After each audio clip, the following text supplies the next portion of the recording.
pocket. Now here are your hosts, Brock Eward and Mike Salk.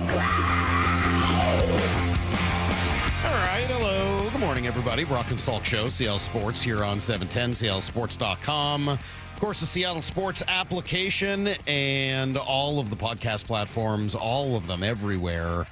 Yeah, we're on all of them, so thanks for being with us. And then who else should we add to that? Oh, 97.3 HD2, if you like a little crystal clear, high-definition radio, maybe YouTube if you want to see what you're talking about or who's talking to you. You can always join us on YouTube. We're going to have all kinds of guests who might be interesting for your eyes today. Let's see, who's coming in today? We'll have Shannon at 8 o'clock. Let me start, actually. At 7:30, we'll have Mariner hitting coach Kevin Seitzer. The Mariners did not score 10 runs last night, so we'll obviously be very upset with him, and we're going to give him the riot act. No, we're excited to talk to Kevin Seitzer, who I'm told, I did a little research into Kevin Seitzer yesterday. I'm told that Kevin Seitzer is the, quote, nicest and most positive person in the entire Mariner organization. I mean, we already kind of got that vibe, right? You talked to him at spring training. Yeah, but I didn't know it was number one. I didn't know he was like to that level. And like, I feel like it's kind of hard to beat Logan Gilbert. Well, how can I tell you? This is the information that was given to me more. I don't know. You can disagree with it, but I've gotten this information that he is the most positive person in the organization. If you would like to vouch for somebody else, you'll have to take it up with this person I was talking to yesterday. I also kind of like how every time you bring him up, like when you did it to Buhner and then Harold Reynolds yesterday, and you're like, "Do you remember playing against him?" That's always like, "Oh yeah." Yeah. He's a good player. They don't like playing against No, he was a really, really good player. I remember him pretty well. He was awesome. So we'll talk to Sites, as they all seem to call him, at 7:30. And then Shannon at 8 o'clock. We'll get a little update on Julio. Apparently, Stacey jinxed Julio. Is that the deal? Everyone's crushing her in the text toy last night. Man, I get in. You know how I like to look at the overnights. Woo! Man, Stacey is getting ripped, and unfortunately, due to some scheduling things, we don't have Stacey on today. But clearly she's at fault for Julio and his back spasms. We will get some details from Shannon at 8 o'clock. At 8:30, G. Scott will come by at 9 o'clock, and I guess this is why, and this is nepotism at its worst. This is why we don't have time for Stacey today. My daughter is coming in, Cecily Salk. Is coming in today for her birthday. Today is her 11th birthday. And all she really wanted for her, well, she already got her birthday gift, I should say, a couple of months ago. She got an early birthday gift of a new hockey stick. CCM, who's one of the 2 or 3 big hockey manufacturers, now makes like a full women's line of equipment. And some of it's really like for women, designed for women, by women, the whole deal, like the chest protector and stuff. But the stick, I think it's just marketing, but whatever. She got like the special FTW for the women stick. That was her big present. So like her only other thing she really asked for was to come in today on her birthday and do ranked. So at 9 o'clock, Cecily will rank something, and I assume you guys will all at that point say that Cecily is better than I am, and you'll probably be right. And maybe we could have her host the rest of the show moving forward, and we'll see what kind of chemistry she and Brock have. And then, of course, we'll take your phone calls at 9:30. So that's kind of the day today. It is funny looking at the texts again from last night. These surprised me because there's two within like a few texts in a row. There's one in between just saying how much they like Ryan Rowland-Smith. But in between, I've got this from last night. Salk, serious question. How much longer can the Mariners really carry Donnie double play and infield pop-up Garver? Okay. And 253 this morning says, good morning, Salk. How is Donovan Solano still on the team? That dude is playing like hot garbage. All right. It's weird that is the takeaway from last night. George Kirby just got rocked. Like, what are you going to do? It wasn't even that serious. He got rocked. Like, he came in. It was his first start. He didn't have it. He pitched okay early, got himself out of a little bit of trouble. But at the end of the day, like, he's making his first start back, and we knew this was going to be a problem, potentially, for George Kirby. He didn't have a spring training, unlike Logan Gilbert. I'm not nearly as concerned about Logan coming back from his injury or even Bryce coming back from his injury as I am or was with Kirby coming back from his. Just because he didn't get a spring training, and we know how this goes. And even in his rehab starts, he didn't look or fare particularly great. The control is there, obviously. George Kirby's not going to walk people Although it was funny to see him just drill Pena right on the first at bat of the game. Like, ooh, okay. But like his command and his stuff, all of that, like it's just not quite where it's going to be. So he gives up a whole bunch of runs, and you know that you got a 4-game series, so you don't want to use the rest of the leverage arms in your pen. So you bring in Bizzardo and you bring in Snyder, and I thought Aaron had a good explanation with all the righties in the Astros lineup why you're probably bringing in Spire in the 8th rather than somebody else. Okay, fine. So you get rocked yesterday. I'm not sitting here telling you that Donovan Solano is playing well. He's not, obviously, but kind of weird that tonight or like last night would be your Donovan Solano day. Like, he wasn't the problem yesterday. He came in pinch hit late to get everybody else off their feet. All right, why is Donovan Solano on the team? Now, that's a different conversation. And it's funny because there was the text about Ryan Rowland-Smith in there. We talked to Ryan specifically about that on Wednesday. Because Ryan was talking about it, I think on the broadcast, I caught it, thought it was interesting, essentially saying, look, no, he's not hitting. Yes, the quality of at-bats are getting better, and maybe there's some promise that it's about to turn for Donnie Solano. But more importantly, he's like a legitimate veteran presence in this clubhouse that's doing something that this team needs. They're a really young team, really young. And he's sort of the one older veteran on the club, been around, been everywhere, has had a tremendous amount of success, yes, in the league, but more just sort of grinding success. It's not like he's ever been a superstar. He's just a guy who succeeds every year. No, he's not hitting right now. And frankly, I thought he was going to be off the team a week ago. But, when you hear that kind of stuff from Ryan, who's in and around it every day, yeah, all right, it speaks to me a little bit. Do I think you can carry him forever? No. There comes a point at which, having a guy, like you've got hitting coaches for that. Like at some point, either you IL him and say, hey, we want you around, but we just can't continue to put you out on the active roster every day, or you just have to move on.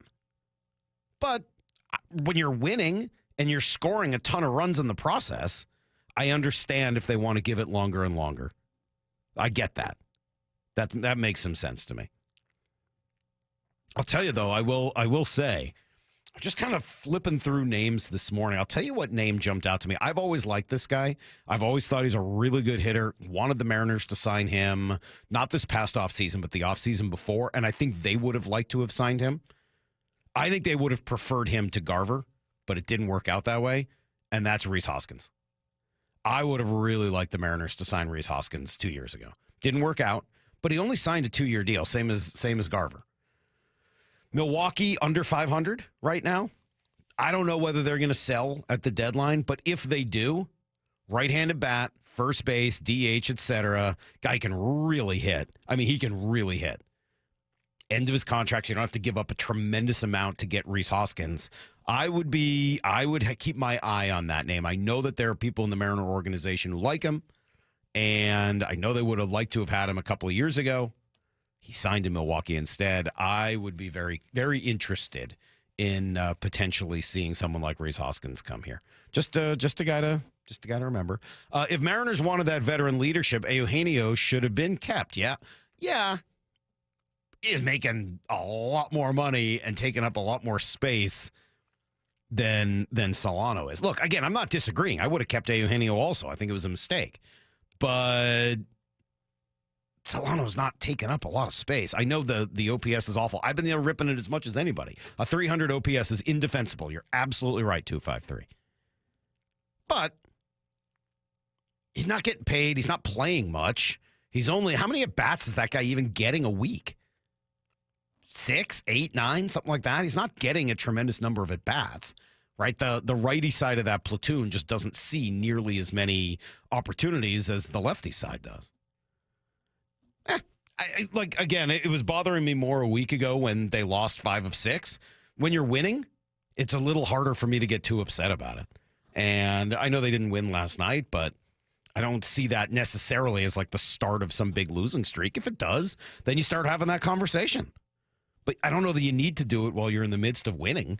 That doesn't make a ton of sense. Andrew and Elma says, why don't you just take the rest of the week off and let Stacy do ranked with Cecily? Problem solved. All right, that would be interesting. I think they would be fun together. I think they would. They're two sassy people, I'll tell you that much. Spicy. Both of them. Both very funny, both very headstrong. Sheesh. All right, yeah, my little pain in the neck daughter is going to be here at 9 o'clock, so you guys can have some fun with her. We got a whole lot to do between now and then. We'll give you everything you need to know next, including what's going on with Julio, what's going on with Logan, what's going on with Bryce. Is he still holding that banana? It's all next on Brock and Salk. Wyman and Bob, afternoons 2 to 7. The Olympics used to be a huge deal. I think it still is. I was listening to Ryan Roland Smith talking about playing for your country. I think that that's a big deal in almost any sport except for the NFL. I don't want any of my starters out there. Why risk anyone over a fake game of football? Yeah. That's what the players who don't make it are for. Dave Wyman and Bob Stelton, afternoons 2 to 7 on Seattle Sports, the app, YouTube, and your smart speaker. At O'Neill Plumbing, we've been exclusively plumbers for over 100 years. No corny mascots, no out-of-town owners. Just clean, fast, and professional plumbers out to your home fast. All rooter and all trenchless. O'Neill Plumbing. Jaden Schwartz for Techline Roofing. The ice may have melted, but spring is the perfect time for a new roof. Call Techline Roofing. Take advantage of our easy financing and our spring special. That's TEKLINE roofing.com. Did you know your skin is the largest organ of your body? Huh? That's why you should shower with Old Spice Super Hydration Body Wash instead of plain old bar soap. Love your skin by super hydrating it with vitamin B3 and glorious notes of vanilla and shea. Did you know that my super hydrated skin is the second largest organ of my body? The first is my heart. Old Spice. Men have skin too. Old Spice Super Hydration Body Wash. 24/7 renewing moisture. With daily use. Why choose a Sleep Number smart bed? Can I make my side softer? Can I make my side firmer? Can we sleep cooler? Sleep Number does that. Cools up to 8 times faster and lets you choose your ideal comfort on either side. Your Sleep Number setting. It's the Sleep Number Everything Smart Bed sale. Every smart bed and base are on sale during our Memorial Day event. Up to 50% off, plus free home delivery.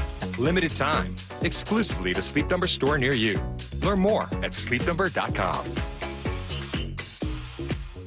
Bump here. Celebrate Memorial Day weekend at the West Hills Ford Beach Party. Enjoy summer vibes, games, and prizes, including a Traeger grill with vehicle purchase, Amazon gift cards with test drive, and enter to win a tropical getaway. Plus, during the Ford From America for America event, enjoy employee pricing on many new Ford models. Join the beach party at West Hills Ford, just off of Auto Centerway exit, Highway 3, Bremerton. Part of the Hazelwood Auto Group. Hazelwood has it all. Synthetic Turf Northwest is now open in Fife, the South Sound headquarters for premium synthetic turf. They help homeowners with a turnkey solution, DIYers, and contractors and landscapers needing quality products. With premium turf in stock, expert advice, and pro installation services, everything you need is under one roof. Visit their new showroom off I-5 in Fife. Synthetic Turf Northwest. Supplies and installation expertise all in one place. Mention radio for up to $1,000 off. SyntheticTurfNorthwest.com. All power, zero compromise. Eagle cordless outdoor power equipment features advanced lithium battery technology that exceeds the power and performance of gas without noise, fuss, or fumes. From mowers and trimmers to blowers and pressure washers, one battery powers over 90 tools. No wonder it's the #1 rated brand in cordless outdoor power. Power beyond belief. Visit EgoPowerPlus.com to learn more or to find an Ego retailer near you. That's EgoPowerPlus.com. Individuals and businesses with tax problems, listen carefully. If you owe over $10,000 in back taxes or have unfiled tax returns, U.S. Tax Shield can help you take back control. The IRS can seize your bank accounts, garnish your paycheck, close your business, and file criminal charges. Our team of tax attorneys can stop collections and get you protected. U.S. Tax Shield offers a price protection guaranteed quote to get you protected today. U.S. Tax Shield is A+ rated with the BBB, so call 800-494-6139. U.S. Tax Shield, 800-494-6139. Heading outdoors or on the water this weekend? Check in with Joey and Nelly on the Outdoor Line from 6 to 8 a.m. every Saturday on Seattle Sports and the Seattle Sports app. I'm attorney Rob Iddens, proud Marine Corps veteran and owner of Warrior Injury Law. We help all types of injury victims, like Alex. At just 16, she suffered trauma after a broadside collision with a delivery truck. When I came in, they were so nice. They were just like, don't worry about anything. We'll take care of that. It's gonna be okay. Live your high school life. We got your back. And they did. I would recommend Rob because they have a passion for caring for people. If you've been injured, call us at 253-WARRIOR. Warrior Injury Law. Battle tested. We've all been there. Sleepless nights, mind racing, wondering if your business's security service is really protecting what matters.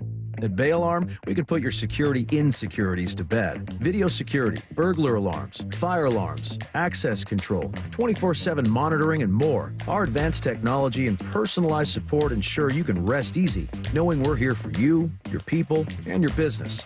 Visit bayalarm.com to talk to a local security expert. Bay Alarm, we got you. Rick Riz here for the Pella Windows and Doors of Western Washington's Improve Your Play program. Many of our local youth sports teams need help with field enhancements, training, and equipment. Local Pella owners Keith Dashafy and Luke Wilson are stepping up to donate $5,000 to 2 deserving teams. We need your help finding them. Head to seattlesports.com/play to nominate a deserving team in need. Let's help our local youth improve their play this year with Pella Windows and Doors of Western Washington. Contest and rules at seattlesports.com/play.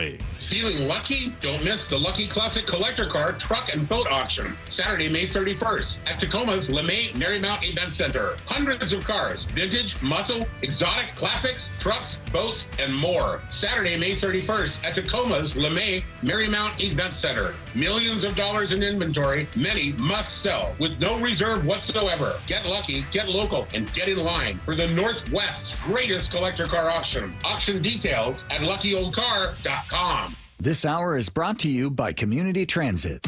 Need to know. 15 minutes past every hour with Brock and Salk. Here's what you need to know. Up first. All right, George Kirby is back. Unfortunately, the debut start didn't go quite as planned. Hit the first batter, really never quite himself. Lasted just 3 2/3, gave up 5 runs on 6 hits, 1 walk. So not necessarily what he was hoping for, but it was good to be out there. Yeah, super excited. You probably could have told by that first pitch. It was a little sporadic, but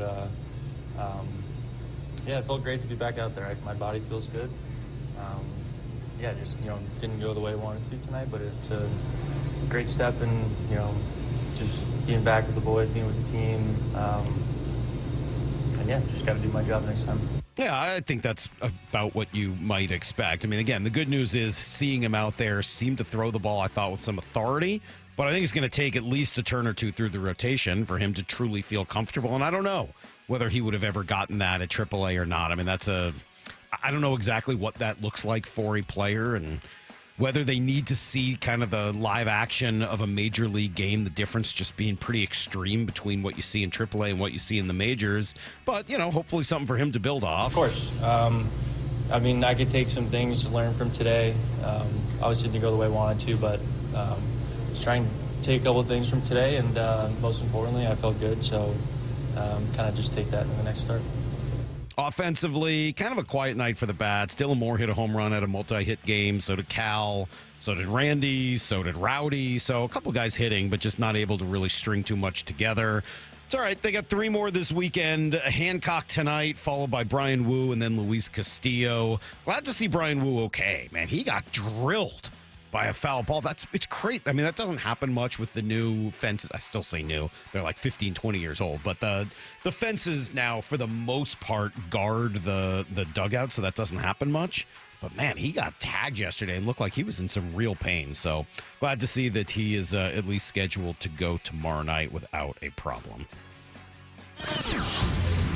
Here's the second thing you need to know. Actually, hear a little update on it here, because just as he was starting to heat up with a couple home runs in Chicago, Julio Rodriguez scratched before last night's game. Turns out back spasms. He's going to be day-to-day. But that's kind of now like an annual thing for Julio. So maybe you could see that as more of a concern or less of a concern. I guess you could kind of spin it both ways. This was the update Dan Wilson gave last night. Yeah, Julio just with some back tightness, just a day-to-day thing. So, and then Brian Wu, the foul ball came in the dugout and got, I think it was a bruise on his lower leg, but I think he was up and around, walking around, so he should be fine. All right, well, that's definitely good. Better news, I guess, even on Logan and Miller. Both are going to throw bullpens today. Bryce, hoping to be back as soon as his IL stint is over. If you caught any of his interview during the game yesterday, first of all, the biggest takeaway from that, I just want to be best friends with Luis Castillo. How can I make that happen? I'd like to hang out with Luis more.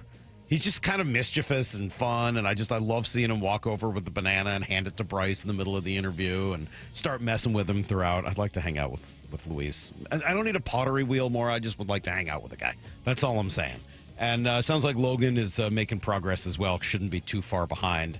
Pretty cool to see the Mariners getting some national attention. Cal Raleigh, Andres Munoz, both recently spotlighted by Buster Olney's podcast with his partner there, Hembo, pointing out that Cal is on pace to have an 108-run, 54 home run, 111 RBI, 108 walk, 340 total base, 9.5 F4 season while playing all 162 games. That's pretty good. I'd be surprised if that lasts all the way through 162, but still pretty impressive. He also went off on how great Andres Munoz is, calling him essentially the best closer in baseball. The best closer in baseball is Andres Munoz of the Seattle Mariners. He is absolutely dominant. He has thrown more innings without allowing an earned run than any pitcher in baseball this season. The league is 7 for 67 against him with 28 strikeouts, and all 7 of those hits, by the way, are singles. I wrote down, Buster, 2 reasons why he is the most dominant pitcher in the sport. The first of which is his fastball combination is nearly impossible to square up. Against his fastball this year, he has conceded 20 balls in play, and 17 of those 20 are grounders. That's an 85% ground ball rate. His 4-seamer runs 11 inches arm side, his 2-seamer 17, which, of course, is a nightmare to square up, especially if you're a righty, as that runs down and in on. That's before he even goes off on the slider, too. So a lot of love being thrown at a couple of Mariners, and it's all deserved. Here's the third thing you need to know. All right, let's see. Panthers win last night. Thunder win last night. Fever win. Not a playoff game, but thought I'd give you an update because Caitlin Clark had her first game in 3 years in which she didn't make a 3, but they won anyway. Kraken's new GM says they're getting closer to naming a coach, but no offers have been made as of yet. College Football Playoff Committee changing its format a little. Still going to be 12 teams with 4 byes, but now the 4 highest ranked teams will get the byes rather than needing to win a conference championship. Essentially, this gives Notre Dame a possibility now of at least getting a bye if they're in the top 4 rather than excluding them because they don't play in a conference. Heather Dinich has more. The other reason that they came to this agreement, remember, it had to be unanimous in order to implement the change for this fall.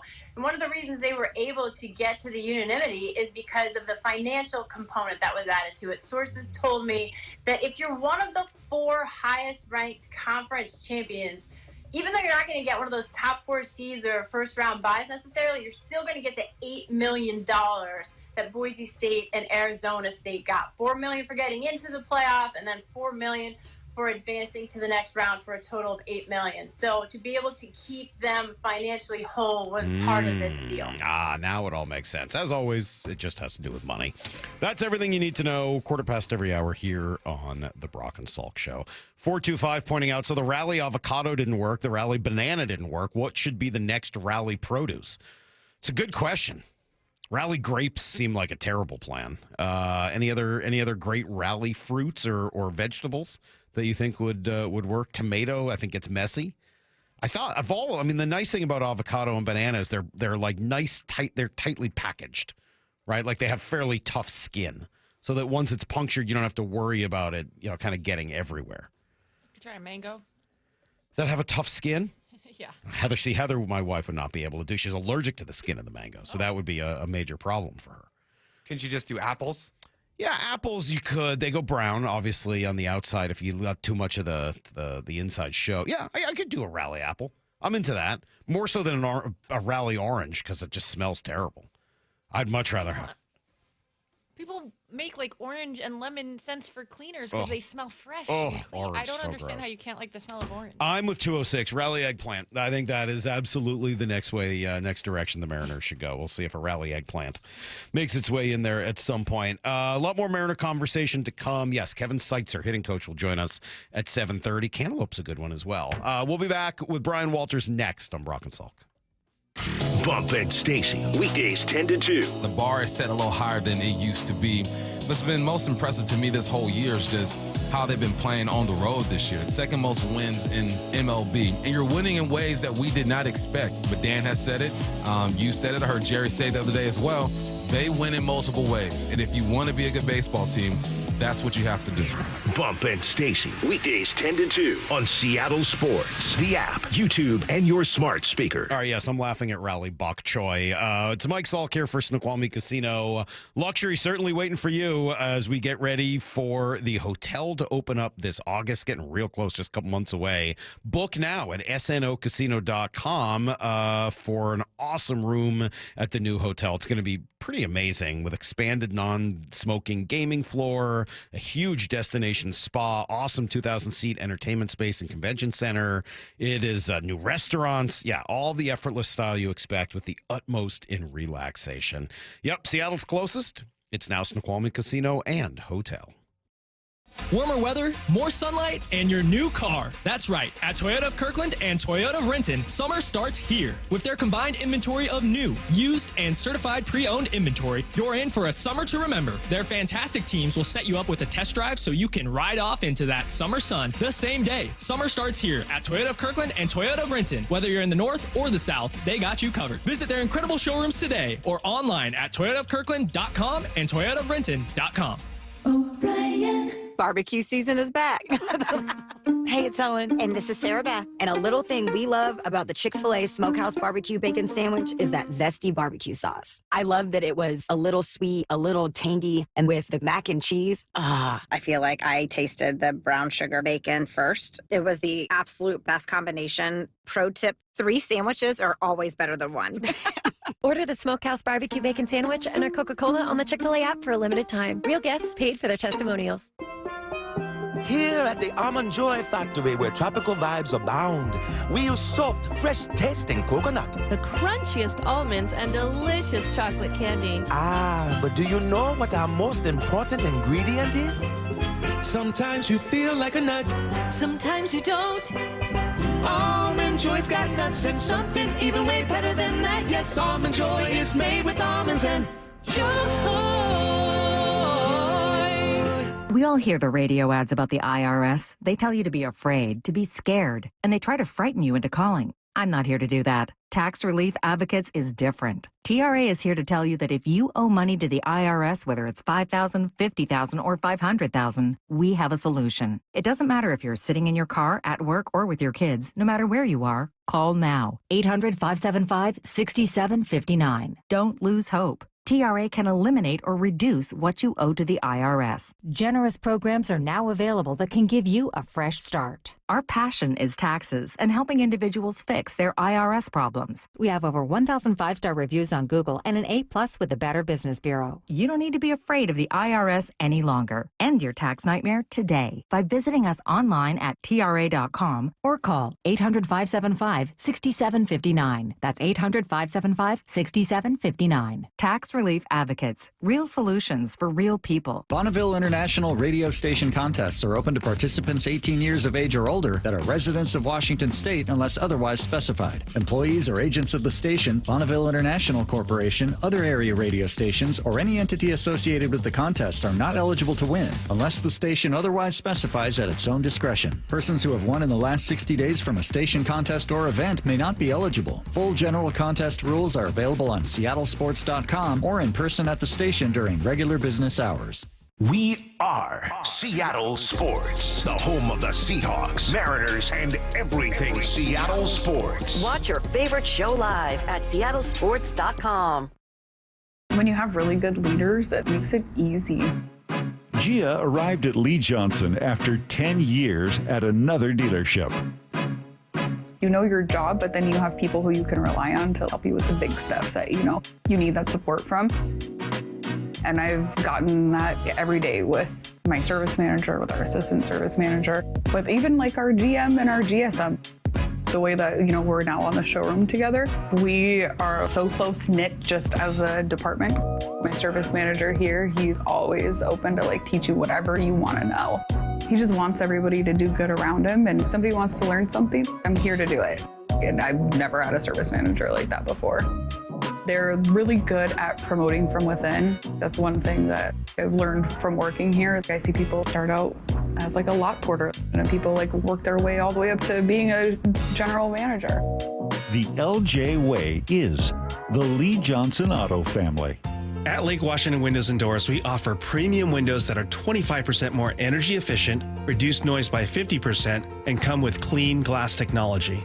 And Leak Armor installation gives you a lifetime warranty to protect your home. Visit LakeWashingtonWindows.com. Lake Washington Windows and Doors makes it easy to enjoy new windows with clean glass technology now and defer paying for them until 2026 with 0 down, 0 payments, and 0 interest for 12 months. Visit LakeWashingtonWindows.com. G. Scott here with former Seahawks Cliff Averill and Doug Baldwin. I heard you guys are having a celebrity pickleball tournament to raise money for Nourishing Champions. Why pickleball? Obviously, it's a growing sport, but also this model is that we will actually be playing with community. We are the most competitive people, so regardless of how sorry Doug might be, he will be out there competing like it's a Super Bowl. Sign up for the Celebrity Pickleball Tournament, open to all skill levels. For details, go to championsofchangefoundation.org/pickleball. Brock and Salk's Rewind is presented by Toyota of Kirkland and Toyota of Renton. From the Quantum Fiber Studio. This is Brock and Salk. Weekdays 6 to 10. On Seattle Sports and 97.3 FM HD2. Looking forward to this. Brian Walters, who's come in and filled in for Brock, former Seahawks wide receiver and local guy, is joining us right now, and we've got him on video. Oh, look at that. He's on video for those watching on YouTube, etc. Good morning, sir. How are you? I'm always shocked when these work. Somehow I always think that something's not going to work. I'm going to be lagging in. I can't sign on. I'm going to be late, but it works. And look at that. Again, Is that your old helmet behind you there? I got a few helmets back here. Which one are you looking at? I can only see the Seahawks one. What else do you have there? Yeah, that's the Seahawk helmet. I don't know what team this was. This was the Super Bowl we lost, so I don't know. That shouldn't be on display. I think there's a high school helmet back here. I didn't wear it, but somehow we have cleaners like once a month, and they always mix everything up, and things are just in random spots. So they move your helmets? Yeah, I think so. They take them off in dust and just don't remember where they're at, and I don't know. You think maybe they have like their own idea as to where the helmets should be? Like, yeah, this guy's putting his helmet here. It really belongs on a different shelf. Sometimes they're facing backwards, and I just kind of I don't know if they understand football. That's a good sign, actually. My wife gets frustrated sometimes with our cleaners. If they don't dust, it's a pretty obvious tell. Like, you actually do kind of, Salk, want them to move stuff around. It must be nice to have that kind of cash. I didn't play in the NFL. I don't know what any of that is like. Cleaners. Take care of your wife, Salk. My girlfriend takes care of it, so if it's not me, if that makes you feel any better. All right, yes, no, much better. Let's talk some sports. Let's talk some football. We'll start there, although I do want to ask you some baseball questions because I know you're a big baseball guy, but I'll start obvious stuff since you were a wide receiver. We'll look at kind of the changes made in the wide receiver room. What do you think of the moves that they've made and kind of the new look wide receiver room here in Seattle? Yeah, I've said this a lot to people that if you were to take last season, you have Geno and you have DK Metcalf, and you were to say, hey, both of them aren't back next year, you'd be a little bit worried. You'd be like, what happened? Like, what went wrong? But then you look at kind of what Schneider did and how he filled the gaps. And I've been very vocal about kind of my thoughts on DK as a wide receiver. And, maybe I'll be a little nice, I guess, but a little slightly overrated. I think he's going to do well in Pittsburgh. But at the same time, I just think that they really revamped this wide receiver room to fit that Kubiak scheme. And a lot of guys that are just better route runners. And guys that just kind of complement each other. I think JSN and Cooper Cover would be so fun to watch together. Why? Because how do you cover both of them? Like that's the thing. They're such technicians, and they're so smart. Like with what they do, how to find it. That was one of the things last year about JSN that really excited me. Is he really came on being like he could do multiple things. Like if it was a zone, he was finding the open spot, and for some reason. And Brock, you as a quarterback are probably most frustrated about this. For some reason, for receivers, that's hard to do. Like, I don't know why, but just finding the open gap in a spot can be a difficult task for some receivers.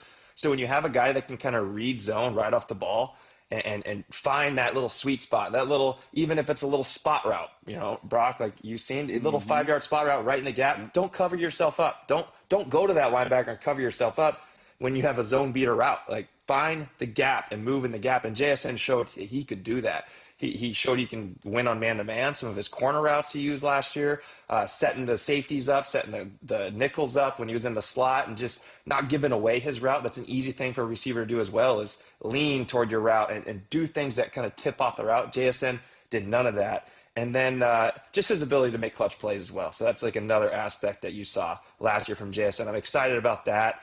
With Cooper Kupp, who already has done that all, who's already proved he can do all that. And as long as he can stay healthy, those two are going to be really, really fun. And then I think they addressed the speed need that you lost with DK. I will give DK, he is, one of the most physically talented and fastest receivers in the NFL. You will miss that, but you got a guy that can take the top off of defense with Marcus Valdez-Scantling. And, it's not going to be the same threat, but you have that threat. And I think that's important, especially for this offense. This offense isn't going to throw 40, 50 times a game. So you don't have to worry about that. Brian Walters here with us. He's one of the hosts of the Seahawks pre- and post-game radio, so you hear him every weekend.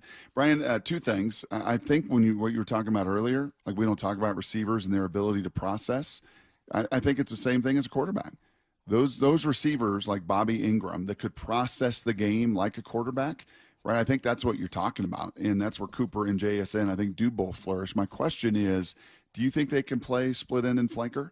If this is going to be a heavy 12 team and a heavy, obviously outside zone team and the play action off of it, do you think those guys can play out on the perimeter? Yes, I really do. I think that's again another like topic as a receiver that I don't like putting receivers in certain bubbles. Like, this is only a slot receiver. This is only an outside receiver. Yes, it's true. I think some are better in the slot, some are better on the outside. But essentially, as a receiver, you're lining up and you're going one-on-one against that corner. Like, it's not a huge difference to me. I didn't really care if I was on the outside against a corner out there versus in the inside. I'm running a crossing route where you can run a crossing route from the outside. And sometimes, yes, they are going to be fine out there. They are now veteran receivers. Now it'll just add to their tool set. And the way Kubiak will use them, they'll be motioning from the outside a lot. They'll be coming in. They'll be blocking a lot probably. But yeah, I don't see that being a huge issue for these guys, because Cooper Kupp especially, if they're pressed out there, he's shown he can get off press. He's done that for his whole entire career. People can't press him. He's gotten wide open. So I think all it takes is them to prove it right away. One or two times that you can beat the cornerback off the ball, they're not gonna challenge you like that anymore. It's funny you said people would be curious what had led to Geno and DK not being here anymore. I, as you might imagine, was pretty excited about it. I was not wild about the idea of bringing either of those guys back. So the fact that they moved on from both within a week, I thought was a really positive sign for the Seahawks moving forward. What do you make of the new quarterback room? It's not quite as settled, although obviously there's a clear starter. What do you make of the move from Geno to not just Sam Darnold, but also bringing Drew Lock back and Jalen Hurts, et cetera, or Jalen Milroe, et cetera? I do it too often. Two Jalen's, Alabama. I mean, it's not like the worst mistake that's the important ever. part. Like, geez. No, it's not. No, it's fine.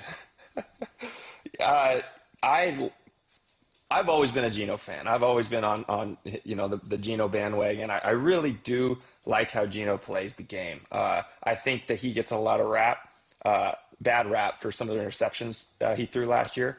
I went through every single one of them, all 15 I think he had, and it came out with the schemes and everything that I had about 7 of them his fault. And that was lenient given that. But on that note, I thought they made the most of this situation in the best way possible, being able to get a quarterback that's 8 years younger, 7 years younger than Geno Smith, which one is a huge thing. I think Sam Darnold still has a chip on his shoulder, a lot to prove, to prove that he's not just like a one season guy. It's one season he's had that's been great, and now he's still got to prove it a little bit, and I think that's a good attitude to have as a quarterback.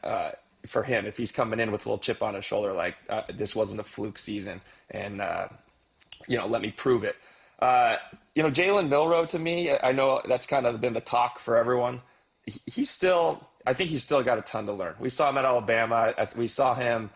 I think he's got all the tools. He's got a cannon of an arm, great arm. But it's about where you use that arm and where you throw the ball and what kind of reads you're making. And I think that process is gonna really develop for him over these last years. You hear he's using. I don't know if you've ever done this, Brock, as a quarterback. Maybe not, but I didn't.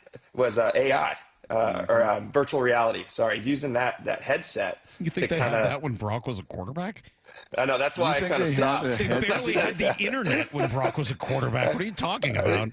I know. I stopped myself there, but I couldn't. I went too far. Sorry, Brock. I didn't mean to give you that. They didn't have it when I was there either, so that makes you feel any better. That's and right, that was like 7 years ago. And it wouldn't have fit my eyes anyway, bro. That'd been like really difficult to find the VR to fit this face. They were using hieroglyphics, I think, on like a stone tablet. Have you ever put one on and seen what they're looking at?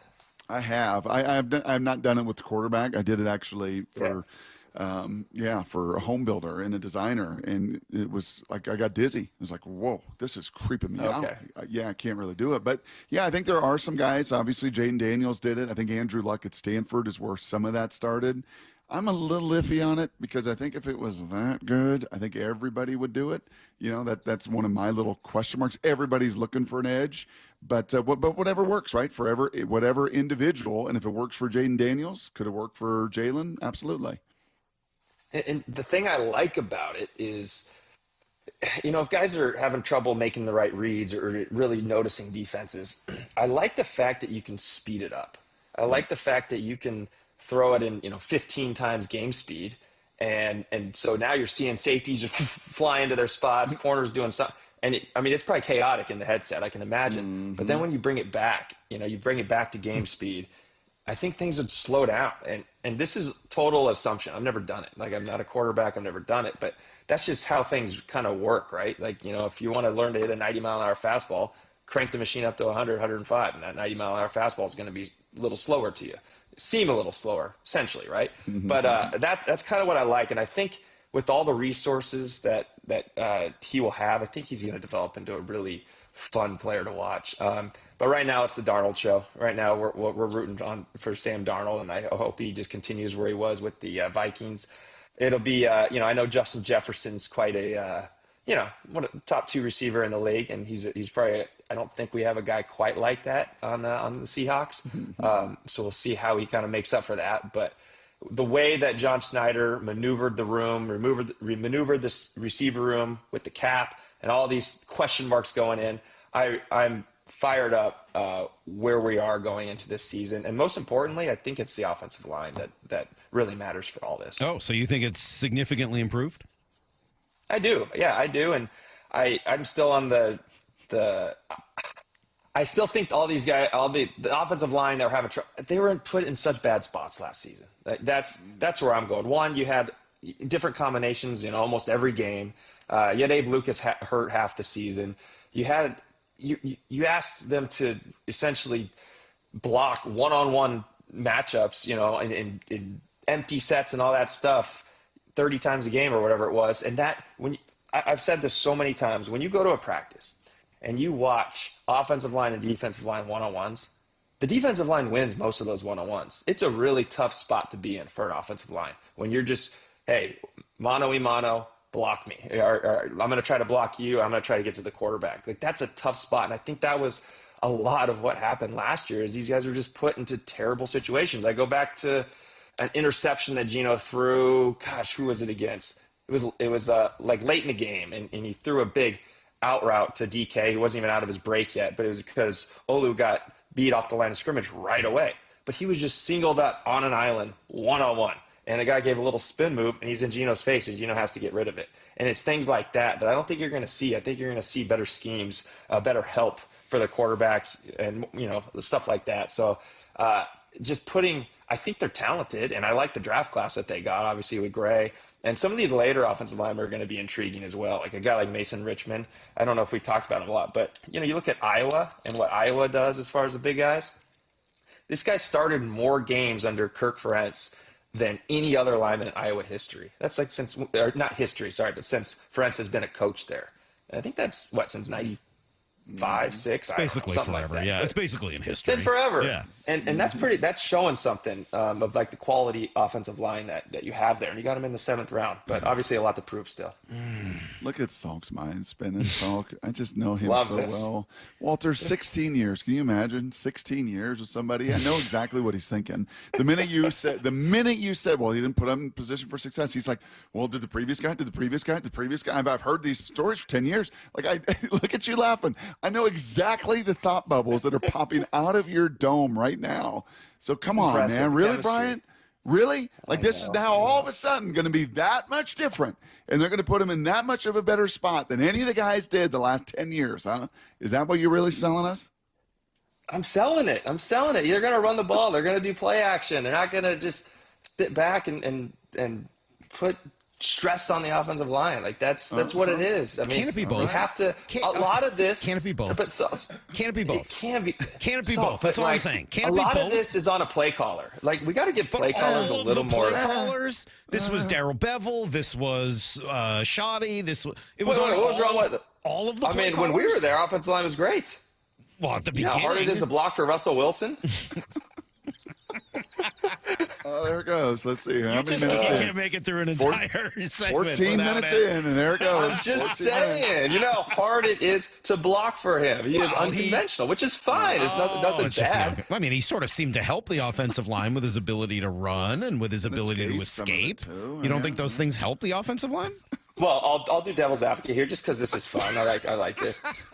If an offensive lineman's expecting you to step up in a pocket, right, and you don't, and you wheel out, and the guard or the tackle on the edge, you know, like that's not his ability to run read It's going to option make you must look have bad. helped, right? I mean, he's taking care of maybe the backside defensive end or whatever. Like he's given you an opportunity where you don't have to block that player.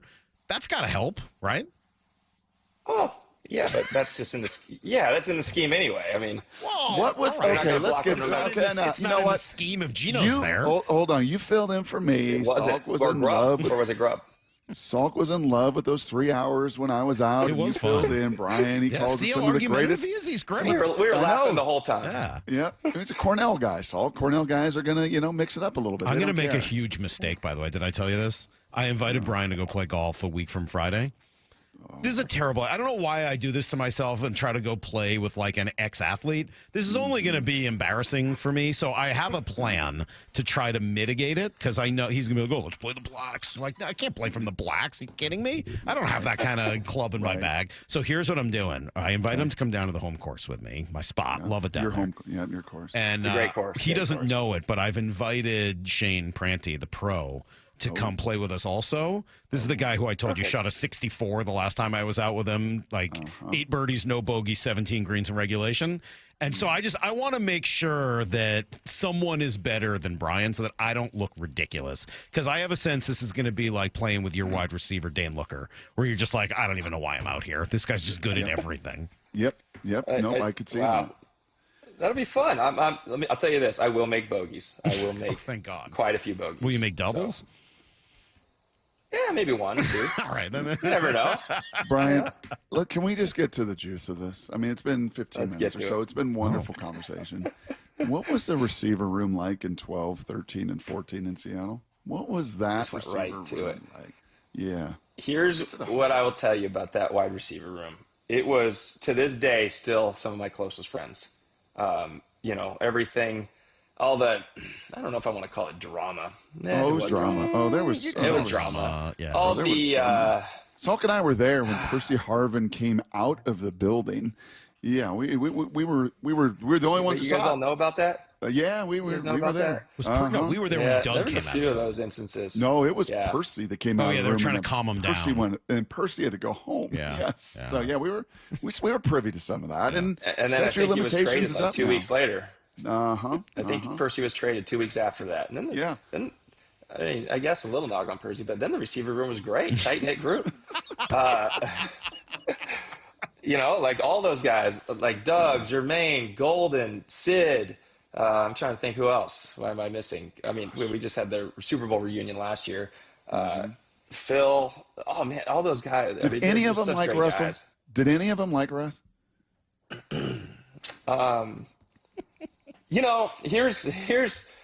Here's something, Brock, that and this is kind of the situation as a receiver that we didn't like from Russ. Okay, how about this? Yes. You're running routes on air, Brock, right? You're throwing routes on air as a quarterback. Yep. That ball, you have no defense, you have no pressure. You should throw a pretty good ball, right? Right to your chest, make it nice, right? Like if you throw that ball in the dirt a little bit, receivers got to go down and get it. Right. Okay. Like, drop down, hit the dirt. What would you say as a quarterback to that receiver? Well, I'm coaching right now, Brian. So the typical term is my bad, which I hate. We don't say that in negative thought. Instead, we say, I got you next time. I got you next time. Yep, I got you next time. Yeah. But you never put it on the receiver. Ever. Okay. All right. But what if you heard a quarterback say something like, could be like that in a game now, could be like that in a game? What would you say to that? Yeah, I'd coach that out of them. We're coaching that out of them. So, like, that's the stuff that didn't really fly for some of the guys. Little things like that. Let me ask you, we're talking to Brian Walters, former Seahawks receiver who was in that, with the Super Bowl teams, et cetera. So good. Understanding all of that, agreeing with all of the frustration, totally understanding all of that. Even with all of that said, do you think you guys were also too hard on him? Could both things be true? Yes and no. Yes. Were we too hard on him?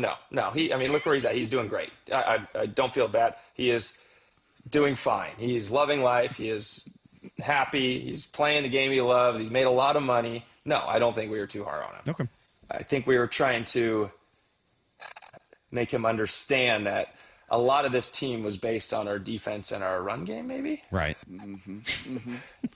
So when did you become can't both be true guy? When did can't both be true guy? Why not? Does Brian bring this out in you? Can't both be true guy, Salk? No, it's happened to come up twice. Just a coincidence. I don't know why that is. No, all joking aside, you were a little too hard on him. I think you were. I think you guys were a little too hard on him. I do. Like us with Lyle. Probably I'm not saying you were wrong. I think there was probably a lot that you guys were right at. He's a quarterback. That's right. He's a quarterback. They have to take a lot. I said this to Doug. I had a whole thing. Remember, I talked about this where I apologized to Doug for being what I think was too hard on Doug for being what I thought was too hard on Russ. And I think over the years, when we learned kind of a little bit more about who Russ was, it made me look at the whole Doug Baldwin thing differently. And I apologized to him. We had a nice conversation about it at one of KJ's events. But I also still think that it wasn't made public, but I think it was made public enough that I think it probably did more harm than good, even though you guys might have been right. Does that make sense? Yeah, I think. But it wasn't public really during the Super Bowl years, I don't think. No, it wasn't until the next couple of years. But maybe that's next couple of years. And so what's the common denominator there? I left. I was gone. I was in Jacksonville. You were the glue man. You were the glue guy. If John Schneider were hearing this right now, come on, John. I should have kept around in Seattle for a little bit longer. Hey, are you buying these Mariners? I'm loving the Mariners right now. It's so fun. What are you loving about it? I'm loving the fact that I don't feel like they're going to strike out every time up. I feel like that was the thought I had last season. Every time up, you just thought they were striking out 16 times a game. Yep. And I don't have that feel. I have the feel where, man, at any point there can be a home run. They're hitting the ball out of the ballpark. I love the fact some of these young guys are coming up and just kind of like filling a role. They're beat up right now, like crazy. The pitching staff. So I'm just excited to see what happens when they're healthy. I think that's the big thing, and they're hanging on right now. Again, last year, I think at this point I was saying the same thing. Man, we're 10 games up or whatever it was. So I'm trying not to get too high on it, but I think it's different. I think it feels a lot different. I think last year felt a little fluky, if that makes any sense. This year doesn't. This makes me feel like they're playing some good ball. All right, good stuff there from Brian Walters. By the way, we put that video up, and Justin Barnes, our old producer, is working on that. And so he gets AI suggestions on what he should title the video. So he sent me the 5 AI suggestions on what they should title the Brian Walters video. Number 1, did this Seahawks helmet hold a secret? The others aren't as good, but what's behind Brian Walters' helmet is good. Former Seahawk shows off his cool collection. And you won't believe what's in his room. So really focus on the beginning where you talked about the helmets in the background. Go figure, man. That reminds me of when you guys had Pete Carroll on, and I used AI to transcribe it so that I could get pull some of the quotes out of it. And at the end, it said, "Do you want us to provide a summary of like this conversation?" And I looked at it, and it was just cracking me up because I think at the end we were trying to figure out. He had always said that Chris Carson reminded him of another player, and I think he said the number. That big 3-2 looking so good, but he would never tell us who it was. It summed it up by saying that we played a game where we guessed football players' numbers. Almost got it. AI almost got it. All right. It's Friday. We got a ton of guests starting at 7:30. Basically from 7:30 to 9:30, we're guested up, and then we'll hear from you guys at 9:30. A lot still to come. Brock and Salk, Seattle Sports on 710, seattlesports.com.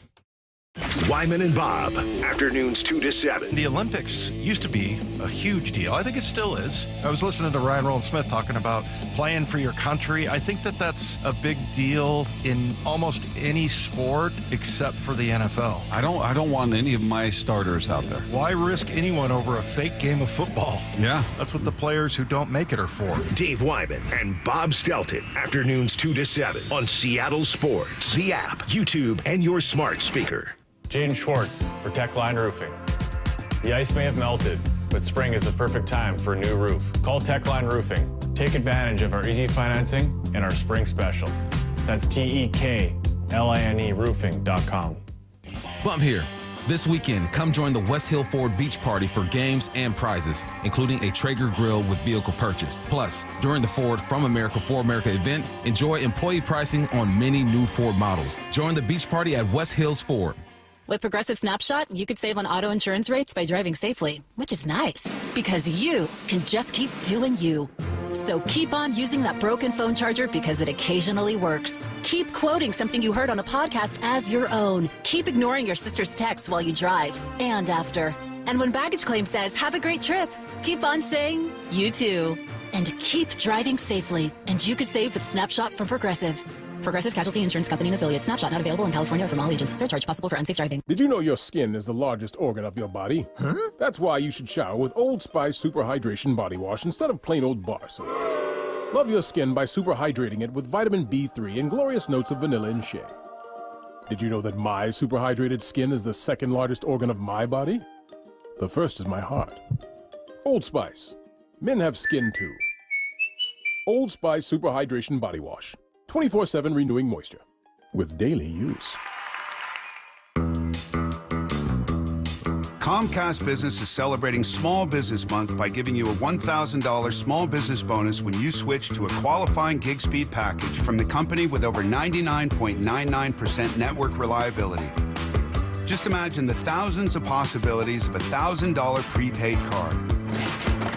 Like possibility number 1, company merch for staff. Styling. Or possibility number 24, the latest software, upgrade. Or possibility number 192, new equipment powered by gig speeds. Or possibility number 555, a 3D printer. Rapid prototyping, anyone?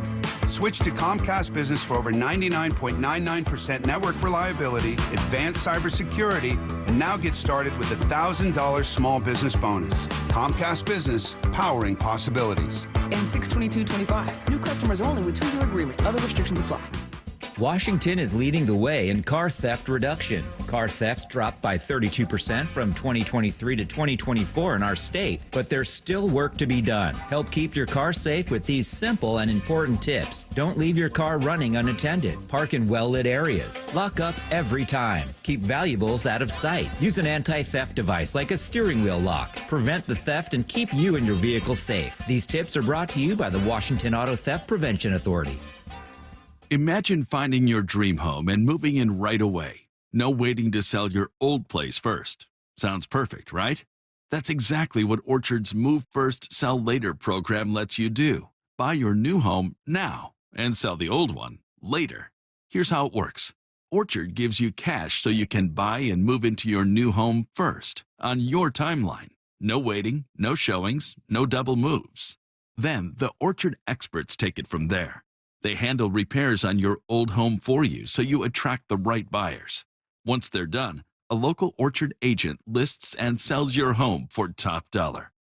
Orchard's Move First program gives you the freedom to buy and move into your new home first and sell your old home later. Buy before you sell and get top dollar for your home with Orchard.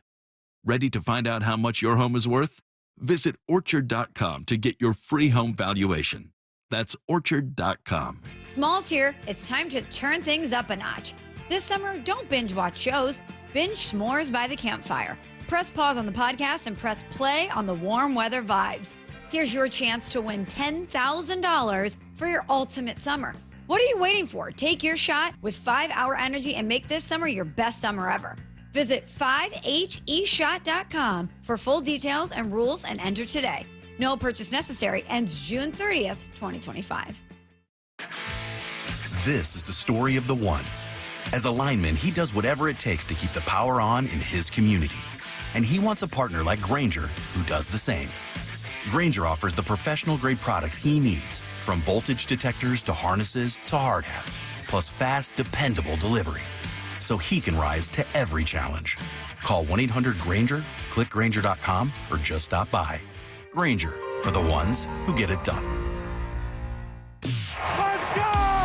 This is Seattle Sports. Streaming through the Seattle Sports app. KIRO AM Seattle. KIRO FM HD2 Tacoma. Home of the Seahawks, Mariners, and everything Seattle sports.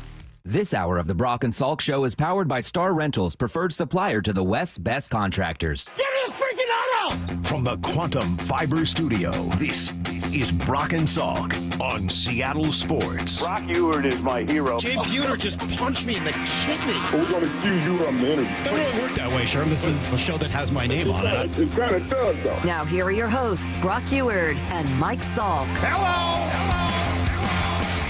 Man, everybody had an opinion here on the next rally produce for the Mariners. So I don't know if you were watching last night's game. The rally avocado was attempted the other day in the dugout. What was that? Rowdy and Bryce together? Is that who was working on the rally avocado? And they were sticking things, little sunflower seeds in it, and trying to get it to work. Apparently, it was not effective. So the rally avocado was sent to its untimely death. And then yesterday, Bryce did the interview during the game with Aaron Goldsmith, and right in the middle of it, Luis Castillo, or not even the middle, right at the beginning, he's like, hey, here's a banana. Just hands him the banana. And so clearly there was another attempt for more rally fruit or produce there. So I did ask what should be next, and lots of suggestions. 360 wondering if we should explore the legume. Perhaps a rally peanut, since they're so readily available at the ballpark.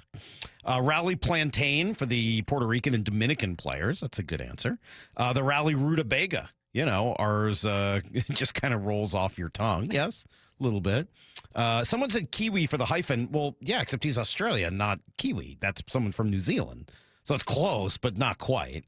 I like just this answer, pear. No, rally pear gets messy in a hurry. I don't think you want to move out of the produce department and just have like a rally rack of ribs or something. How about, now see more. Now you're talking. Rally rack of ribs sounds tremendous. Also, if there's going to be a rally legume, you know who has to spearhead that, right? Who? No guess? Casey Legavina? Oh, nice job. I'm into that. Rally bok choy, as I said, was a good answer. So was dragon fruit, cantaloupe. Anyway, nice job, everybody, on the rally produce ideas. Thank you for the Casey Legumina. That's good. I appreciate You're that. in your dad joke. That's yeah, Lyle. At your age, already spewing dad jokes like that. Think about what the future holds for you. I will mention quickly here, just talking Mariners before I move on. They are home at T-Mobile starting Tuesday to begin a 9-game homestand. You'll see the Nationals, the Twins, and the Orioles. Talk about 3 confusing teams. I mean, not necessarily the Nationals, but the Twins were bad. And then they won, 12 in a row? Like, best team in baseball. Bizarre. And then the Orioles, again, I think that team, I look at that roster, and I'm like, they should be tremendous. They're awful. They're one of the worst teams in baseball. I think they have one of the 2 or 3 worst run differentials in baseball. They're awful. They're like White Sox, Rockies, Marlins level awful. They've been terrible. Well, by team ERA, they are only behind the Rockies and the White Sox, if I have that right. Maybe the Marlins. So crazy. So anyway, they'll be here as well. There'll be a Randy Arozarena bobblehead giveaway, K-pop fireworks night. If you're into the K-pop, Bark in the Park, Pride Month, Mariners value games. Fans can purchase tickets for all of that during the homestand at mariners.com/tickets. All right, so we're expecting Kevin Seitzer at 7:30. I just got a text, which made me nervous that there was going to be a cancellation again. But no, it was just a confirmation. So Seitz, who everybody seems to call him, is going to join us at 7:30 this morning. I've been thinking a little bit about the whole hitting coach thing because my eyes are open because clearly the offense is better right now than it's been, right? I don't think I need to tell anybody that. I don't need to prove that. We all know. We see it with our eyes. We see it with the stats. The offense is better than it's been. The only real major difference has been the hitting coaching. Right? I mean, like, I'm shocked because for years, everyone I know in baseball would tell me, hitting coach, whatever. It's just not that important a job. So I've kind of, believed that. And so I did check in with some people I know yesterday of like, hey, look, I'm seeing this with my eyes, right? Like, everyone's kind of into the Seitzer thing and Edgar and what they're doing. Like, what really is the value of the hitting coach? And one of the things that came back that I thought was interesting was that that communication is still important. Communication is still important. That you've got to communicate the information that all of the statistical analysis people are building, et cetera. And it's hard to keep their attention. It's hard to keep the attention of baseball players, especially major leaguers. And yes, guys who have their own swing coaches and people they work with in the offseason and trust and have for years, if not decades. So one thing that can help is kind of, and we see this in other sports as well, usually more with coaches and managers, just opposites, right? You started off with a guy who communicates this way. For the next guy, go 180 degrees. And it's unfortunately, for the most part, kind of a short shelf life profession where, hitting coach is always the first one to get sacrificed as soon as there's a problem. Is it usually their fault? No. But is there an opportunity to just bring in a different voice and maybe something clicks? Yeah. Well, it sure seems to have worked now. I mean, what Edgar and more specifically, I think Kevin Seitzer, because he's there every day, it's working, man. You're seeing them hit home runs early and then battle late. Very simple approach. Hit home runs early, battle late, and as a result of it, they're taking a ton of walks. I think some of that is innate in the players that are on the team, but obviously they're doing a lot right in order to get them to where they need to be in these at-bats. So I am looking forward to talking to Kevin Seitzer. I do think that he's been a difference maker. By all accounts, one of the most positive, upbeat, consistent guys you're going to find. And, all right, he didn't quite have the Edgar Martinez career. He wasn't a Hall of Famer, but he was a top-notch player for a long time. And you hear that, you're right, Maura, every time we talk to somebody who played against him or played with him. I mean, heck, we were talking to Harold Reynolds yesterday, and you hear just the respect in Harold's voice. Oh, I see a lot. I see a lot of Kevin. I see a lot of Edgar. I think the main thing I see is putting the ball in play at all costs. And he was the guy that would shoot the ball the other way a lot. His approach was to right field, but it was really more line drives. And if you look at the Atlanta Braves teams, the last, 8 years he was there, high offense. They made contact. They're aggressive. They attack. Yeah, and he went on to talk about just, sort of, again, I use the word relentlessness. Harold said it in his own way. And the biggest thing was they played every day. And, that's a mindset that comes like, hey, you're teeing it up. And I know that was what Kevin grew up in. That's what most of us grew up in. And I think that's a teaching point. Like, you're not going to give up that spot. You might get a couple hits today. Or even Julio, you may not think you're hitting right now, but you're affecting everybody else in the lineup by the pitches they get. So I think that's what Kevin brings to the table quite a bit. Obviously, just the communication seems to be clicking. It's working. The guys up and down the lineup. All right, last night, notwithstanding, you're seeing a tremendous amount of success.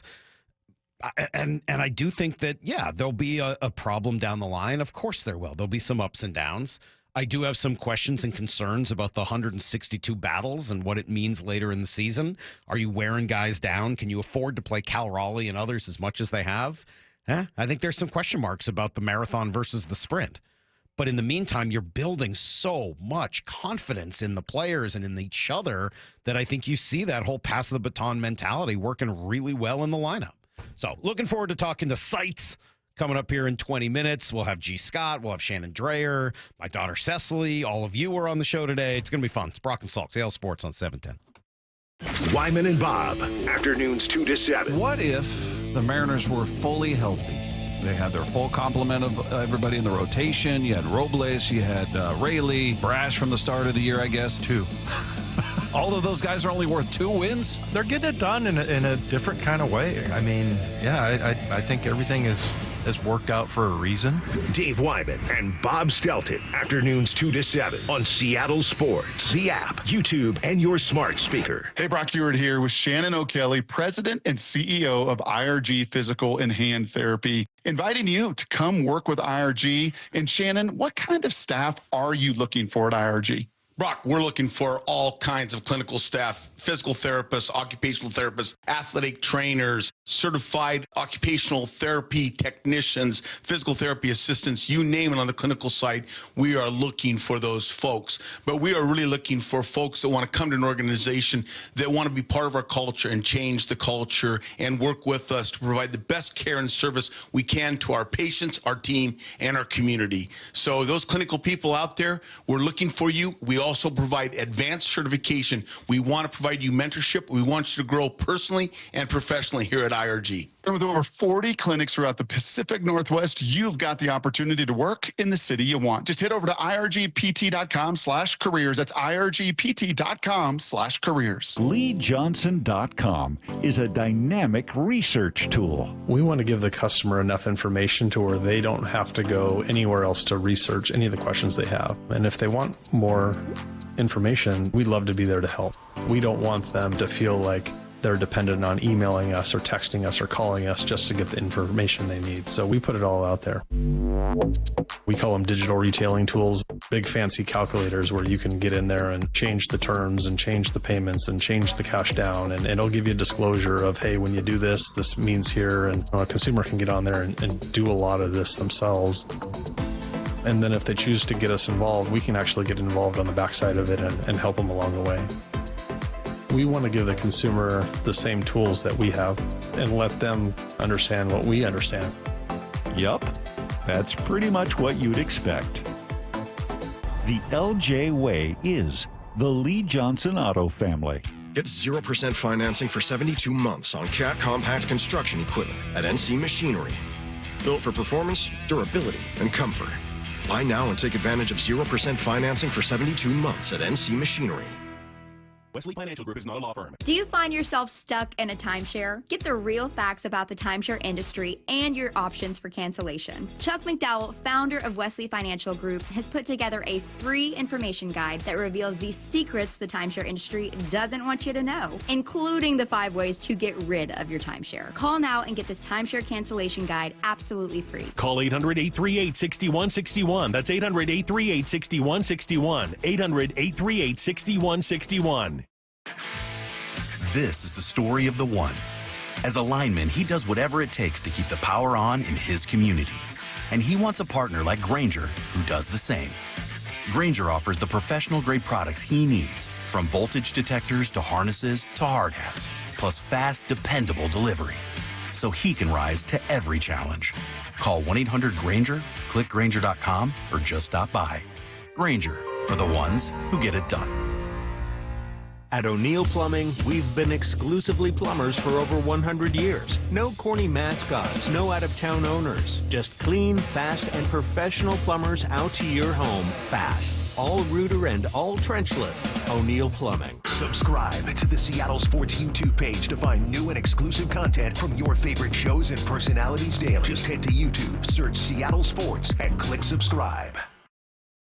Warmer weather, more sunlight, and your new car. That's right. At Toyota of Kirkland and Toyota of Renton, summer starts here. With their combined inventory of new, used, and certified pre-owned inventory, you're in for a summer to remember. Their fantastic teams will set you up with a test drive so you can ride off into that summer sun the same day. Summer starts here at Toyota of Kirkland and Toyota of Renton. Whether you're in the north or the south, they got you covered. Visit their incredible showrooms today or online at toyotaofkirkland.com and toyotaofrenton.com. O'Brien. Hey, Green Gobbler here. So you've got a clogged drain in your bathroom. Water in the sink's overstaying its welcome. You're spitting today's toothpaste on top of yesterday's toothpaste. You hope that it go away. Yeah, clogs don't just go away. I make them go away. I'm Green Gobbler, the only clog dissolver you need. I'm bleach-free, safe for your pipes, and I work. Guaranteed or your money back. Because I never met a clog that was gonna unclog itself. Green Gobbler. Let the gobbler get it. Why choose a Sleep Number smart bed? Can I make my side softer? Can I make my side firmer? Can we sleep cooler? Sleep Number does that. Cools up to 8 times faster and lets you choose your ideal comfort on either side. Your Sleep Number setting. It's the Sleep Number Everything Smart Bed sale. Every smart bed and base are on sale during our Memorial Day event. Up to 50% off, plus free home delivery. Limited time. Exclusively to Sleep Number store near you. Learn more at sleepnumber.com. John Curley here. Smart homeowners are upgrading heat pumps and air conditioners now before the summer heat wave with incredible rebates and discounts that'll save you up to $6,000. Home Comfort Alliance makes paying easy with 18 months, same as cash financing. Call Home Comfort Alliance today for a free quote and save up to $6,000. For your heating, cooling, plumbing, and electrical needs, visit HomeComfortAlliance.com today. That's HomeComfortAlliance.com. Need to know. 15 minutes past every hour with Brock and Salk. Here's what you need to know. Up first. Well, the good news is George Kirby was back yesterday. He did pitch. Unfortunately, the debut didn't go quite as planned. Hit the first batter on the first pitch. Was never really himself. Lasted into the fourth inning, 3 2/3. Gave up 5 runs, though, on 6 hits and a walk. Kind of got away from him later. There were some positives. Yeah, you really got to execute. These hitters are good, so they're gonna. If you kind of miss a spot, they're gonna make you pay for it. And that's kind of how I thought it went a little bit tonight. But yeah, I mean, I felt great, and it was just good to get the first one under my belt, and hopefully I can just keep going from here. I mean, obviously a healthy and productive George Kirby would be a really nice lift for this team, just to have that every 5 days.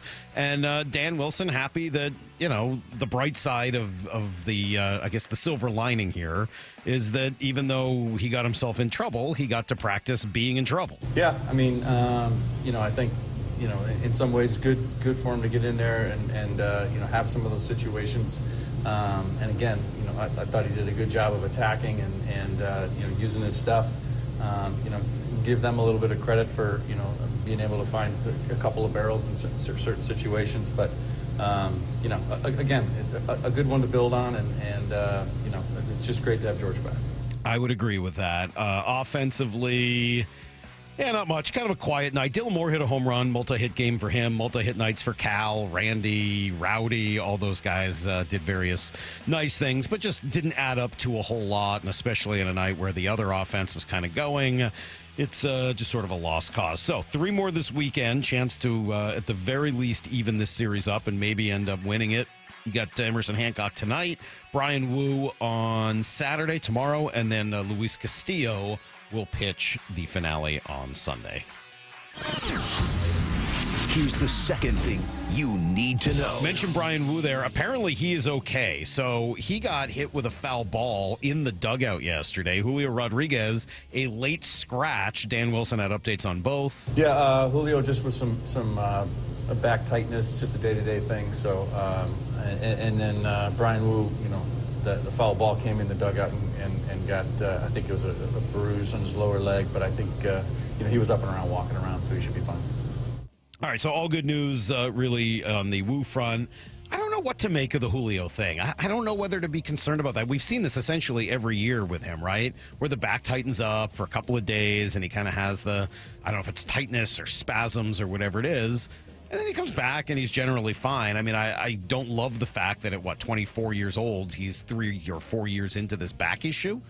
But on the other hand, it doesn't seem to affect him more than a week or so every year. So I don't know. I don't really know whether to be concerned about that or not. Better news, it looks like, on both Logan and Bryce. Both of them are going to throw bullpens today where they pitch, they sit down, they get back up, trying to mimic the idea of multiple innings. Bryce, I mean, listening to him last night, it sounds like he's ready to be back. Like, as soon as his IL stint is over, he's feeling better and wants to be back essentially right away. Logan, I don't think, should be too far behind. So hopefully both those guys in uniform and in the rotation sooner rather than later.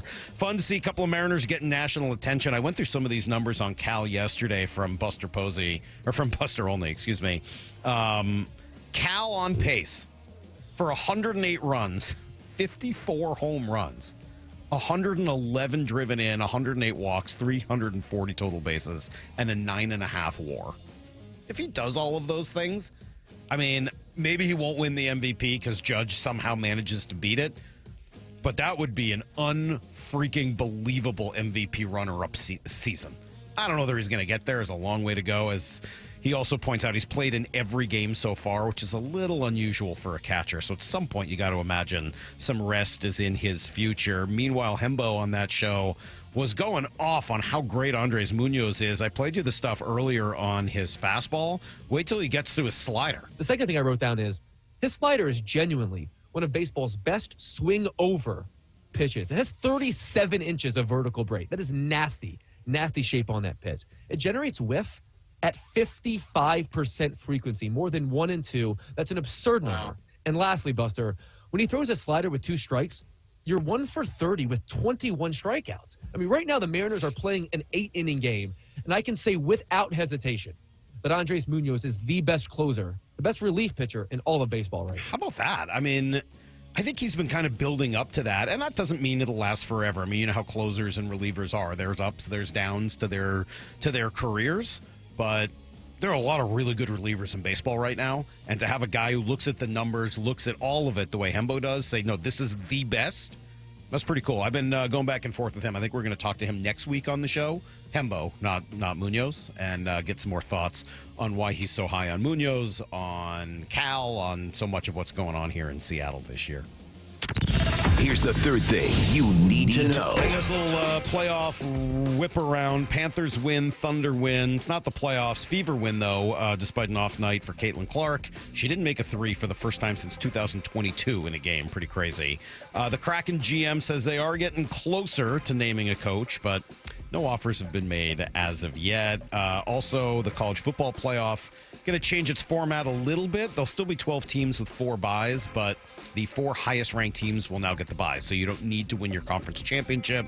That is good news for essentially Notre Dame. But as always, there's money behind this whole thing. Heather Dinich explains. The other reason that they came to this agreement, remember, it had to be unanimous in order to implement the change for this fall. And one of the reasons they were able to get to the unanimity is because of the financial component that was added to it. Sources told me that if you're one of the 4 highest ranked conference champions, even though you're not going to get one of those top 4 seeds or first round buys necessarily, you're still going to get the $8 million that Boise State and Arizona State got. $4 million for getting into the playoff, and then $4 million for advancing to the next round for a total of $8 million. So to be able to keep them financially whole was part of this deal. Pretty cool. All right, there you go. That is everything you need to know.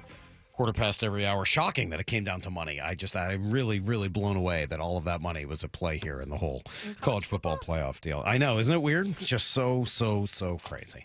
All right, here's the good news. I'm pretty much done talking for today. It's going to be a lot of guests coming in for the rest of the day. So Kevin Seitzer's going to join us next. Then Shannon Drayer.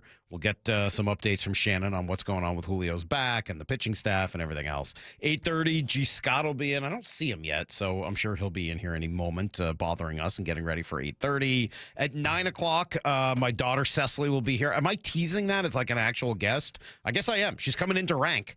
So be prepared at 9 o'clock. Cecily on her 11th birthday will be here. And then, of course, your phone calls at 9:30 this morning. I mentioned Kevin Seitzer. Every time I ask about him, I get one word back. I will ask him about that word next on Brock and Salk. Wyman and Bob, afternoons 2 to 7. What if the Mariners were fully healthy? They had their full complement of everybody in the rotation. You had Robles, you had Rayleigh, Brash from the start of the year, I guess, 2. All of those guys are only worth 2 wins? They're getting it done in a different kind of way. I mean, yeah, I think everything has worked out for a reason. Dave Wyman and Bob Stelton, afternoons 2 to 7 on Seattle Sports, the app, YouTube, and your smart speaker. The first Mariners Fireworks Night is coming up, and we're starting things off with a bang. Be here on Friday, May 30th for our K-Pop Fireworks Show, presented by T-Mobile, after the team takes on the Twins at 7:10. Jorge Polanco, his second home run of the night. He is absolutely on fire. Get ready for an epic dance party as we light up the sky with a post-game show powered by the biggest global hits, fireworks, and Mariners baseball. That's 2 spectacular shows in one unforgettable night. JP with a flip, and they got him at first base. Visit Mariners.com/fireworks to get your tickets and see the complete lineup of all 6 Mariners Fireworks Nights this summer, including a sing-along show on June 13th and a patriotic palooza on July 3rd. Plus, check out everything else on deck at T-Mobile Park, like 3 straight Mariners value games against the Orioles starting Tuesday, June 3rd. Mariners baseball. Try dance up. How can you free your team from time-consuming office tasks? Amazon Business. Smart business buying tools enable buyers to find and purchase items fast so they can focus on strategy and growth. Free up your team and focus on your future. Learn more at AmazonBusiness.com. Confidence is knowing you're ready to handle whatever comes your way. That's what it feels like to take on your workday with Cintas. They make sure your AEDs are up to date, your fire extinguishers are tested and inspected, your floor mats are cleaned and delivered, and your workwear looks good, feels good, and is freshly laundered with the Cintas Apparel Plus program. So are you ready to take on today? Visit Cintas.com. Oh, I'm ready! And get ready for the workday. Check engine or ABS light on? Take the guesswork out of your warning lights with O'Reilly Veriscan. It's free. Ask for O'Reilly Veriscan. O'Reilly Auto Parts. Good credit, bad credit, no credit. Jet City Harley is accepting all credit applications. Bank reps on speed dial to help get you approved. Bankruptcy, divorce, even repos. Let Jet City Harley Davidson get you financed on a new Harley today. Visit JetCityHarley.com. On approved credit. This summer, make sure your roof is ready for the season ahead with a company you can trust, like 3 Tree Roofing. We're not just your roofers, we're your neighbors, and we're here to help you protect your home this season. Visit 3treeroofing.com to schedule your free on-site estimate and get your roof replaced before the summer rush and potential material price increases. Our certified technicians make your roof replacement easy and worry-free, so you can focus on the important things this summer. Visit 3treeroofing.com to schedule your free, no-pressure estimate. 3 Tree Roofing, your Puget Sound roofing experts. At Cressy Door, we have the perfect garage door for you. Come visit our brand new garage door and fireplace showroom and let our experts help you find the perfect garage door. Cressy Door. Bump here. Celebrate Memorial Day weekend at the West Hills Chrysler Jeep Dodge Ram Beach Party. Enjoy summer vibes, games, and prizes, including a Traeger grill with vehicle purchase, Amazon gift card with test drive, and enter to win a tropical getaway. Plus, get employee pricing on all new Chrysler Jeep Dodge Ram vehicles. Join the beach party at West Hills Chrysler Jeep Dodge Ram, just off the Auto Center Way exit, Highway 3, Bremerton. Part of the Hazelwood Auto Group. Hazelwood has it all. Get rid of stubborn fat and address areas of loose skin with ProSculpt, the simple one-day permanent fat reduction and skin tightening treatment. Book your free consultation at prosculpt.com. You think your home is pretty cool until that summer heat hits, and suddenly your home isn't that cool. In fact, it's hot. Air conditioning from Washington Energy Services can help. Stay cool this summer with our biggest spring savings event ever. This month only, take up to $2,500 off an energy-efficient Bryant cooling system with exclusive Washington Energy rebates. Ensure your home is always the cool house with air conditioning from Washington Energy Services. Contact us today for a free estimate. Need a break from everything? Escape to a place where anything is possible and the fun never stops. At Silver Reef Casino Resort, you'll discover world-class dining, championship caliber golf, and so much more. Come join the fun and see why we've been consistently rated one of the region's top destinations. Visit silverreefcasino.com to book your stay and discover all the exciting events and promotions we have in store for you. Silver Reef Casino Resort, located off I-5, exit 260. Find out more at silverreefcasino.com. Hey, are aches, injuries, or everyday pain slowing you down? Well, it is time to move better, feel stronger, and get back to doing what you love. IRG Physical and Hand Therapy is now accepting new patients, and no referral is needed. Their expert team offers personalized hands-on care to help you recover faster and stay pain-free longer. Shannon, what is it like to see new patients walk through your doors? Rock, it's wonderful. You know why? It's because it's an opportunity for us at IRG to make a difference in someone's lives. It's so important that when people come in, they experience engagement, coaching, teaching.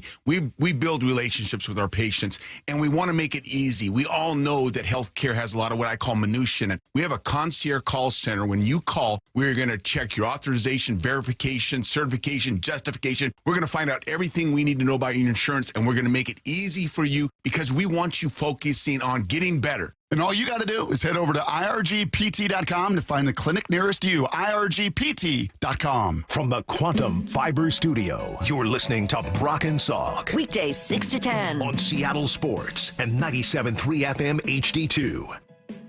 Well, I think the moment he said son of a buck, we all became fans of Kevin Seitzer in spring training and been waiting to have him back on. And we were going to do it a week or two ago, and then he got sick. And so finally today, joining us from Houston right now, Mariners hitting coach Kevin Seitzer. Good morning, Coach. How are you? Good. How are you? We're doing great. It's fun. It's been fun watching the team. It's been fun watching them hit. Obviously, it must be pretty fun beginning to your Mariner tenure as well, huh? Yeah. It's been great. Couldn't be more proud of the guys, the at-bats they've been putting together, and it's just winning's fun. That's all I can say. So I ask around about you because I do a little homework, not a lot, but a little bit of homework before an interview like this. And everyone I ask about you uses the same word, simple. And they're referring to the approach, just how you keep it simple. So I guess my question would be, what does that mean? How simple do you keep it for the players? Well, I mean, it's kind of me having exactly the same belief that Edgar does and what he instilled in these guys last year when he came on board and took over. And it was get on the fastball. Don't be in between. Don't try and figure out pitches and location and thinking about mechanics to be able to get your good swing off, and just get on the fastball and hit it back through the middle of the field.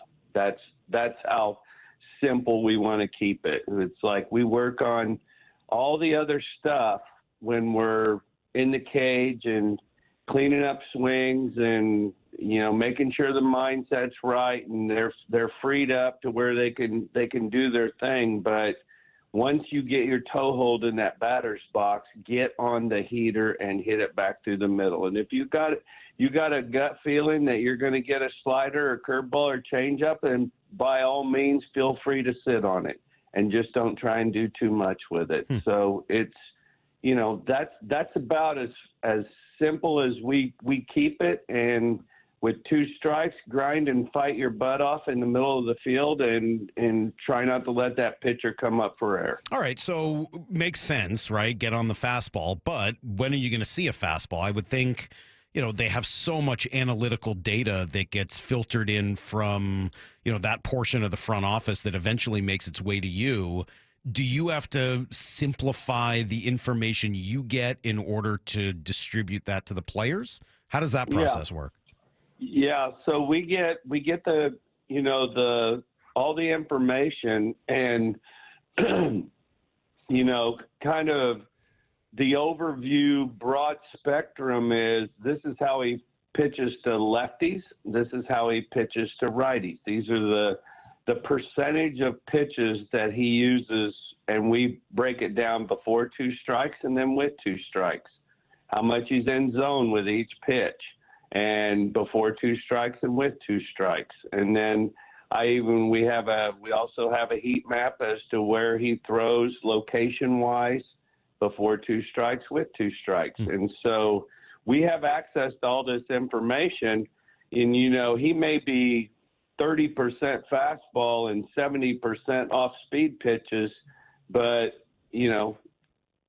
3 out of 10 are going to be fastballs. So you still have to be ready for the fastball, because you can adjust to the other stuff. You can throttle down and wait easier than you can catch up if you're geared up for the 70%. Let's put it that way. So,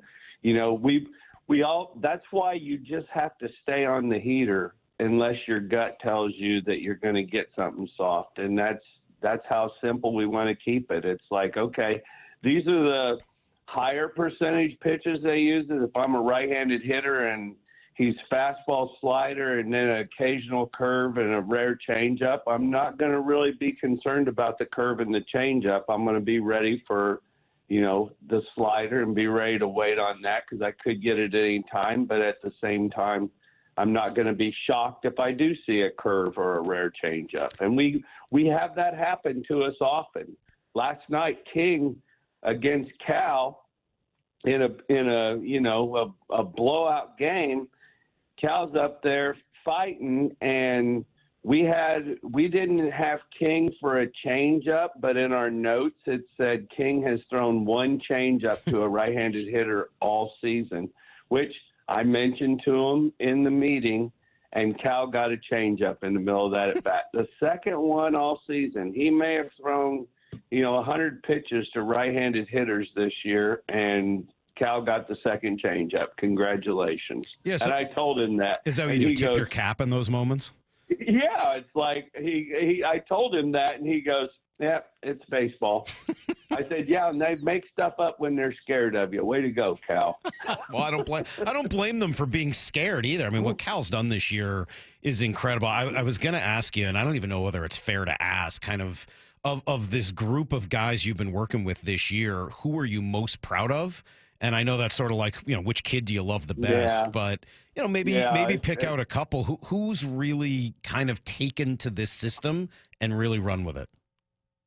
I mean, I would probably put Chow at the top of the list, but, I mean, everybody else is right there, too. It's like these guys are bought in. And, I go back to kudos to Edgar for setting the tone last year. And they were bought in last year. There was success that happened from it. And so it's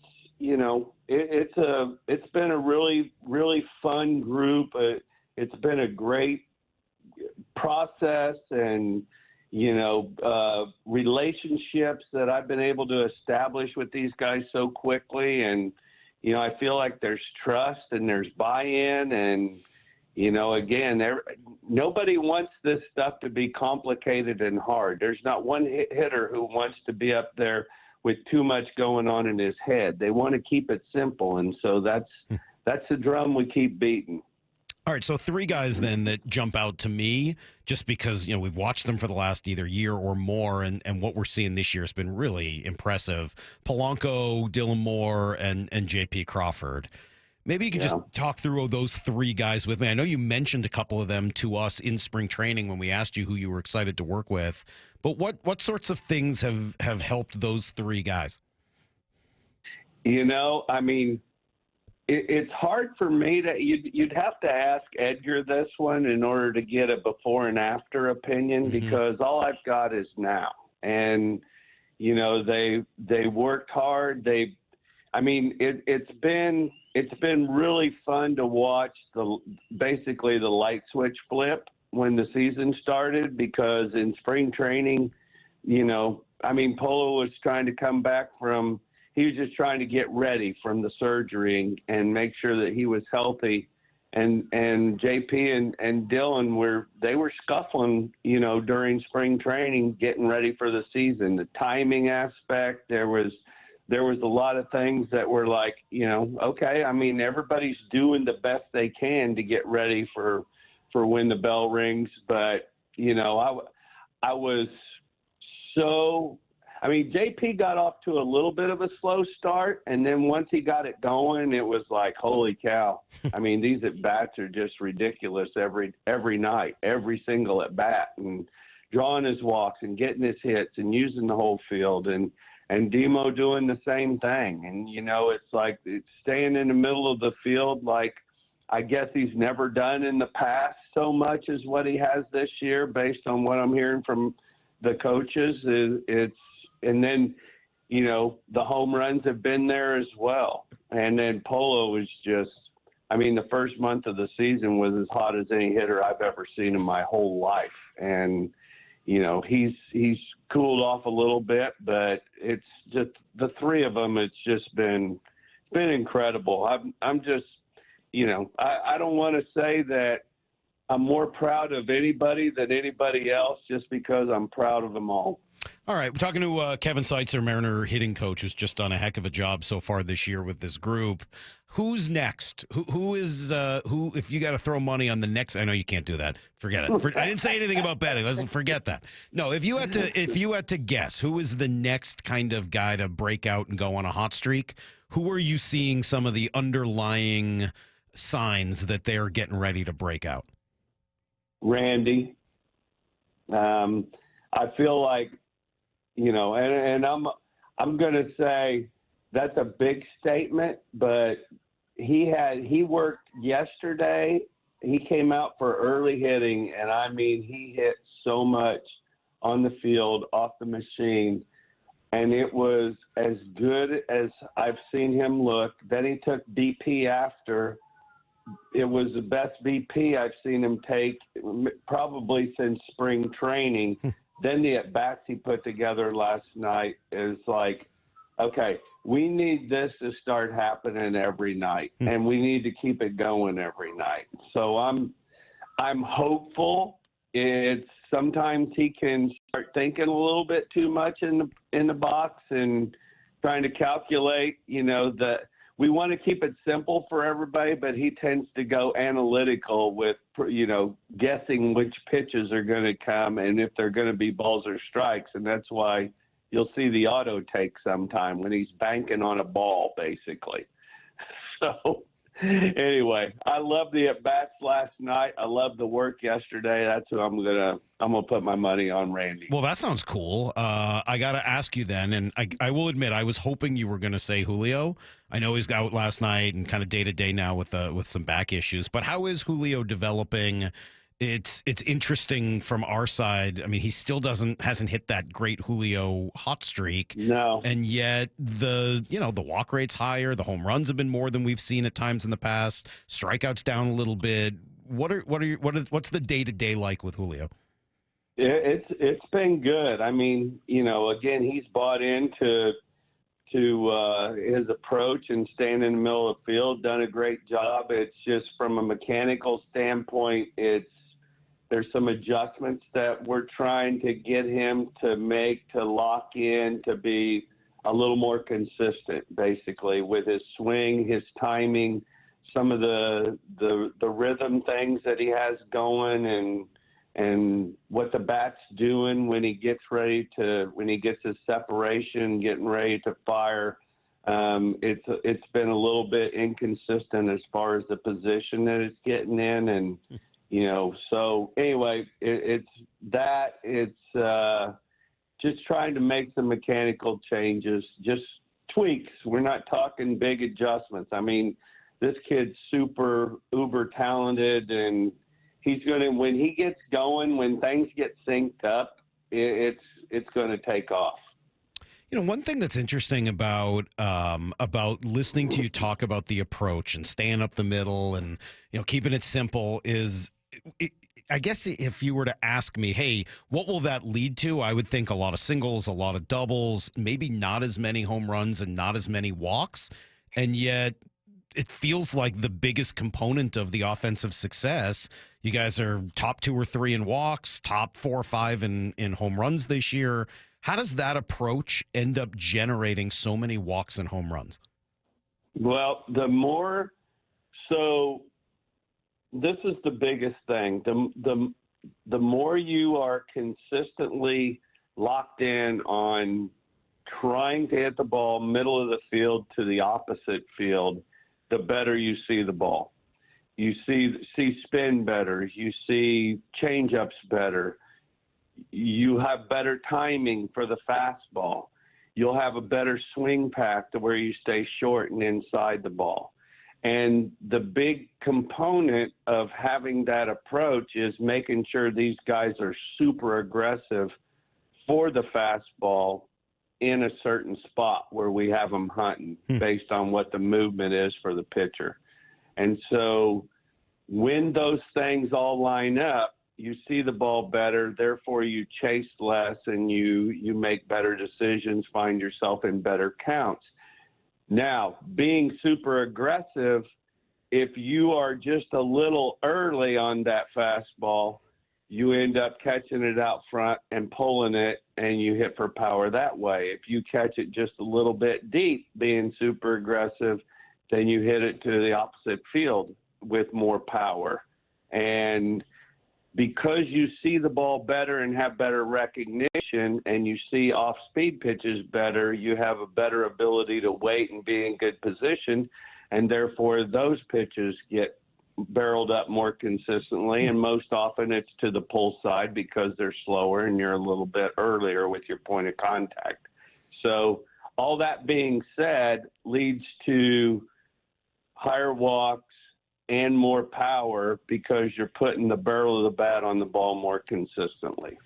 Works for me.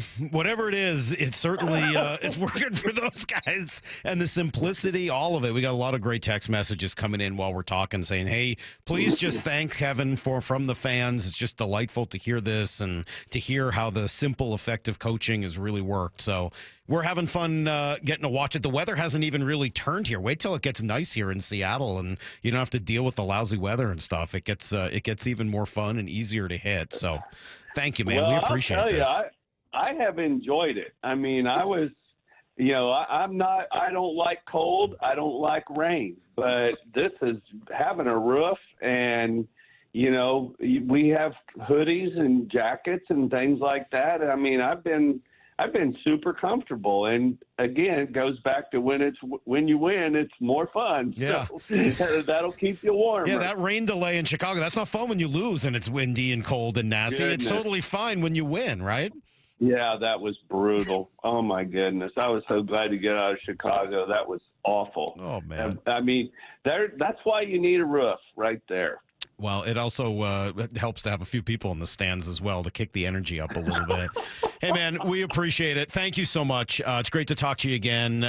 We really enjoyed it in spring training, and we'll try to make a good attempt to do this again every couple months. Thanks so much. All right. You're welcome. Take care. There you go. The great Kevin Seitzer, Seitz, as all of his teammates and folks around the building seem to call him, and a guy who's got this offense certainly working, hitting on as many cylinders as it has right now. We'll come back to some of that, though. First, we got to do a little Blue 88. This is Brock and Salk's Blue 88. Blue 88! Blue 88! We take you to the field as Brock Ewart breaks down 3 football questions as only he can. Now here's your hosts, Brock Ewart and Mike Salk. And I'm told we have Brock Ewart today for Blue 88. Good morning, sir. Goodness gracious, you're just air traffic controller today, huh? Yeah, we got a lot of guests, a lot of people. Seitzer to Heward to Shanny to callers, and in between your daughter Cecily. G too. Don't leave G out. Well, I'll leave G out. Yeah. Wow, that's a busy. It's a busy Friday. It takes a lot of people to fill the role of one Brock Ewart. I guess. Yeah, it kind of makes me feel good. I'm not gonna lie. All right. Well, I hope you can keep it as simple as Seitz just did. He was great. No son of a bucks this time, but he was good. Brock, we'll start here. I'll throw into your wheelhouse the college football change yesterday to the playoff. What do you make of it? Yeah. Is this good for the game? I think, honestly, Mike, this is a little bit of the college football for the first time, maybe in my lifetime, taking a page out of the NFL playbook and realizing if something is broken, fix it. Instead of trying to act like it's not broken or try to act like you're smarter than everybody else, or there's just way too much bureaucracy and red tape and you can't move quickly. Like the NFL or the college football playoff last year, awarding the top 4 seeds in a bye to the conference champions, it didn't work. It didn't work. The Arizona State, God bless you, Lyle, they were not as good as some of the other teams that were more deserving of those top 4 spots. It was nice that they won the Big 12, and they played great in the playoffs. But they were the 8th or 9th team in the country, not one of the top 4. So instead of rewarding those conference champions, and you were going to have some years where it made no sense whatsoever because they would have 3-4 losses, this is the right way to do it. And put the top 4 seeds. They've earned that right for a bye. Fix it, get it right. And college football, like the NFL competition committee, when something is broken, go fix it. And they did. All right, good. Question number 2. Morris sent this over. I was going to start the show with it, and then, I don't know, I dug into some other stuff instead. But it does seem to be a continuing trend. Those are your words, Maura, and I'm going to quote you there. This idea that Sam Darnold is likely to be worse this year while Geno Smith is likely to be better. Can you understand why that seems to be the common belief and narrative? Well, I'm trying to figure out that day that you did all the bias study. You had like 9 different biases. I think you wrote about all those different biases. Yeah. I apologize, Salk. The day after my 26th anniversary, I cannot remember every one of those. There's a little recency bias to it in that Sam's last couple games felt like his first, 5 years in the league. I think that people forget where Geno Smith was for the majority of his career with Pete Carroll, and that was the backup that never played. And what do we know about backups? Everybody always loves the backup a little bit more than maybe their talent is deserving of. And then, when Geno does get in there and Pete wants him the way that Pete wants him and he's traded for, I think that there's just a bunch of recency bias in this, forgetting really what the majority of Geno's career was, which was a backup until getting the opportunity. And he did, he was efficient. He did play well. We did argue many times that he's not the 20th or the 19th best, but it's weird that it took him leaving Seattle to finally get some of this respect nationally that it feels like he's getting. And it sure does feel like people are looking at Sam's earlier years and maybe last 2 games and forgetting what he did for the bulk of last year, which was played at MVP level. All right, question number 3. I saw your friend Peyton say that Jim Irsay turned Indy into a football town. You were there, was it? Yeah, I think that's totally fair. I don't think that's hyperbole at all. I think Hoosiers think of it as such a basketball town. I know. And maybe the Pacers will help that a little bit. But the Colts became the show, man. They dyed the river blue downtown for the playoffs every year because, the Colts were in the playoffs every year. And when you're in the playoffs every year and you're winning 10, 11, 12 games every year, what happens? Everybody gets involved. What happened here in Seattle, Salk? Like when you moved here, was this a big Seahawk town? No.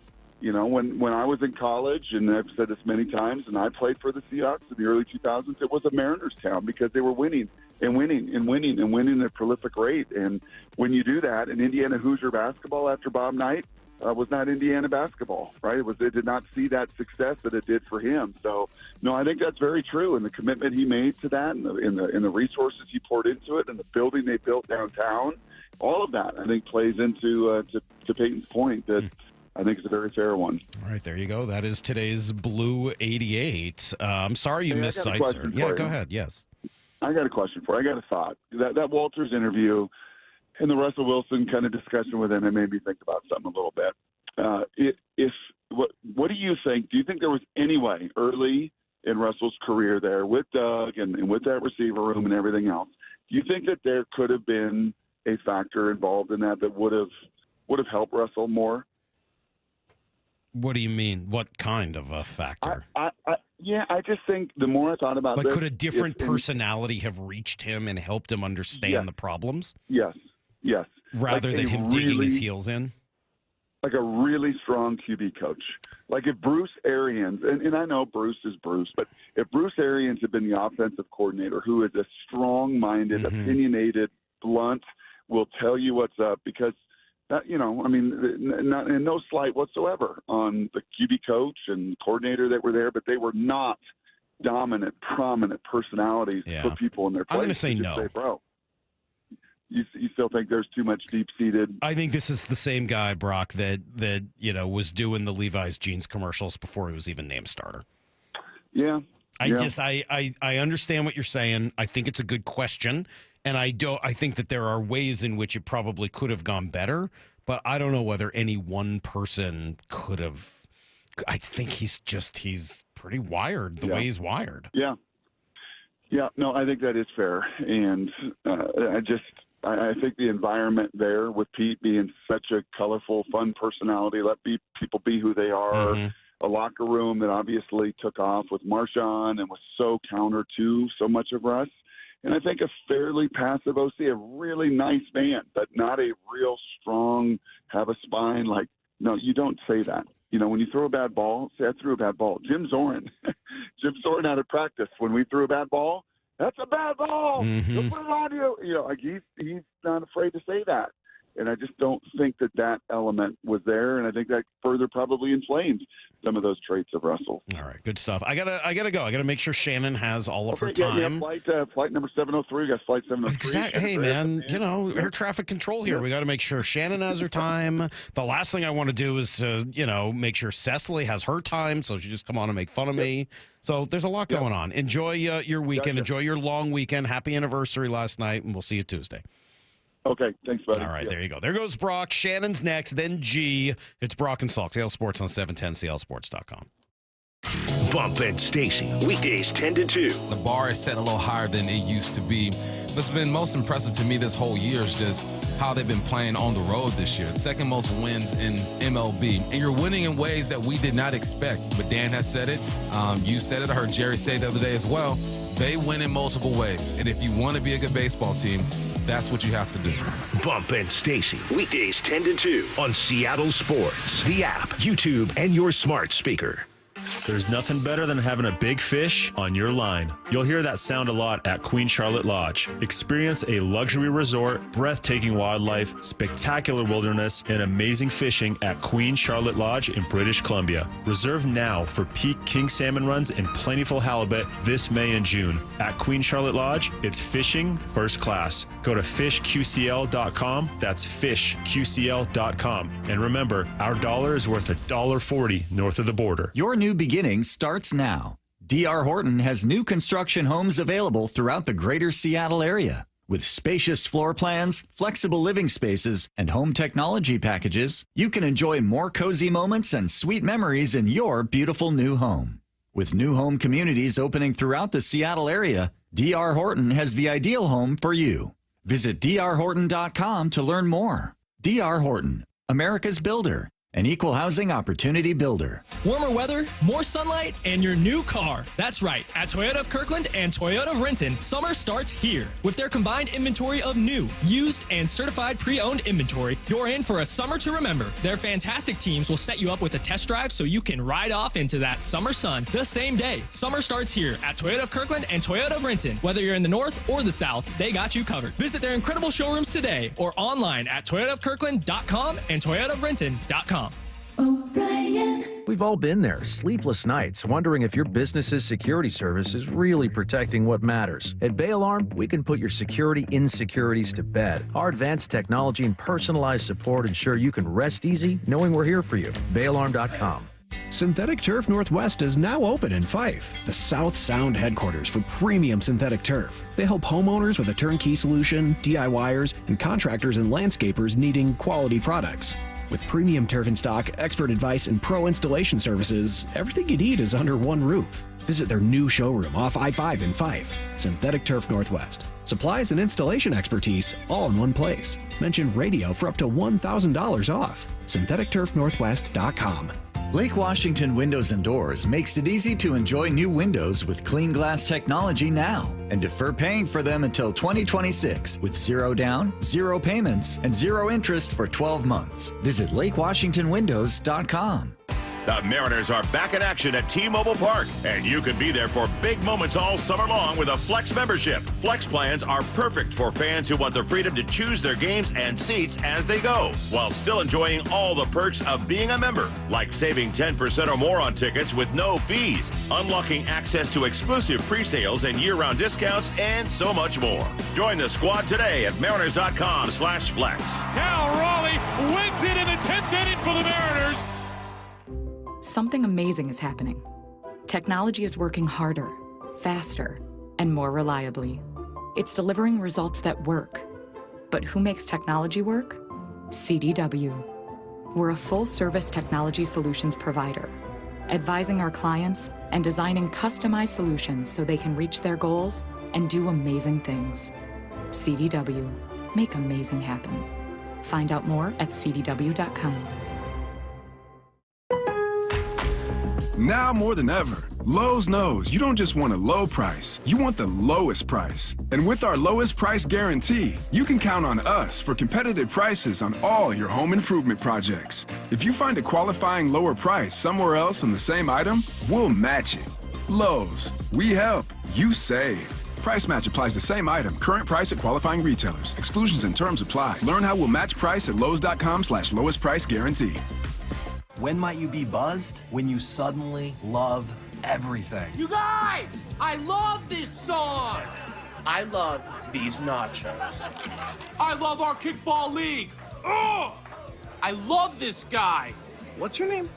You know what I'd love? A ride when it's time to head out. If you see a buzzed warning sign, call for a ride when it's time to go home. Buzz driving is drunk driving. A message from NHTSA and the Ad Council. I love your car. Is this real leather? It's Clean Car Month. Right now, get the Pro X1 Car Care Collection Wash Kit for just $19.99, exclusively at O'Reilly Auto Parts. O'Reilly Auto Parts. Go from daydreamer to industry leader with Amazon Business. From office supplies to IT essentials, Amazon Business provides tools that help you save costs and make insight-based decisions. Learn how to bring your visions to life at amazonbusiness.com. Let's go! This is Seattle Sports. Streaming through the Seattle Sports app. KIRO AM Seattle. KIRO FM HD2 Tacoma. Home of the Seahawks, Mariners, and everything Seattle sports. Give me a freaking auto! From the Quantum Fiber Studio, this is Brock and Salk on Seattle Sports. I don't read the internet, guys. Take the bull by the hands. And Brooke, you are. And Brooke, you are. Now here are your hosts, Brock Heward and Mike Salk. 206 says, that explanation by Brian Walters, ball in the dirt, not my fault, might happen in a game with a little clapping, is the best ever explanation for a personality like Russell Wilson. Yeah, it's that's a tough one, man. I think you hear that one. It's kind of hard to get over. All right, let's see. Mariners coming home to T-Mobile on Tuesday. They got a whole 9-game homestand to start. They got, Nationals, Twins, Orioles coming in, and lots of promotions. Randy Arozarena bobblehead giveaways, K-pop fireworks night, Bark in the Park, Pride Month, Mariners value games, all that stuff available at mariners.com/tickets. Shannon Drayer will return with the team then as well. She's on the road right now in what I'm told is an incredibly hot and humid Houston. Good morning, Shannon. How are you? I'm okay. How are you guys? Well, we're good. We need updates from you on a little bit of everything, starting, I guess, with Julio. Back spasm, sore or stiff back, whatever it was for the scratch last night. We've seen this before with Julio. What's the level of concern? Not too much. I mean, the level of concern, I think I'm looking at days and not like an IL stay. We have seen it from him before, and that's usually taken a couple of days of, having the treatment and having the devices put on his back and whatnot. And he himself last night said, look, let me see where I am tomorrow, and then I'll talk about it. So I don't think that this is anything that should be too worried about. I think this is something that's going to pop up from time to time with him, but we simply won't know until we see him later today. Yeah, do you, just in general, when something like that happens each year, does that make you more nervous or less nervous? Because I could kind of see it spun either way. Neither. I mean, athletes are going to have, they're going to have back issues. They're going to, a week ago or on the homestand, J.P. Crawford woke up, shoulder didn't feel right. It can just be the way that you sleep. It might be a back perhaps a little bit more because it was during batting practice, maybe. But he seems to think that it was a situation where it just tightened up on him and he didn't do something in the batting practice. I think that would probably be the only thing that I might be worried about, but that doesn't seem to be the feeling at all. So I'm not. And athletes, we all sometimes wake up and the back doesn't feel good, or we do something and the back doesn't feel good. So, yeah, I know that they do absolutely everything they can in terms of stretching and routines and whatnot to try and make sure these things don't happen, but they do. And so I don't worry about it too much. What'd you make of Kirby last night? I think my favorite moment was when he hit the first batter with the first pitch. I thought that was great. I thought it was very George Kirby in a first outing. And, I think the most important thing was you saw his velo there. The stuff looked good. Nobody was really squaring him up. Everything looked live out of his hand. I think the biggest problem that we saw was the problem that we will continue to see with him is that his misses are in the strike zone, and they are going to constantly be trying to help him work through. You got to sometimes throw it a little bit out of the strike zone. You've got to expand. It's not something that he does, and he knows that, and he works on it. And I think that that's what we saw. I don't think there was anything terribly wrong with him coming off of the injury. I think it was just a case of, he was still getting the feel for the baseball in that situation. He was still getting feel for a new mound, the new adrenaline and whatnot. And I asked him after the game, it was kind of funny, did this feel like a first outing? And he said, yes. And he tried to give more on that. And he just, ended up with, well, yeah, it did. But the thing that's different about this is that he is coming in and the season has started. Had this been the first week of April, everybody's kind of on a level playing field. The hitters are still adjusting. Pitchers seem to usually be a little bit further ahead, but he's coming off the injury, trying to get all those questions off. Yep, sure, everything felt good in the rehab assignments, but he himself said he needed that game adrenaline. Well, he got it, and he got that little bit of extra velo, and the life was there. And now it's like, okay, let's go. Let's get the season going. And I wouldn't make anything of it other than that. He looked healthy. He looked like George. And let's go. Logan and Bryce, sounds like both guys are going to do bullpens today. Actually, it's going to be a sim game situation. So that should be great. They are going to have up-downs, which we've seen them do a little bit in the bullpen. But this one is now going to be with hitters in the box. What I'm not sure is, are they going to be swinging today? But it's going to be a 2-inning, Logan, Bryce, and just get those up downs, which will be 3 total, considering that they will have a full warm up before that. And after that, with Bryce, there is a chance that he doesn't need a rehab start. And if everything feels good, he could be inserted back in the rotation when we get back to Seattle. And he's barely been down. He just took a few days after that cortisone shot, and then he was out throwing, and then we saw him throw a bullpen. So I think everything is good with him. The most important thing is he's not feeling anything in that elbow. And, I want to stress it was the back of the elbow. It wasn't the area where you get really concerned about, any kind of surgery or anything like that. It's something that maybe at the end of the year he might need a little bit of a cleanup, but this is something that he thinks that the cortisone shot can knock out for a long time, if not the remainder of the year, and you're not looking at a UCL issue there. So that's good. And I think that'll be great for his mentality, because I think that all kind of was snowballing on him when he went out. Logan obviously is a different story. He's going to need some rehab starts. They're being very deliberate and very careful with him. So we'll just wait and see what they think after this and what his next step is. I was enjoying the Bryce interview yesterday, mostly because of Luis. I got to tell you, I love Luis anyway, but just watching him last night, I just want to hang out with, I want to be best friends with Luis. Well, I don't blame you on that. I mean, you hear about the trips that he takes in the off season. He lives just off the water, and he goes fishing every day, and it's just kind of a relaxed, just kind of life for him with family and fishing and friends, and the boys swimming out to the boat, and it sounds like it's absolutely great. And the thing that cracks me up about Luis is, I think that's exactly what we see out on the hill. I mean, how often do you see a pitcher smile or smirk on the mound? Not often. And it's not that he isn't a competitor. He absolutely is a competitor. He gets after it out there, but nothing's going to bother him. And he genuinely is a person that is grateful for everything in his life. And he's grateful for the opportunity to be out there. And, even after a tough outing, you see him kind of looking skyward and thank you, and that's just kind of how he goes through his life. And he does have that little sense of mischief, and he's a presence that is, I don't know how many clubhouses have it in baseball, but the Mariners have it, that if you're having one of those days, look to that corner. It's not as loud as Eugenio Suarez was, but it's just as powerful. And one of the neatest things that I saw this year is, I think it was before his third start. Logan Evans is a little bit different in that he's one of those pitchers that you wouldn't know it's his start day on his start day. He has a very, very, extensive routine that he does, but he doesn't get uptight about anything. He doesn't put the headphones on and don't talk to me. It's not, that kind of thing.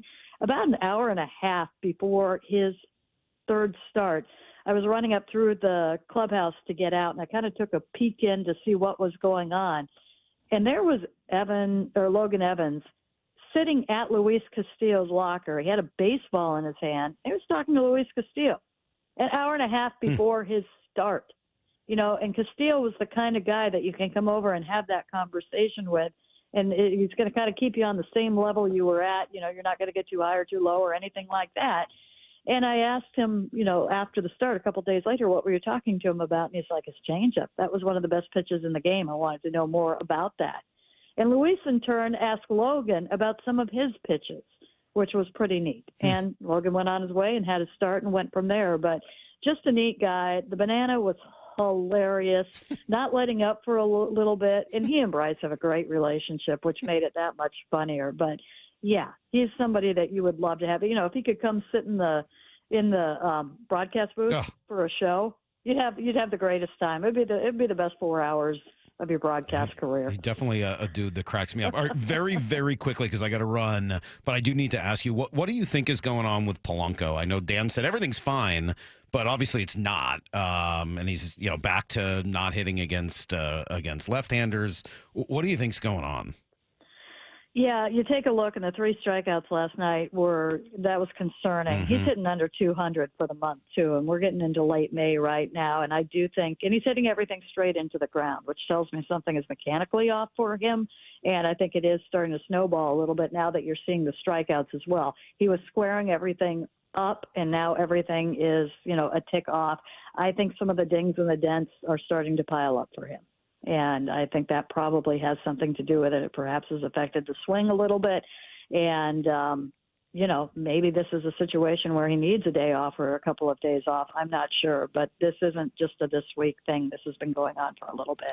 All right, Shannon, I think we got to bring you in next week. I think we got to do a little sit down for a little while and just talk through a whole bunch of interesting Mariner things going on, some players, some moves that could be made, decisions that could get made. So when they're back in town, let's make sure we get you in for a while and have like a long, drawn-out Mariner talk. But enjoy the rest of the road trip, and we'll see you then. You got it. All right, there you go. Shannon Drayer, it's Friend Day, always on Friday. We get all of our friends in, and that will include G. Scott in 20 minutes, and apparently my daughter, Cecily, a little bit later. There's a chance that Gertie might be coming in as well. I don't know if we'll let her on the air, but little Gertrude may be here as well to visit when Cecily comes in, so you can look forward to that. We'll come right back with everything you need to know next. It's Brock and Salk, Seattle Sports on 710. Wyman and Bob, afternoons 2 to 7. The Olympics used to be a huge deal. I think it still is. I was listening to Ryan Rowland-Smith talking about playing for your country. I think that that's a big deal in almost any sport except for the NFL. I don't want any of my starters out there. Why risk anyone over a fake game of football? Yeah. That's what the players who don't make it are for. Dave Wyman and Bob Stelton, afternoons 2 to 7 on Seattle Sports, the app, YouTube, and your smart speaker. This is the story of the one. As a safety manager at a manufacturing plant, he does everything he can to keep his coworkers safe. From finding ways to reduce risks to keeping safety supplies in stock. And for that, he relies on Grainger. Grainger offers a broad range of quality products and next-day delivery, so he can always play it safe. Call 1-800-GRAINGER, click Grainger.com, or just stop by. Grainger, for the ones who get it done. Now more than ever, Lowe's knows you don't just want a low price, you want the lowest price. And with our lowest price guarantee, you can count on us for competitive prices on all your home improvement projects. If you find a qualifying lower price somewhere else on the same item, we'll match it. Lowe's, we help, you save. Price match applies the same item. Current price at qualifying retailers. Exclusions and terms apply. Learn how we'll match price at Lowe's.com/lowest price guarantee. Get 0% financing for 72 months on Cat compact construction equipment at NC Machinery. Built for performance, durability, and comfort. Buy now and take advantage of 0% financing for 72 months at NC Machinery. Bump here. This weekend, come to the West Hills Chrysler Jeep Dodge Ram Beach Party for games and prizes, including a Traeger grill with vehicle purchase. Plus, get employee pricing on all new Chrysler Jeep Dodge Ram vehicles. Join the beach party at West Hills Chrysler Jeep Dodge Ram. Hope springs eternal during the start of the season, but unfortunately, so do spring allergies. Hey, it's Dr. Ryan Stern of the Stern Sinus Center. Rhine-Air is a simple, non-invasive procedure that significantly reduces your postnasal drip and stuffiness. We're proud this year the Stern Sinus Center was just named a nationwide center of excellence. We're also excited to welcome another allergy surgeon and ear surgeon to our practice. Schedule your appointment in Auburn or Federal Way or go to sternsinus.com. Mariners fans, it's time to bring the noise to T-Mobile Park. This lineup is loaded up and locked in. From every moonshot. Now Raleigh obliterates this. How far? Way back there. To every how in the world did he catch that moment? Up play. Air Williamson reels it in. Be here as the squad shuts the door and lights the W. Munoz looking for the final out. Here's the stretch and a 2-2 on the way to Young. It is strike 3 called and the ball game is over. This is our house. They're going crazy here at T-Mobile Park. Mariners baseball. Tridents up. The Mariners are back in town next week for a 9-game homestand, and the fun kicks off with a 3-day Randy Arozarena bobblehead giveaway Tuesday through Thursday against the Nationals. All 3 games are Mariners value games, which means you can score seats starting at just $11. Get your tickets today at mariners.com. Feeling lucky? Don't miss the Lucky Classic Collector Car Truck and Boat Auction, Saturday, May 31st at Tacoma's LeMay Marymount Event Center. Hundreds of cars, vintage, muscle, exotic, classics, trucks, boats, and more. Saturday, May 31st at Tacoma's LeMay Marymount Event Center. Millions of dollars in inventory, many must sell with no reserve whatsoever. Get lucky, get local, and get in line for the Northwest's greatest collector car auction. Auction details at luckyoldcar.com. Heading outdoors or on the water this weekend? Check in with Joey and Nelly on the Outdoor Line from 6 to 8 a.m. every Saturday on Seattle Sports and the Seattle Sports app. When businesses thrive, communities score. That's why Bank of America is the official bank of FIFA Club World Cup here in Seattle. And our more than 95 local business specialists are ready to help your business win. What would you like the power to do? Learn more at bankofamerica.com/local business. Bank of America, official bank of FIFA Club World Cup 2025. Bank of America Corporation, all rights reserved. Headed to the ballpark? Skip the traffic jams, parking fees, and the stress of driving. Make riding transit part of your game day ritual. Roll in with your crew, talk stats, and meet fans. No traffic, no stress. Community Transit riders enjoy seamless connections to light rail and ferries to get to Seattle and beyond. And youth 18 and under ride the bus for free. All in for the win. Plan your trip with Community Transit at ctgo.org/home run. You're free now. Free to stream beyond your wildest dreams. Rom-coms, slasher-coms, space operas. Free to fill your feed with impossibly chonky chonkers. Cats, corgis, babies on demand. Free to make your smart devices do silly things. Bowl of chips on the Robo-Vacuum. Free to open a world of remote work and Gametopia. Who's the boss now? Free to be everything you imagine. That's how it feels to have Quantum Fiber Internet. Your world unleashed. Learn more at quantumfiber.com. Limited availability, service in select locations only. Your new beginning starts now. D.R. Horton has new construction homes available throughout the greater Seattle area. With spacious floor plans, flexible living spaces, and home technology packages, you can enjoy more cozy moments and sweet memories in your beautiful new home. With new home communities opening throughout the Seattle area, D.R. Horton has the ideal home for you. Visit drhorton.com to learn more. D.R. Horton, America's builder, an equal housing opportunity builder. Need to know. 15 minutes past every hour with Brock and Salk. Here's what you need to know. Up first. Well, George Kirby did return last night, but as you heard from Shannon, as you saw with your own eyes, he really wasn't quite himself yet, didn't have his command, and just wasn't quite ready for the being in the middle of a baseball season the way everybody else was. And only last 3 2/3 innings. He gives up 5 runs on 6 hits, even walked a guy, which is not like him. Here's what he said about how he felt. Yeah, super excited. You probably could have told by that first pitch, a little sporadic, but yeah, it felt great to be back out there. My body feels good. Yeah, just didn't go the way I wanted to tonight, but it's a great step in just being back with the boys, being with the team. And yeah, just got to do my job next time. Yeah, it might take a couple of turns through the rotation in order for him to get on track. Here's what Dan saw. Yeah, I mean, seeing him out there, number one, and two, I thought the velo was good, and he was attacking. They were able to get some base runners. He did break a couple bats in the process, but seeing George out there and him attacking with his stuff is what you love to see, and definitely something to build on. He certainly does attack. The one thing that kind of jumped out to me yesterday, and Aaron pointed out on the broadcast, was there was a strikeout where on each of the last two pitches he threw to the batter, Cal lined up. I mean, he had to be set up all the way in the left-handed batter's box. He was so far over, just desperately trying to get George to throw a pitch that you would swing and miss outside the zone. And it's really kind of antithetical to him. But when he does it, you can see some of the effectiveness. Hopefully they're able to get him to do more of that. Not much of a night for the bats. Wasn't terrible, but it just wasn't great. Dylan Moore had a home run, multi-hit nights for Cal and Randy and Dylan and Rowdy. So we'll see if they can kind of jump back on it tonight. They do still have 3 more against the Astros in Houston. Emerson Hancock tonight, then Brian Wu tomorrow, and Luis Castillo on Sunday. Here's the second thing you need to know.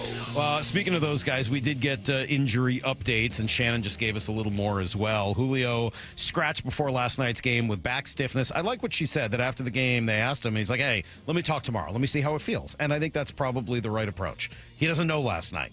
But by today, I think they'll have a little bit more of a sense as to the severity of this for Julio. Meanwhile, good to know that Brian Wu was okay after getting struck with a foul ball inside the dugout last night. He's fine, just sounds like a bruise on his lower leg, and he should be able to go without a problem tomorrow night. As for Logan and Bryce Miller, Shannon just gave you the longer update on both of those guys. And, again, all systems go as they'll do essentially a sim game style bullpen today. And then at that point, Bryce sure sounds like he's going to be ready to go when he's eligible to come off the IL next week.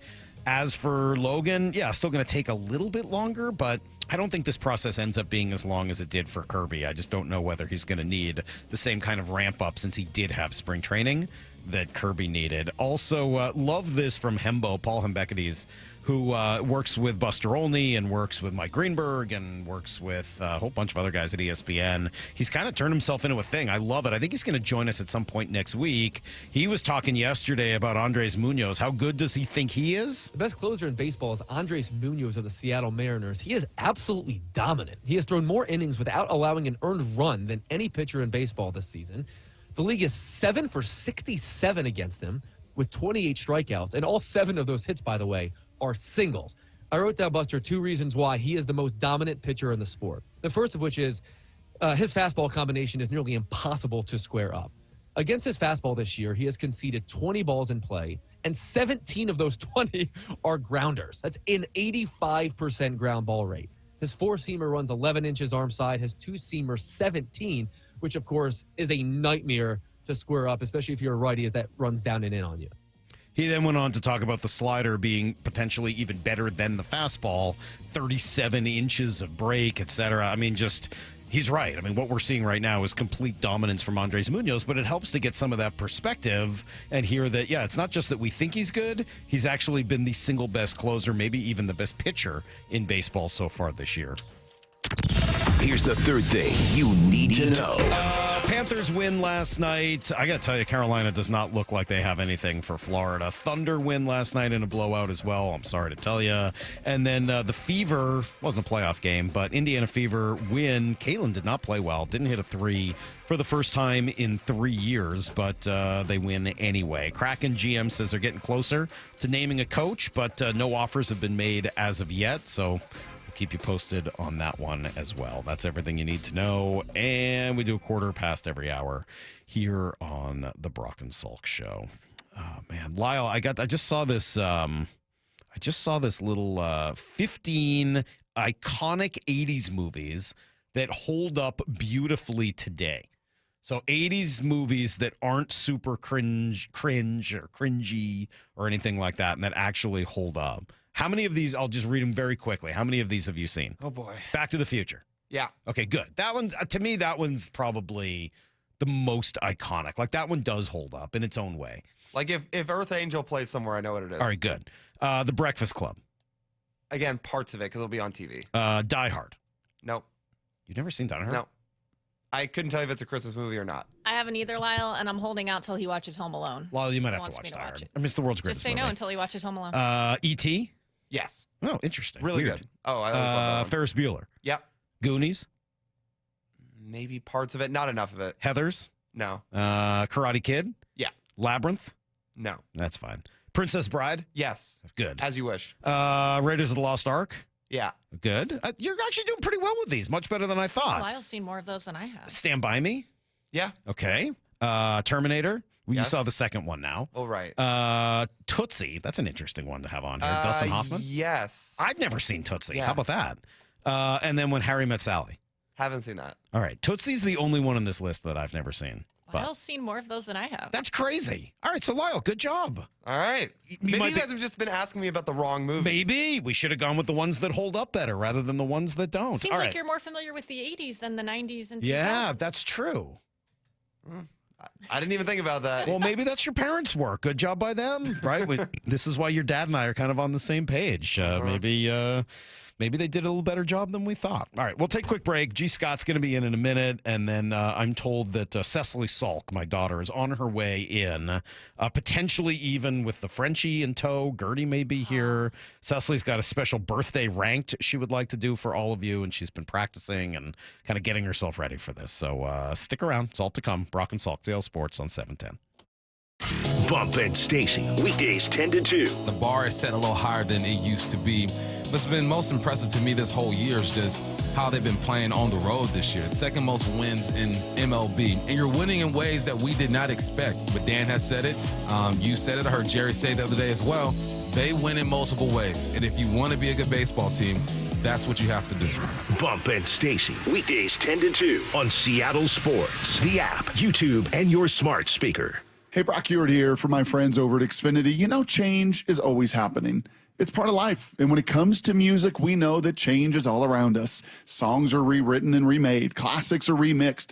Bands and artists, well, they come and go. Even our taste in music, as we get older, can change a bit. But no matter how things change in 5 years, there's one thing that will stay the same. And that is the price of your internet. That's right. Xfinity is introducing a 5-year price guarantee. It means you get 5 years of the most reliable Wi-Fi with their best equipment included for a price that stays exactly the same. Are you surprised? Well, life is full of them. One internet price, 5 years, guaranteed. Learn more at Xfinity.com/deals. Now, restrictions apply. New residential customers only. Taxes and fees extra and subject to change. Most reliable Wi-Fi based on Open Signal Awards USA. Fixed Broadband Experience Report, August of 2024. Go check it all out right online at Xfinity.com/deals. Warmer weather, more sunlight, and your new car. That's right. At Toyota of Kirkland and Toyota of Renton, summer starts here. With their combined inventory of new, used, and certified pre-owned inventory, you're in for a summer to remember. Their fantastic teams will set you up with a test drive so you can ride off into that summer sun the same day. Summer starts here at Toyota of Kirkland and Toyota of Renton. Whether you're in the north or the south, they got you covered. Visit their incredible showrooms today or online at toyotaofkirkland.com and toyotaofrenton.com. Introducing frequent flights between Boeing Field and a private terminal at Portland Airport. Seaport Airlines is transforming travel with convenience, comfort, and free parking just steps from your plane. It's about time. Book today at flyseaportair.com. At Cressy Door, we have the perfect garage door for you. Come visit our brand new garage door and fireplace showroom and let our experts help you find the perfect garage door. Cressy Door. Progressive knows when you own a boat or RV, it's like you're automatically on vacation, even if you're actually a marriage counselor in the middle of couples therapy. But in your mind, you're camping in Acadia, puttering around Frenchman Bay. Your boat and RV are both protected. You're lobster drenched in butter and, Did your clients just notice you weren't listening? Quick, do the thing where you just repeat back exactly what they said, but as a question. They bought it. Now back to Maine, earning an automatic discount bundling your boat or RV with your home or auto. Progressive Casualty Insurance Company affiliates and other insurers. Not available in all states or situations. This is the story of the one. As a lineman, he does whatever it takes to keep the power on in his community. And he wants a partner like Grainger who does the same. Grainger offers the professional-grade products he needs, from voltage detectors to harnesses to hard hats, plus fast, dependable delivery, so he can rise to every challenge. Call 1-800-GRAINGER, click Grainger.com, or just stop by. Grainger, for the ones who get it done. I'm attorney Rob Iddens, proud Marine Corps veteran and owner of Warrior Injury Law. We help all types of injury victims like Sean, who was rear-ended in a car accident. They're just easy to work with. They're fast. I like the fact that he had military service. I can see a lot of Marine in Rob. He's very in charge, really gets things done. But I didn't have to do anything. He offered me a settlement, had a number in my head, was nearly double that. I would refer absolutely anybody to Rob. If you've been injured, call us at 253-WARRIOR. Warrior Injury Law. Battle tested. Eddie's! Get rid of stubborn fat and address areas of loose skin with ProSculpt, the simple one-day permanent fat reduction and skin tightening treatment. Book your free consultation at prosculpt.com. I like my teacher because she helps me with my problems at school. No matter how old you get, you always remember that one great teacher. Hi, this is Rick Riz, inviting you to join WSECU in celebrating Teacher of the Week. This year, we're going to honor 24 great teachers with grants of $500, sponsored by WSECU, the credit union for Washington. Nominate an exceptional teacher now at mynorthwest.com/teacher. This is the story of the one. As a safety manager at a manufacturing plant, he does everything he can to keep his coworkers safe. From finding ways to reduce risks to keeping safety supplies in stock. And for that, he relies on Grainger. Grainger offers a broad range of quality products and next-day delivery, so he can always play it safe. Call 1-800-GRAINGER, click Grainger.com, or just stop by. Grainger, for the ones who get it done. Now more than ever, Lowe's knows you don't just want a low price, you want the lowest price. And with our lowest price guarantee, you can count on us for competitive prices on all your home improvement projects. If you find a qualifying lower price somewhere else on the same item, we'll match it. Lowe's, we help, you save. Price match applies the same item. Current price at qualifying retailers. Exclusions and terms apply. Learn how we'll match price at Lowes.com/lowest price guarantee. At Uline, they know going the extra mile takes hard work. For companies pushing to go further, Uline will go the distance with you. 24/7, they answer the phone to get you the shipping and industrial supplies you need. Business can move fast.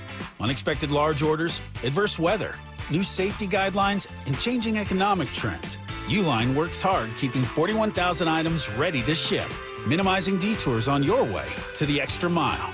Visit uline.com.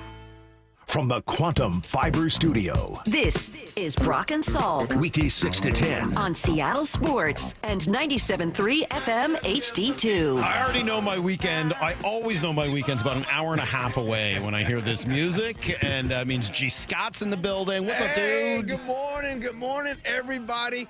Real quick, good morning, Lyle and Mara. Real quick, how long have you been on radio in this market now? 16 years. Little over 16 years and a month or so. 16 years. Yeah, it was 16 years ago that we started. There have been a couple, Well, I was couple sabbaticals in there, but started 16 years ago. I was just in Boston. Yes. Your hometown. Yes. Yeah, I was out there. Beautiful place. A lot of traffic. One of the things that stood out to me was, because I had never been to Boston before. It was the first time I've been around. I watched the basketball game. I watched the Celtics inside of a restaurant, and there was a lot of fans in there. I was talking to some people. Yes. And I was like, man, I've never been around. I heard the Boston accent out there in Boston, right? And so it made me think about it. It's like, man, Seattle has really embraced you for 16 years, even though you sound like you're from Boston. I don't sound that much like I'm from Boston, do I? I just love Seattle, Brock and Salk listeners for embracing you, for your Boston accent and everything. It's just, it is just beautiful. It is the beautiful. way they have embraced you, your Boston accent, and everything. I'm amazed people can understand me through this, through my thick Boston accent. It's amazing. G, hi. Good morning. I appreciate that about you. I like that G went to Boston. Was like, people here like sports. It's crazy. It's so funny. Okay, I'm gonna say this. It is different though. Like people won't just randomly start talking to you about the Mariners at a bar. No, here, I'm not. No, I know. I think that's what your experience was, right? It's different. I know. I'm not even exaggerating. And this isn't, this isn't putting down anyone. It's different. Like you are watching a game. It's a religion. The tension in the room, and when there's a bad play, and it's not a couple people in the spot that's upset. And by the way, why does every restaurant have TVs? To watch the Red Sox game. Every restaurant has TVs. Even nice restaurants. Yes. And they're all on whatever sporting event is on. Every one of them. Seriously. Yeah, you never have to go and ask a bartender to put on whatever game you're looking for there. It's already on. All right, well, I got a ton of stuff for you today. Both of our daughters are coming in today. Is that right? Yeah, my daughter and granddaughter will be here. Matter of fact. Am I going to get a chance to see them? Will they be here by 10? I don't know. But if you all are on X, formerly known as Twitter, I just posted Grandpa G on my Twitter right there, or my X, and I posted a picture of my granddaughter and I, and I got to tell you. Oh, there she is. Look how cute she is. She fell asleep in my arms yesterday. And I hate to sound corny, y'all, but I'm telling you. Is this your first granddaughter? No, it's my second. Okay. This is my second. But when she fell asleep in my arms yesterday, that's true peace right there. You know what I mean? That's a peace that is different. And this is what I thought about. The last time I was having little babies fall asleep in my arms, I don't think that I was where I am in life. Well, clearly. And so there was so much, like as a parent, and some of you all can relate to this. Sometimes when you're a parent and the baby's sleeping, you're like, please just go to sleep, just go to sleep. Like, being a parent is one thing. Being a grandparent is different. And I think as a grandparent, all you're thinking about is, wow, I wish life, the way it is now, was like this back then, because I think I would have been a better parent. How old were you at that point? Well, my first child was 19. Right. I mean, so you were pretty young when G was a baby. Yeah. Right? So, I mean, it's maybe not that surprising that you're in a little bit different headspace now than you were then. Yeah. Right? I mean, like, looking back on it, that's pretty young. Yeah. Can you imagine that you were 19 years old and a baby? No, I couldn't imagine. Right. I couldn't imagine at all. So this is why I think that kids are smarter today than we were of yesterday. Yeah. Because a lot of kids are holding off. Like, hey, no, it's not a good idea to have a child at 19. Yeah. Keep growing, my friend. Do you think that's true? Would you recommend having a child at 19? No, I wouldn't. And yeah, look how well he's turned out. It wasn't my doing. Well, but I mean, it's partly your doing. I mean, no, that's not true. It is partly. Well, not just your me. doing. Well, my daughter, who's going to be coming in here. Yeah. Like, I mean, I think this has to do with DNA. Like, she's a federal defense. Well, I'm sorry. So I guess you had was her first. at 19. Yeah. Okay, right. Yeah. And then how old were you when baby G was born?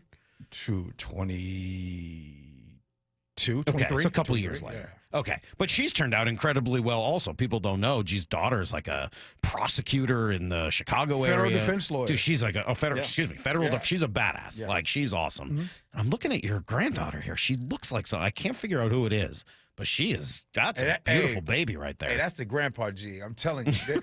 Hey, Grandpa G, if you guys say something to me, usually I will verbally go at you. I don't even care. No. Even if the people call you big guy? Even they come, What's up, big guy? How you doing? How you doing, big guy? I'm trying to lose that one, man. I'm trying to lose that one. Let me ask you a question. What's up? I keep reading this. I was just asking Brock about this, and kudos to Maura. She kind of pointed this out, and she used the right word. It's a continuing trend that the national media is looking at quarterbacks and seems to think, in general, that Geno is going to be better this year than he's been, that Geno's getting better, while Sam Darnold is going to be worse. And there's any number of kind of reasons behind it, but it seems odd to me, given the two players' ages and kind of what they have done trend-wise in the last year or two, that the prevailing narrative is that Geno will get better while Darnold will get worse. Right. What do you think?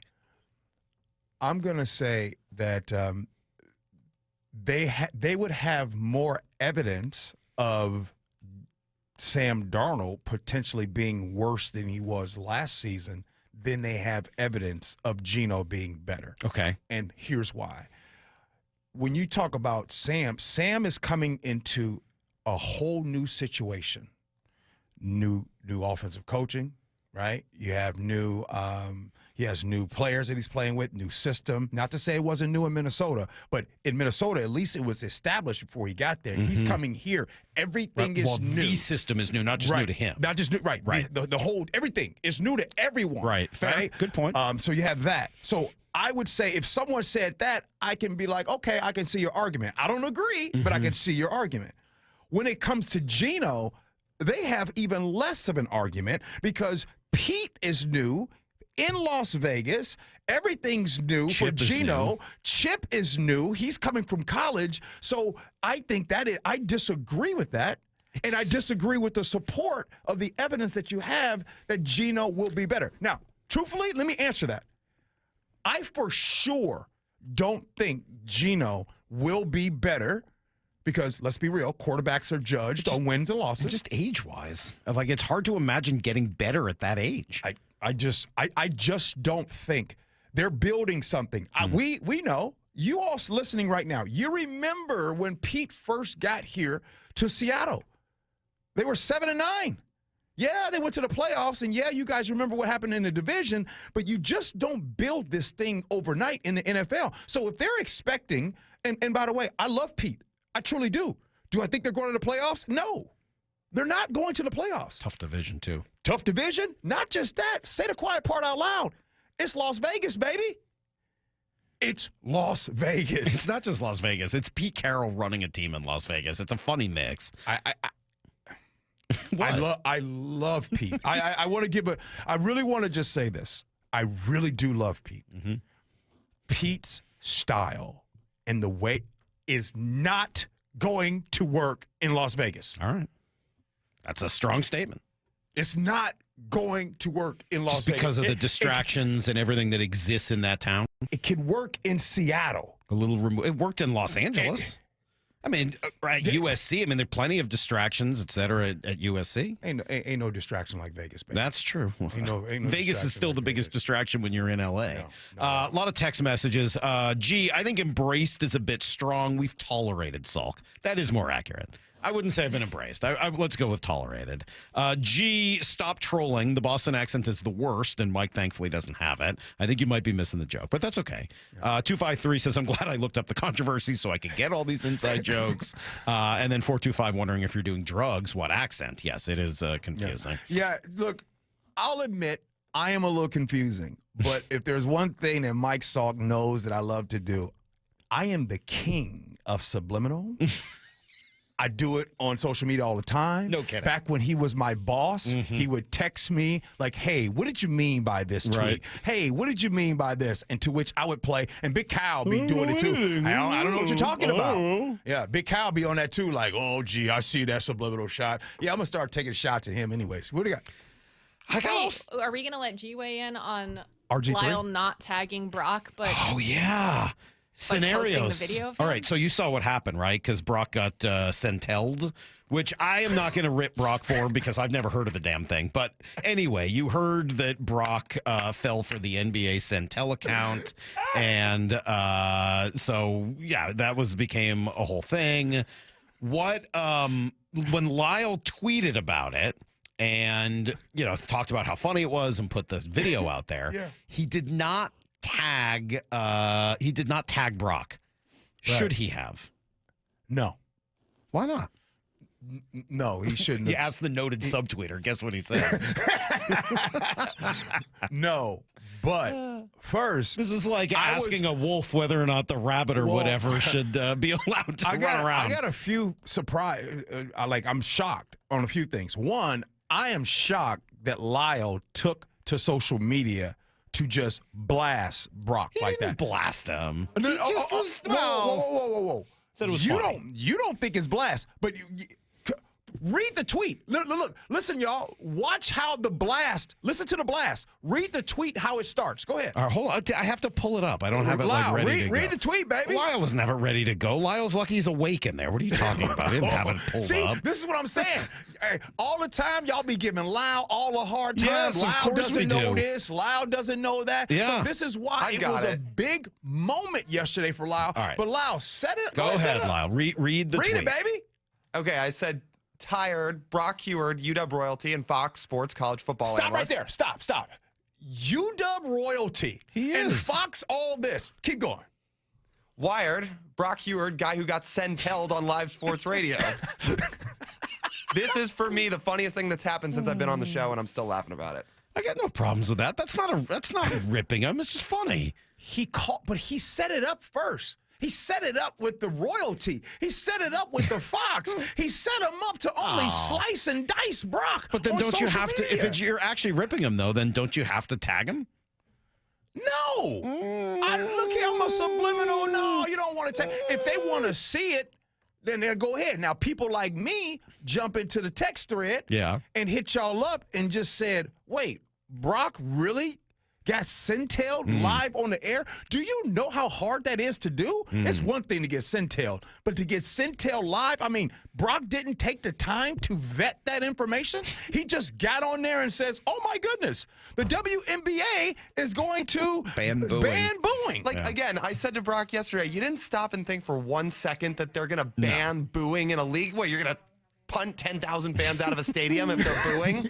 Like, how do you regulate that? All right, Brock's not here to defend himself. We can't keep ripping on Brock. okay, That's not right. Well, I mean, Brock never rips me, so yeah, I feel bad about it. Yeah, last thing, and I think Lyle can agree with this, and Lyle, as you seeing us Gen X and Boomers, it be the same people that say things like, all right, I'm gonna cut this one off. That's not fair. That's not fair. All right. Brock's not here to defend himself. I'm gonna jump in and take a bullet here for my partner. There have been a bunch of sort of political RG3.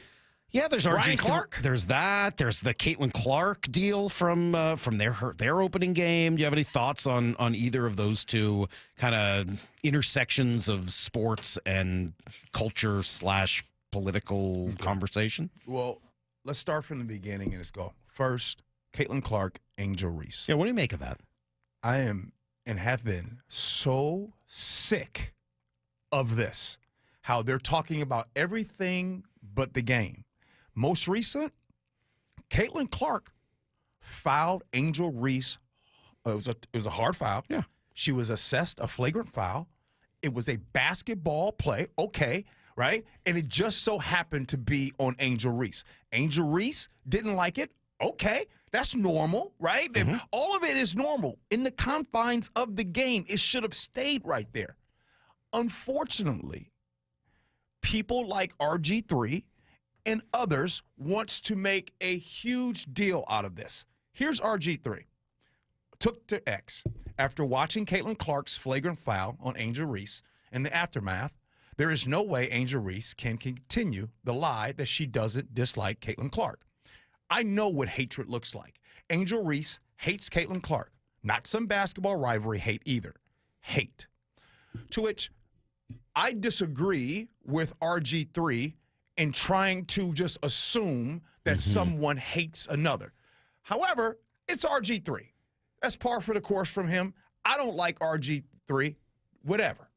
I made some comments. That was it. Then Ryan Clark go ahead and he goes to address that conversation.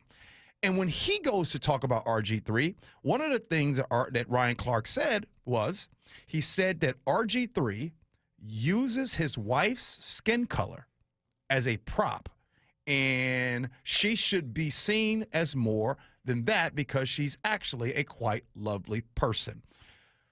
So RG3 and Ryan Clark. Ryan Clark gave RG3 an out because where Ryan Clark messed up and he made the mistake, there's one rule in life, Mike Salk, that I have. I'm not going to sleep with your wife, and I'm not going to bring your wife's name up. That's Thank the God game. she's in the other room right now. So that's I feel much better now moving forward with this. Yeah. But that's the game. Yeah. No, I think that's right. Like in life. Like I'm this. So this do you is- think he brought up his wife in a way that was inappropriate? Yeah, just don't bring the wife up.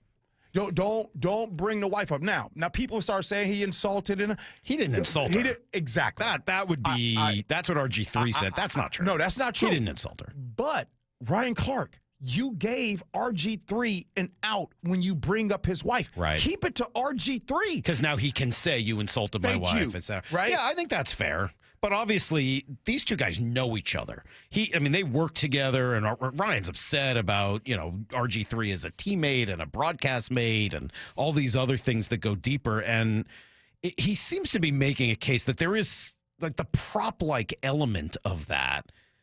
I don't really know what to make of all of that. That's quite the accusation that you're married to your wife as a prop.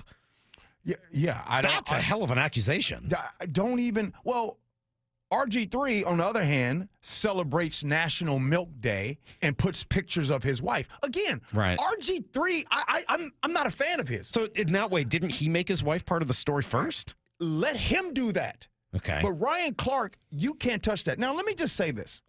You've been doing this. You've been here for 16 years. We talked about that. I've been doing this for 10 years. Mm-hmm. In doing so, you know what? There are things that we have said over the years that I would like to take that one back. Yeah. Oh, I didn't get that one right. And I'm not demonizing Ryan Clark. I just think, Ryan Clark, this is one for you to say, Ryan Clark, that RG3 doesn't understand black women because he's married to a white woman. Right. When you did that, I know you want to take that back, Ryan Clark, because it would be like RG3 coming back and saying, hey, Ryan Clark, you have a child with a white woman, so you don't understand black women. So the back and forth is really bizarre. It's also, bizarre. it's a bizarre conversation. Like, what? He himself isn't a black woman or anything. Like, he can't understand because of who he's married to? Yeah. That doesn't really make sense to me either. So that's where Ryan Clark lost. And what he did is he gave RG3 a lifeline. Yeah, rather than kind of the critique that you gave of why do you think you know what Angel Reese is thinking. It's a fascinating conversation, even just going back to the first part of it with Caitlin and Angel Reese. There's clearly a rivalry there. I mean, like, there's definitely a sports rivalry. I'm not going to debate. Bird and Magic, there was a rivalry too. Well, I'm not criticizing it for a rivalry. I'm complimenting it. There's no need to argue. Like, I agree. It's awesome that there's a rivalry there. And, I think we talked a little bit about this the other day. I think I hate that it's become part of the U.S. culture war deal. And I certainly don't think Caitlin wants any part of that. I don't think Angel Reese does. I don't really know. I don't know as much about Angel Reese, so I don't feel comfortable kind of guessing on that one. Caitlin seems to want to shy away from whatever culture war stuff has been included in this. But yeah, I mean, when she shoves her, that's a basketball foul. And by the way, Angel had just shoved somebody right before that. It didn't get a foul called. So I kind of liked Caitlin coming to the defense of her teammate. Like, I just thought it was a good basketball game. I was shocked when it turned into all of that later, and that's probably on me. I probably should have assumed that would happen. Yeah, well, I think the RG3s of the world helped turn it into that. Yeah, and then that's true. the Ryan Clark comes back. And again, I'm not demonizing Ryan Clark because we all say some of our dumb things. But Ryan Clark could have easily said, hey, RG3, I'm going to address that part about hate. Hey, RG3, you don't understand, like you are. And by the way, a couple days after that, and you guys can go look this up for yourself, he talks about uplifting women. Who does? RG3. And guess what he uses that to do? To sell some booty bands. He and his wife are selling booty bands What are those? to lift the booty up. Oh, man. That's not right. You see what I'm saying? But again, that's RG3. Right. Like it's par for the course. Watch this. Some quarterbacks are just corny that way. Do you hear, speaking of that, Did you hear Brian Walters, what he said yesterday about Russ and the balls in the dirt? Real timeout. And I know you know that story. I was just talking about RG3. I don't want anybody to listen to what I said and go back and try to say the G. Scott called Russ corny. I know you didn't. I'm not saying, but it made me think of that. Did you hear that? Did you hear Brian Walters saying that? Can you play it? We're running out of time. We'll have to do it next week. Yeah, I saw it. Yeah, I saw it. You guys ask him about the wide receivers. Yeah, and could they have been Russ. a little less tough on him? Yeah, And the answer is like, hey, bad throw. Might be that in the game. Might be that in the game now. Yeah, Brian Walters he is not a good poker player. Yeah, talk about saying the quiet part out loud. Whoa. Man, he's very honest. Whoa, he was not. He's good. He's a good guest. Oh, yeah. He's a good dude, too. B-Wall's a nice dude. Yeah. Yeah. I kind of like him. I'm going to go play a little golf with him next week. Get to know him a little bit better. I was doing some introductions for players, and I was doing introductions, and when I got to Brian Walters, I kind of gave Brian Walters just kind of a simple introduction. I didn't give him that flair and that pizzazz. And the next time I saw him, he was like, "Oh, yeah, thanks for that introduction." And to this day, every time I see B-Walt, I really feel bad because he got me. I love B-Walt, man. All right. G, thank you. I got to kick you out of here on time because I've got a very special guest coming in next. But they're twins, though. What do you mean? Oh, Heather's here too? Yeah. Wait, but who's taller? Heather's still taller, but not by a lot. I know. Is Avery taller? Oh, much taller. Avery's 5'6". Yeah, she's we don't know where she came from. Happy birthday to Cecily! Cecily's coming in Happy to birthday! rank next. Thank you, Gigi. And Ursula starts in a couple minutes on our sister station, 97.3 Cairo News Radio. And we'll be right back with my daughter, who's going to give me all kinds of grief next on Brock and Salk. Wyman and Bob, afternoons 2 to 7. The Olympics used to be a huge deal. I think it still is. I was listening to Ryan Roland Smith talking about playing for your country. I think that's a big deal in almost any sport except for the NFL. I don't want any of my starters out there. Why risk anyone over a fake game of football? Yeah. That's what the players who don't make it are for. Dave Wyman and Bob Stelton, afternoons 2 to 7 on Seattle Sports, the app, YouTube, and your smart speaker. Comcast Business is celebrating Small Business Month by giving you a $1,000 small business bonus when you switch to a qualifying gig speed package from the company with over 99.99% network reliability. Just imagine the thousands of possibilities of a $1,000 prepaid card. Like possibility number 1, company merch for staff. Styling. Or possibility number 24, the latest software, upgrade, or possibility number 192, new equipment powered by gig speeds, or possibility number 555, a 3D printer. Rapid prototyping, anyone? Switch to Comcast Business for over 99.99% network reliability, advanced cybersecurity, and now get started with a $1,000 small business bonus. Comcast Business, powering possibilities. In 6/22/25, new customers only with 2-year agreement. Other restrictions apply. Need a new roof now? With State Roofing and Exteriors, you can get started with 0 down, 0 payments, and 0 interest for up to 24 months. That's right. Protect your home now and pay later. Call 866-ROOF-ROOF or visit stateroofing.com today. Bump here. This weekend, come join the West Hill Ford Beach Party for games and prizes, including a Traeger grill with vehicle purchase. Plus, during the Ford From America for America event, enjoy employee pricing on many new Ford models. Join the beach party at West Hills Ford. When you think of hot, you might think about the tragic time you ate too much wasabi. Or about getting into your car on a summer day when it feels more like stepping into a sauna. But heat can work in your favor, like during Verizon Red Hot Deal Days. Get hundreds of hot deals on all your favorites, like iPhone 16 Pro with Apple Intelligence, Apple Watch Series 10, and iPad, on any plan. Only until May 28th for new and existing customers. Offer available on My Plan, only at Verizon. If you need to hire, you know it takes time. Well, what if you could meet with qualified candidates the very next day? Now you can with Zip Intro from ZipRecruiter. You simply pick a time and it does all the work of finding and scheduling qualified candidates for you. Then you choose who you want to talk to and meet with great people on back-to-back video calls as soon as the next day. Try Zip Intro for free at ZipRecruiter.com/free. Zip Intro. Post jobs today. Talk to qualified candidates tomorrow. The first Mariners fireworks night is coming up, and we're starting things off with a bang.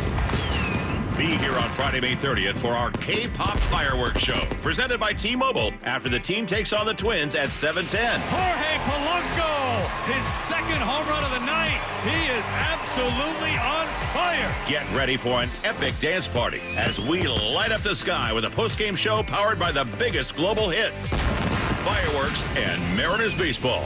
That's 2 spectacular shows in one unforgettable night. JP with a flip, and they got him at first base.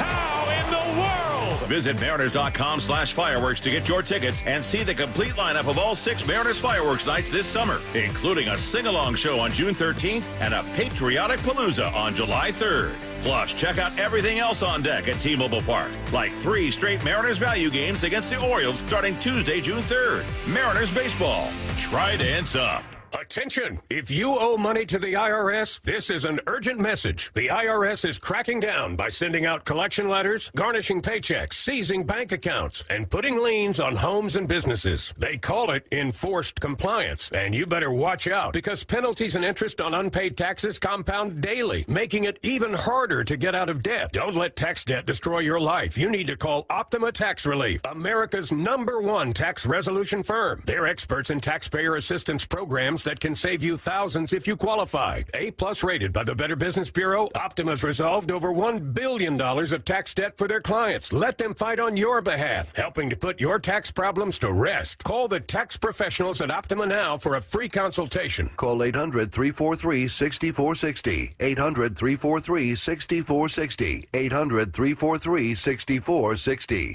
Optima Tax Relief.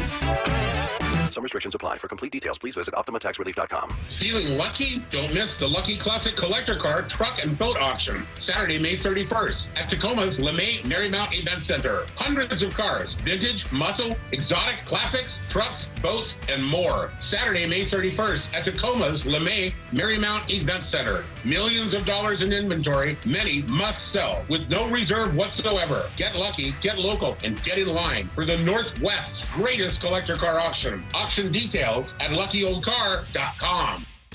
Let's go! This is Seattle Sports. Streaming through the Seattle Sports app. KIRO AM Seattle. KIRO FM HD2 Tacoma. Home of the Seahawks, Mariners, and everything Seattle sports.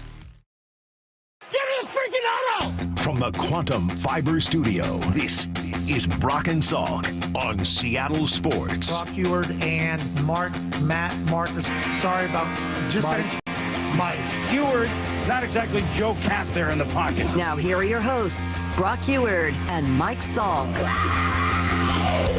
right, here we go. Final hour of our week on Brock and Salk, Seattle Sports on 710, seattlesports.com. We'll take phone calls coming up in 30 minutes from you guys, and you're going to have a hard act to follow as a true study in nepotism right now. Cecily Salk, my daughter, turning 11 years old today. Back here to rank today. It's one of her favorite things. This is what Cecily asked for her birthday, was to come in and rank something. Is that right? Correct. All right, so you're ready? You're ready to go? We'll play the music. We'll fire it up. Got a list? Time to put it in order. Fred Dwumfor's house. Top five meals that I have ever had. This is Ranked. To be honest, that list was really biased. Every morning at 9:45 on Brock and Salk. Top 10 list. I'm not buying that. Ranked. All right, today, Cecily, what are you, because you've ranked mostly things like mistakes I've made. Okay, so that was one of my favorites. Yeah, great. What are we ranking today? This year, I'm ranking pump-up songs Okay. before, sports games. Okay, and specifically for your hockey games? Specifically for hockey games. All right. Well, Maura was nice enough to roll them in. She doesn't roll in anything for me, but she was nice enough to roll stuff in for you. She obviously likes you better than me, and I'm not sure I blame her. So, what are you starting? We got some honorable mentions to start? Yeah. All right, what's the number 10 honorable Number mention? 10 is All I Do Is Win by Okay. DJ Khaled.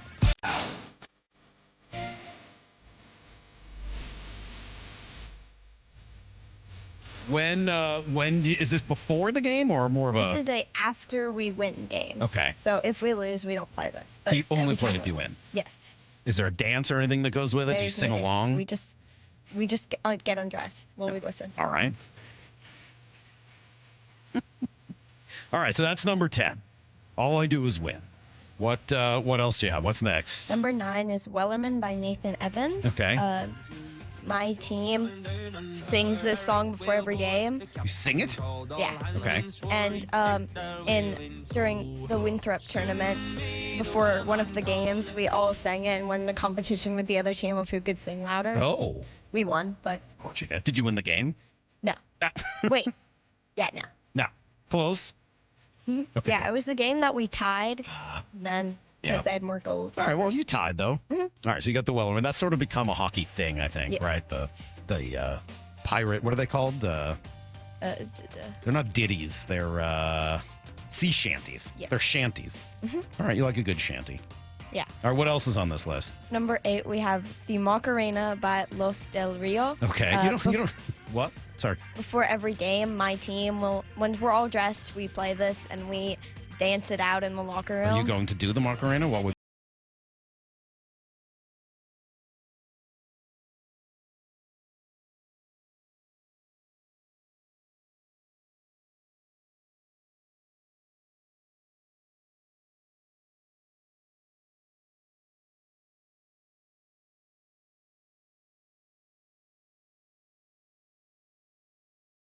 Good. Nice job, Cess. And that also became like that gets you pumped? It's not exactly like It is. traditional 'Cause pump up we all do music. it together. Oh, So okay. It's like a before game together team thing. Yeah. All right. Yeah, What else? We got Nicki Minaj on here. we do. Okay.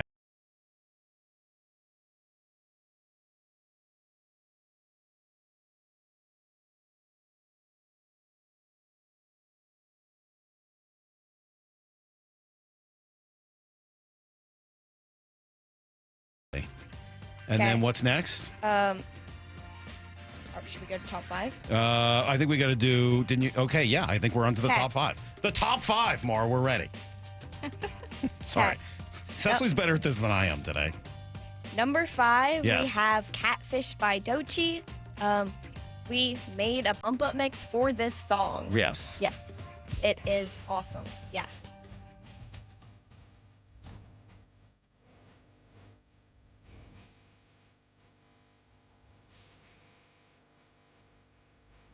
And this one is considered clean or not clean?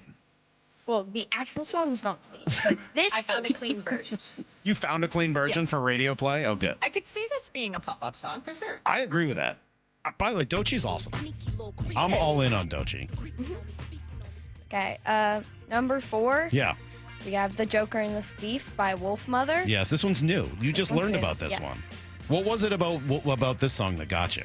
I mean, I heard it at a rock concert. Yeah. Avery's rock concert. Yeah. And you asked me which song was my favorite, and I said this song, At Avery's. Okay. And this is probably a little bit more traditional pump-up music than, say, the Macarena. Yes. Okay. Oh, this is a song where in the hangover they're trying to get back to the wedding in time. I mean, I like the way you know stuff, Lyle. For some reason, Cecily doesn't know it from that yet. Maybe one day. All right. That is, what was that, number 4? Yep. All right. Number 3, we have another dancing song, The Chicken Dance by Chicken Dance. Okay. Before every game, we do the chicken dance together, and we get everybody to dance. And even when we play with kids from other teams in tournaments, we all do it. You And get them to do it also? Yep. Do they know it right away, or are They they don't even shocked have that you to. do the chicken dance? They don't even have to know. They just Oh. have to stand up and try. Okay. Does everyone try, or does Everybody anyone? tries. Everyone, no matter what. Everybody. Who's the best at it? Probably Ashton. Okay. I could see that. Ashton or Boston. Okay. They're the best at the They chicken normally dance. have the most energy. Yeah. All right. Well, Okay. see, there are lots of different ways to get yourself excited and pumped up for a game. You may not know that that's one. Number 2. Okay. This is the only one that Maura couldn't find the clean version of. This is a great This one has song. some bleeps. Yeah. All right. Maura had to. This was a. Where did you find this song? A playlist on Spotify that's called Songs for When You're Mad. Songs for When You're Mad. Is that a playlist that suits you? Yeah. How often? Third of the time?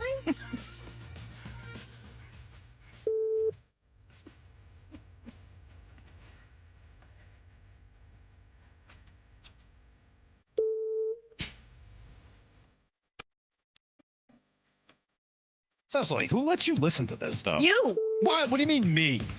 I don't let you do this. This has to be your mother. You made this playlist. Oh. The worst part of it, too, is that she'll bring her friends in the car, and then her friends want to keep driving with me because I'll let her listen to this stupid song in the car.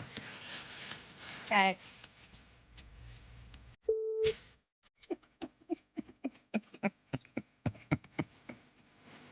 Oh, man.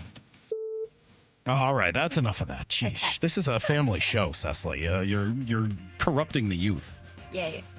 Number 1. Yes. We have TNT by Matt in Oregon's texting in, Cecily. Says, Cecily, you can't just rank. We have questions for you. Okay. Question 1. How long into your hockey career did it take for you to get better than your dad? 2 weeks of 2 practices a week and a game on the weekend. That's all it took? 2 weeks? Well, you weren't practicing and I was. All right. So, yes. All right. Who makes more strange noises, Gertie or your dad? You. I go No into the hesitation. basement when you're napping. I And? know that you make strange noises. And I've watched you sneeze. What about when she's napping? When she's napping, we get weird positions. Last night you was getting weird smells too. And then finally, when is your dad more angry, driving or on the golf course? I have to say I've never been to golf with him, Okay. but I would say driving. How about last week when we almost killed that pedestrian? That was interesting. That's true, man. That person came out of nowhere. We almost kill a pedestrian, or did you almost kill a pedestrian? Cecily was distracting me, and I almost killed a pedestrian. You're blaming me. You were driving. I was in the back seat. It seemed like it was your fault. It was in the back seat. Now that you're 11, it would be your fault. Now you're old enough for it to be your fault. You should be yelling out and saying, "Hey, watch out for the pedestrian." But I wasn't 11. All right. So you're safe on this one. Yes. Cecily, happy birthday. I love you. It's great to have you come in. And no school today. So she did not stay out of school just for this. They had a extended Memorial Day weekend here. I don't know why, but for whatever reason, no school today. Teacher learning. The teachers have to learn today. Okay. Cecily, thank you. Happy birthday. I love you. And we will see you later. There you go. There is Cecily Salk ranking the top pump-up musics before hockey games. We'll come back with everything you need to know, and then I'll turn it over to you guys for the final half hour. Stick with us. It's Brock and Salk, Seattle Sports on 710 and the Seattle Sports app. Bump and Stacy, weekdays 10 to 2. The bar is set a little higher than it used to be. What's been most impressive to me this whole year is just how they've been playing on the road this year. Second most wins in MLB. And you're winning in ways that we did not expect. But Dan has said it. You said it. I heard Jerry say it the other day as well.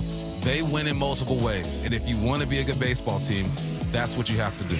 Bump and Stacy, weekdays 10 to 2 on Seattle Sports, the app, YouTube, and your smart speaker. Hey, Brock Ewart here for my friends over at Xfinity. You know, change is always happening. It's part of life. And when it comes to music, we know that change is all around us. Songs are rewritten and remade. Classics are remixed. Bands and artists, well, they come and go. Even our taste in music, as we get older, can change a bit. But no matter how things change in 5 years, there's one thing that will stay the same. And that is the price of your internet. That's right. Xfinity is introducing a 5-year price guarantee. It means you get 5 years of the most reliable Wi-Fi with their best equipment included for a price that stays exactly the same. Are you surprised? Well, life is full of them. One internet price, 5 years, guaranteed.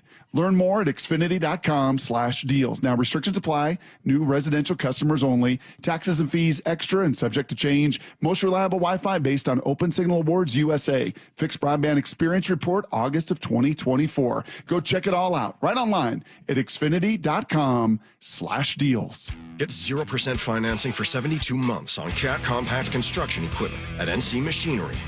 Built for performance, durability, and comfort. Buy now and take advantage of 0% financing for 72 months at NC Machinery.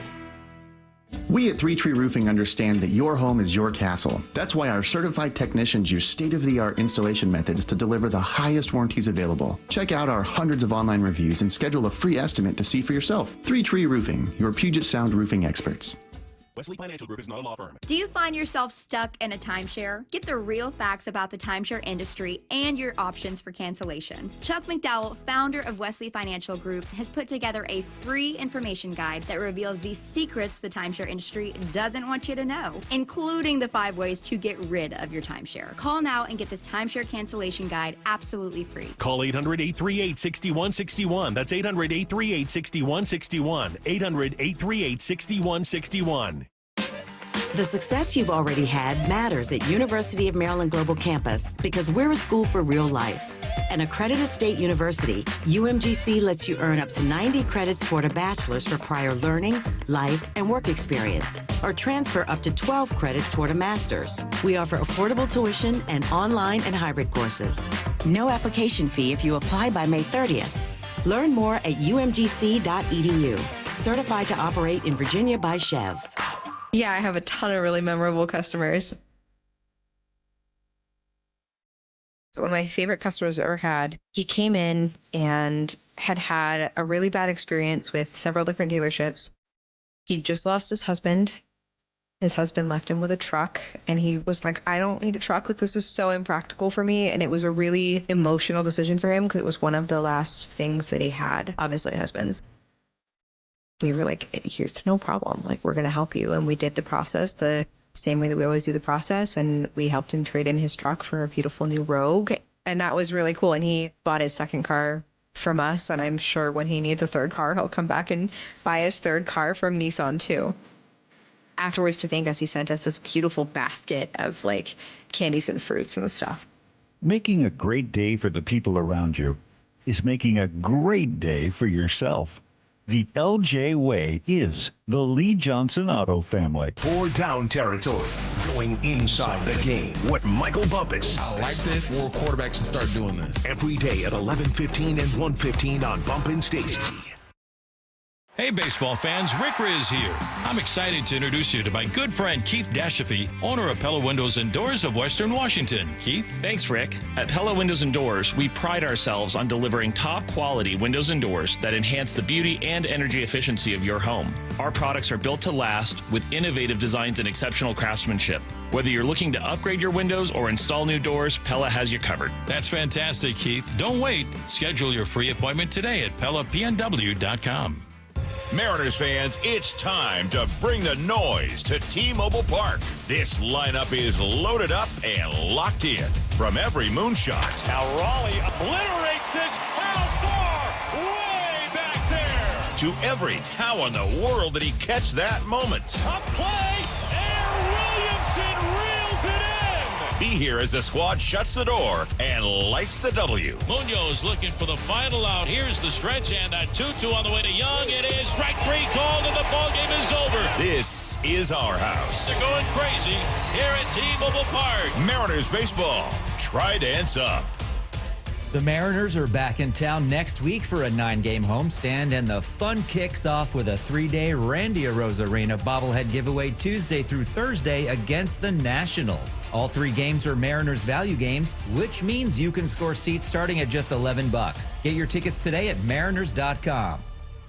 Business leaders know to solve a problem, you gotta look at it in a new way. Like travel between Seattle and Portland. Why is it such a pain?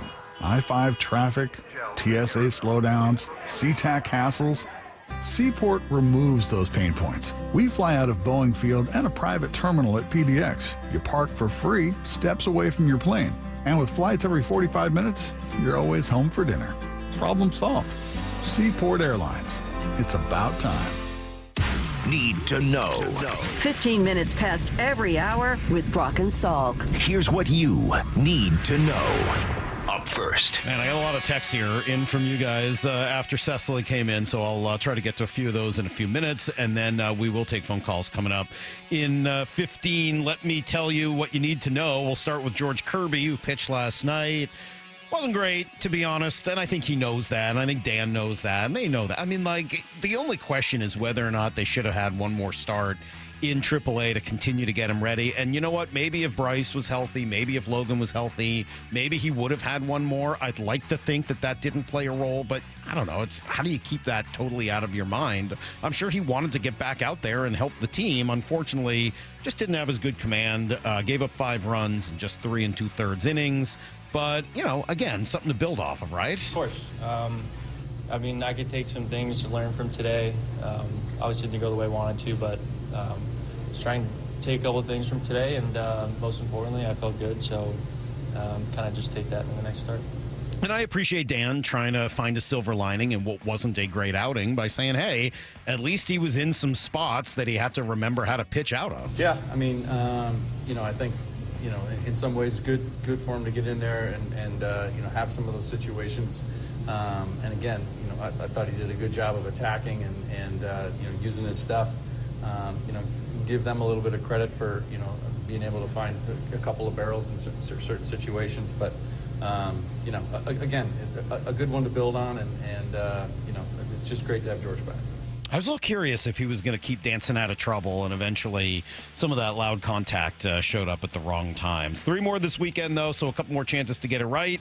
Emerson Hancock tonight, followed by Brian Wu tomorrow, and then Luis Castillo Sunday. Wu apparently okay after being hit with a foul ball in the dugout last night. Just got his lower leg, a little bruise, but he should be going good to go tomorrow.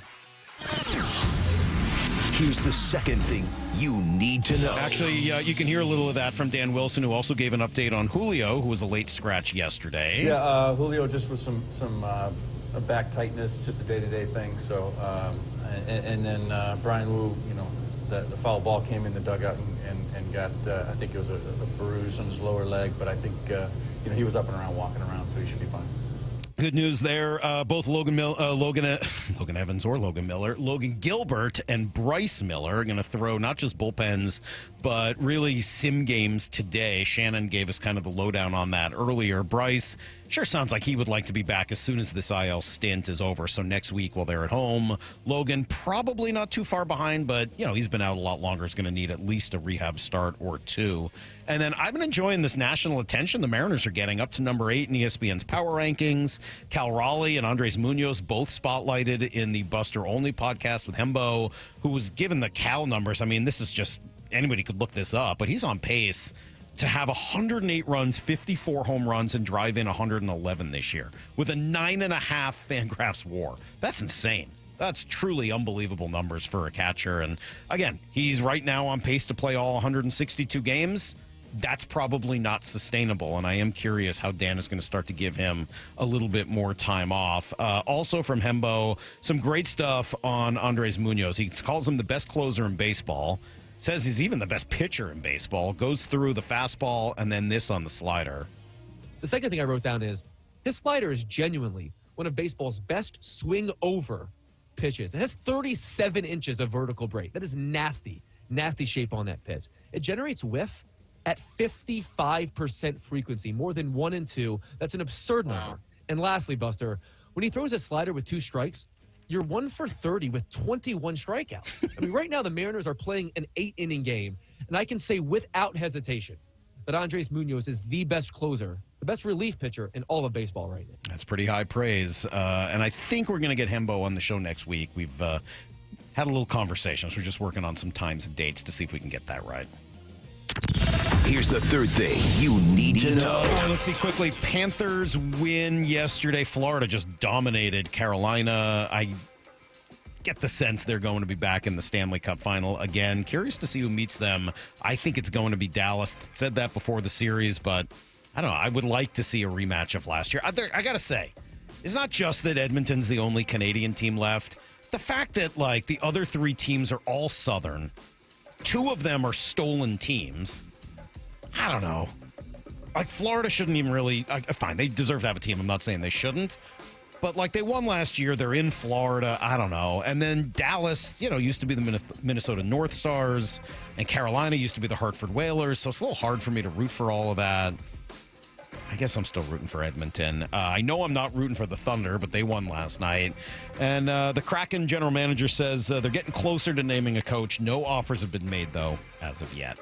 That's everything you need to know. 1/4 every hour here on the Brock and Salk Show. Got a lot of text message response on Cecily coming in. Your daughter is so cute, says the 425, which leads me to think she must take after her mother, though I do see a little of you in her. Thank you. That's nice of you. Cecily Salk, 2 weeks to surpass her dad's talent in hockey, 10 minutes in radio.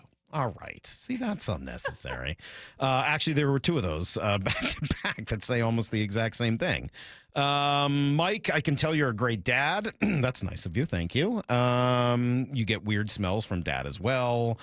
Were you listening to that angry song when you almost killed the pedestrian? Okay. And then a lot of people looking to find that Twinkle Twinkle song. It's by somebody named Leah Kate.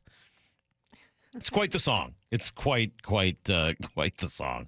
And then what was this last one? Let's see. Have your daughter on the show every day. Best show ever. And then finally from the 253, before this latest version of Ranked, I really didn't like Salk. But after hearing it, what a great job he's done raising his daughter Cecily. Now I dislike him just a little bit less. Thanks, I guess. That's so nice. Thank you, sort of, 253. You guys ready to open up the phones? You guys have a tough act to follow. You got to be better than Cecily, but I know you guys can do it. 866-979-3776 is the phone number. 866-979-3776. What do you guys want to talk about today? You want to talk about the Mariners? Potential next decisions for them to make, what you thought about this week, kind of bouncing back after the tough week at home and then bouncing back on the road, first in San Diego and then in Chicago, now in Houston. What do you make of that? 866-979-3776. Am I crazy?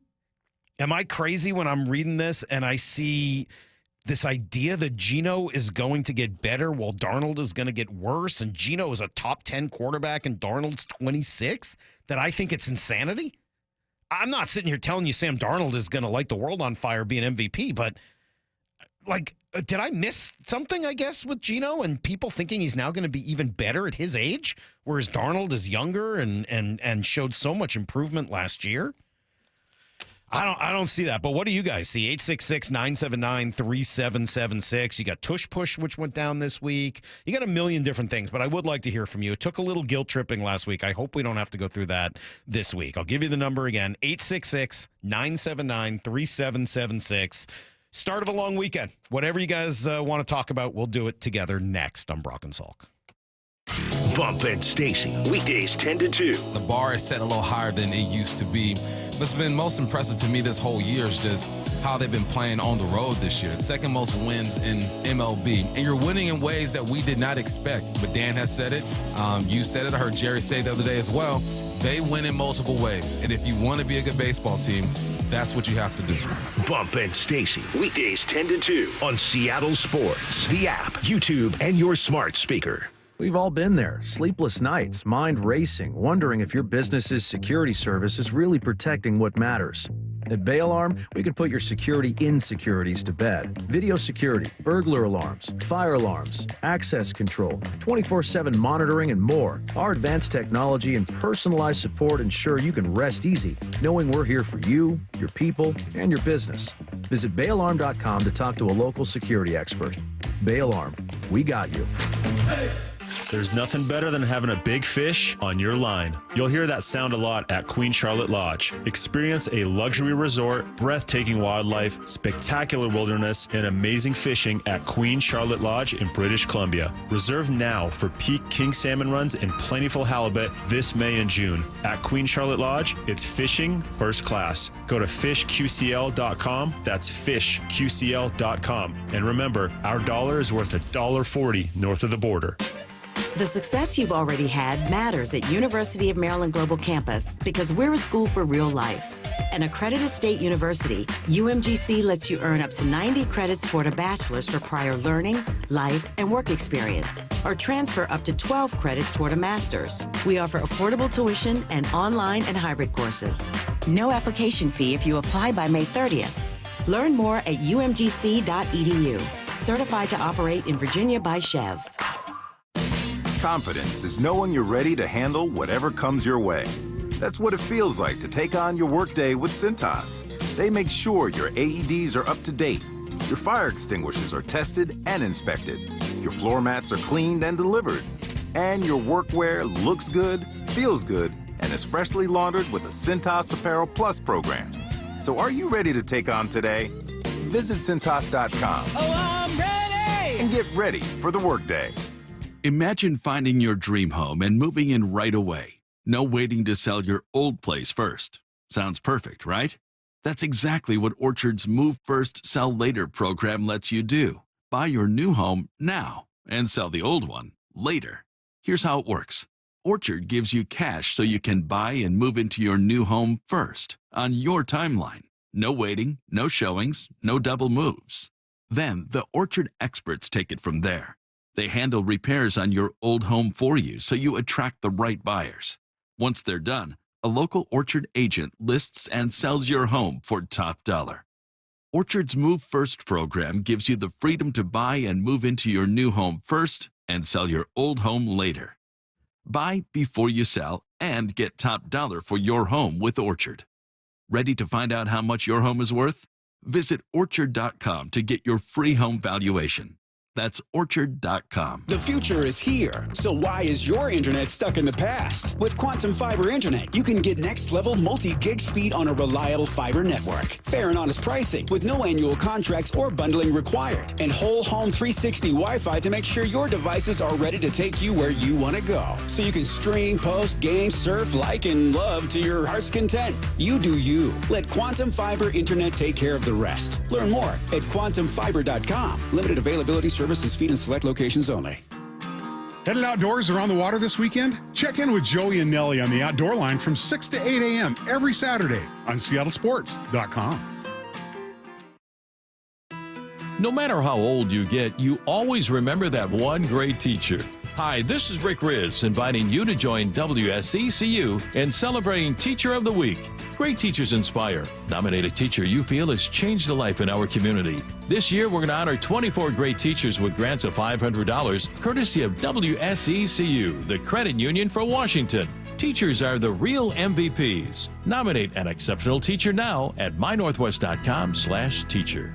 G. Scott here with former Seahawks Cliff Averill and Doug Baldwin. I heard you guys are having a celebrity pickleball tournament to raise money for Nourishing Champions. Why pickleball? Obviously, it's a growing sport, but also this model is that we will actually be playing with community. We are the most competitive people, so regardless of how sorry Doug might be, he will be out there competing like it's a Super Bowl. Sign up for the Celebrity Pickleball Tournament, open to all skill levels. For details, go to championsofchangefoundation.org/pickleball. At Lake Washington Windows and Doors, we offer premium windows that are 25% more energy efficient, reduce noise by 50%, and come with clean glass technology. And Leak Armor installation gives you a lifetime warranty to protect your home. Visit LakeWashingtonWindows.com. Lake Washington Windows and Doors makes it easy to enjoy new windows with clean glass technology now and defer paying for them until 2026 with zero down, zero payments, and zero interest for 12 months. Visit LakeWashingtonWindows.com. Bump here. Celebrate Memorial Day weekend at the West Hills Ford Beach Party. Enjoy summer vibes, games, and prizes, including a Traeger grill with vehicle purchase, Amazon gift cards with test drive, and enter to win a tropical getaway.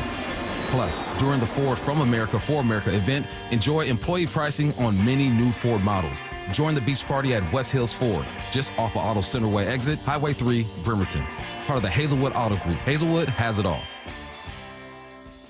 From the Quantum Fiber Studio. This is Brock and Salk. Weekdays 6 to 10. On Seattle Sports and 97.3 FM HD2. Oh, there it is. It's a little bit more mellow than Cecily's pump-up mix. A little fella cootie to take us into the weekend for on a fella Friday. And, I'll be out golfing at the home course today. Why wouldn't I be? Brady Henderson going to come join me. And, hopefully I can make it through all 18 without walking off in disgrace this time. In order to get there, though, we got about 20 minutes or so to take your phone calls. 866-979-3776. Got a couple lines open, so I'm not going to give you the full guilt trip or anything like that. But if you've never called the show before, I'd love to hear from you. It'd be great. Let's talk for the first time. Give me a couple new callers. And by the way, I'm looking at some of the names here. I think we got at least one or two new ones.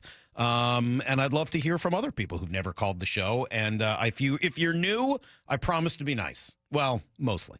866-979-3776. We'll start with Dano in Seattle. Good morning. Hello. Thanks for taking my call. You got it. Hey, love the Cecily thing, man. That was amazing. She's a riot, man. And my older daughter, too. I mean, I feel bad, Avery. This is not what Avery requested, but Avery's great as well. You're going to have to get Avery on there then, aren't you? Yeah, and Avery's, a little different. I mean, she's much sweeter than Cecily. She won't take shots at me the way Cecily does. Cecily's just mean. Wow. Yeah.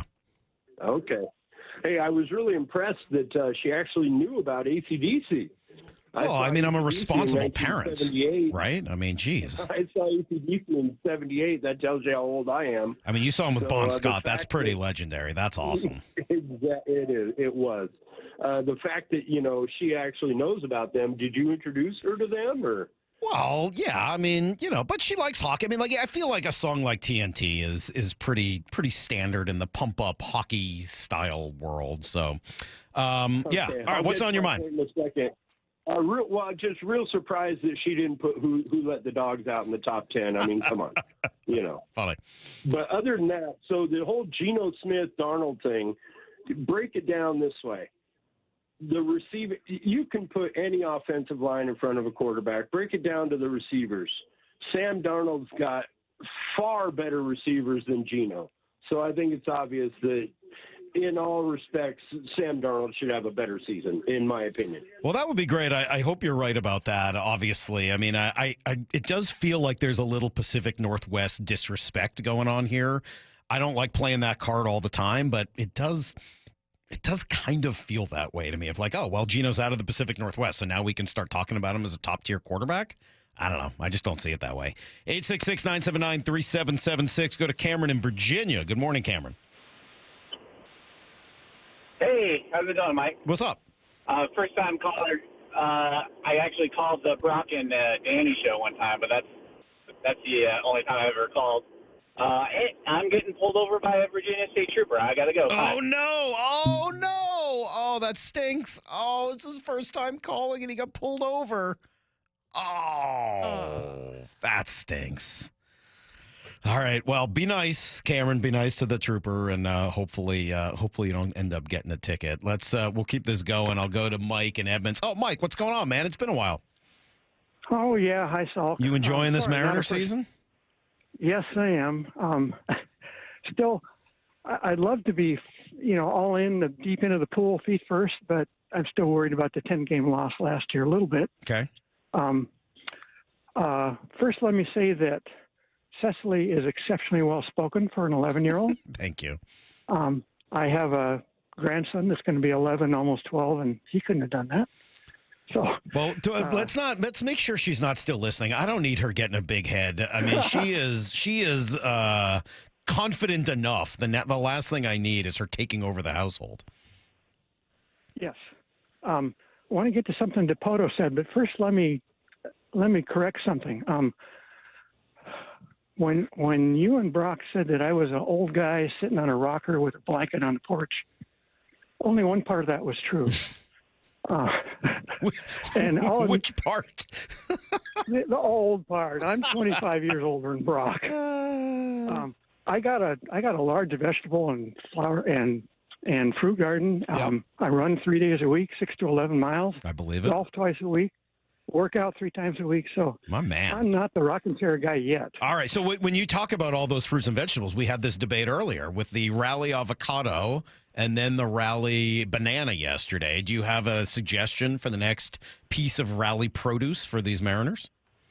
Well, I have enough blueberry plants that I typically freeze 40 quarts in the winter, in addition to eating them all summer. So I'll go with a rally blueberry. Man, blueberries are the it's best. Not as good as rally rutabaga, but it kind of rolls. So. All right, what else you got? So, DePoto on the last game at Chicago came on and said that he admitted that Cole Young and Tyler Locklear were burning up AAA, and so was Dominic Canzone. And then he said that he was worried about interfering with the current chemistry / vibe of the team. He was willing to put up with some confusion at the trade deadline in order for the team to continue as it is. Kind of bothered me a little bit just because I kind of like to see Cole Young up here. I kind of don't trust Locklear as much, but I'd at least like to experience the Cole Young start. Well, and you may. I mean, one thing I've been looking at, Mike, I appreciate the phone call as always, and good to hear you. And I will pass on all that info to Brock, who I'm sure was the one who called you that, because I would never do such a thing. I do wonder if at some point we see Cole Young up. I don't think you want to bring him up, though, to have him sit in the bench. And the way things are going right now, I mean, Dylan Moore is hitting the you-know-what out of the ball. I don't see them sitting Dylan Moore anytime soon. And just playing like the Miles Masterboni role, that doesn't make a lot of sense for Young. So at some point, you're going to have to kind of look through this and say, all right, is Ben Williamson going to stick at third base? Or was it a good experience for him, but maybe not ready to do it every day just yet? And then you can move Dylan Moore to third or whatever and have Cole Young play some second base. Or at some point, are you going to end the Leody Taveras thing? I don't think they will, because just spend a little money on him. And then you can kind of use the Dylan Moore right field portion of his versatility, and you could call up Cole Young then. It's a possibility, both of those things. I don't know that you need to do it right now while you're winning and while your offense is rolling. And yeah, there's still the Solano deal, but again, like, I'm all there on moving on from Solano. I think it's gone on long enough.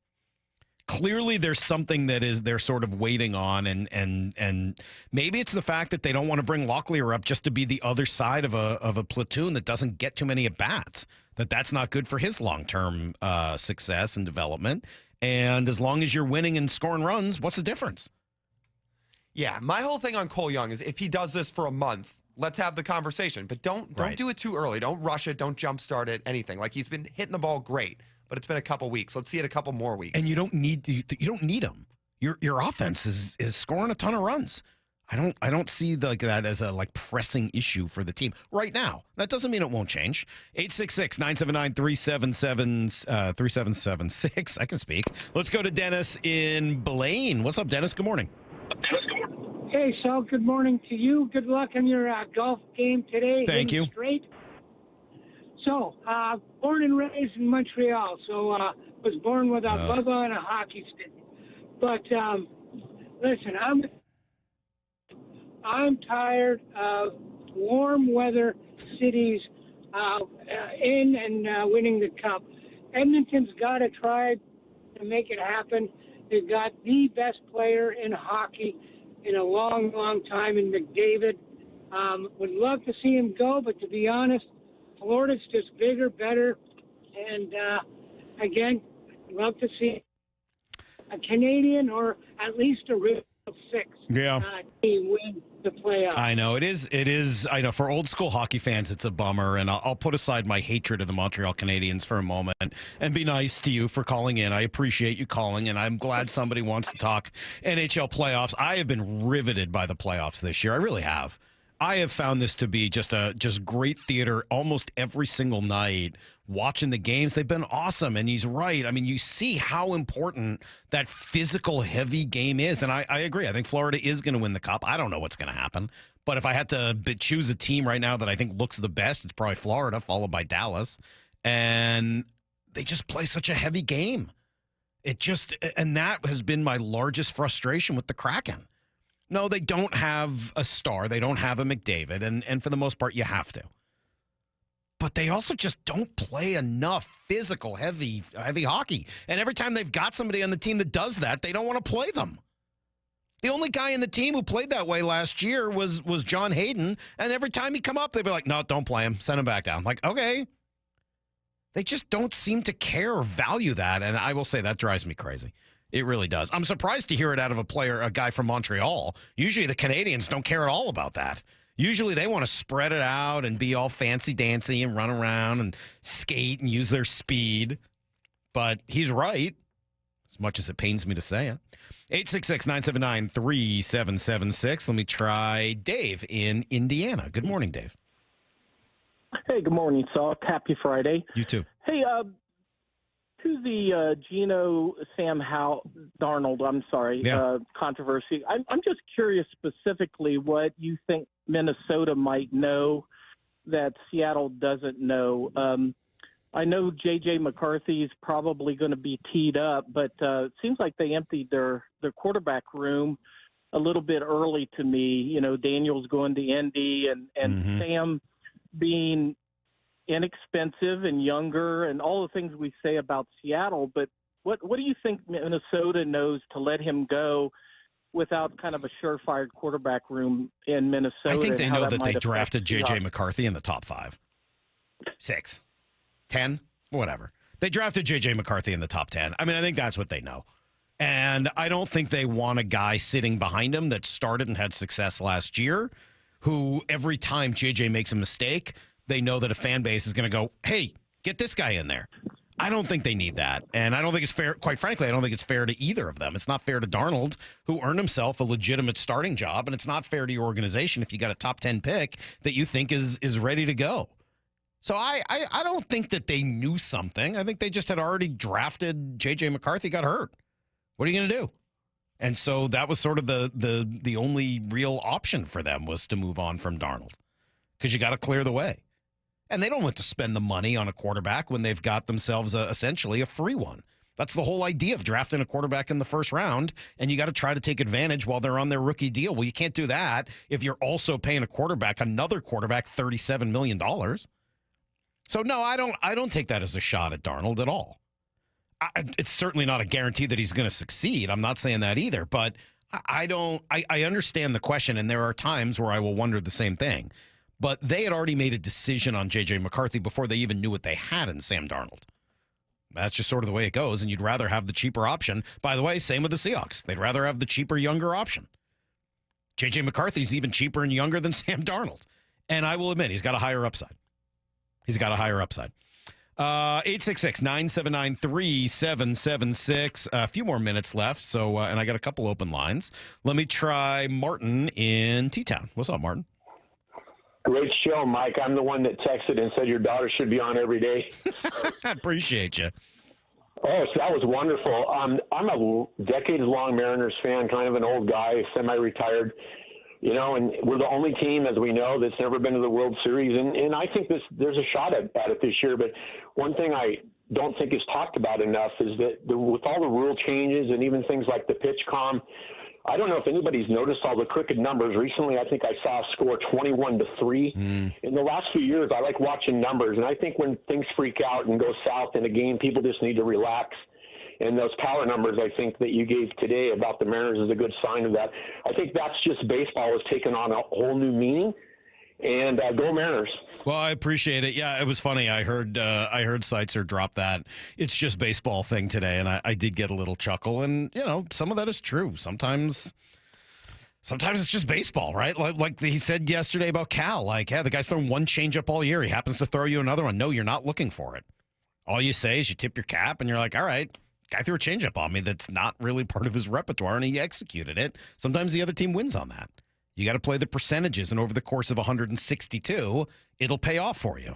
It doesn't mean it's going to pay off in every single instance. That is the way this game is played, and there is a lot of luck that goes into it, a lot of timing. But right now, the Mariners are hitting. Right now, the Mariners are pitching in general. I know they lost last night. I will say I didn't hear a lot of freaking out about the loss last night. I didn't sense any. No. I mean, like, they're playing good ball. Everyone, I hope, knows they're not going to win 162 games.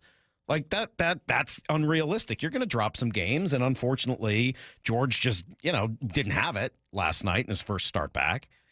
If you really want to get after him, I guess the real question you could ask would be, should he have been in there at all, or should they have gone longer in his rehab start? And maybe they should have. Maybe they should have done that.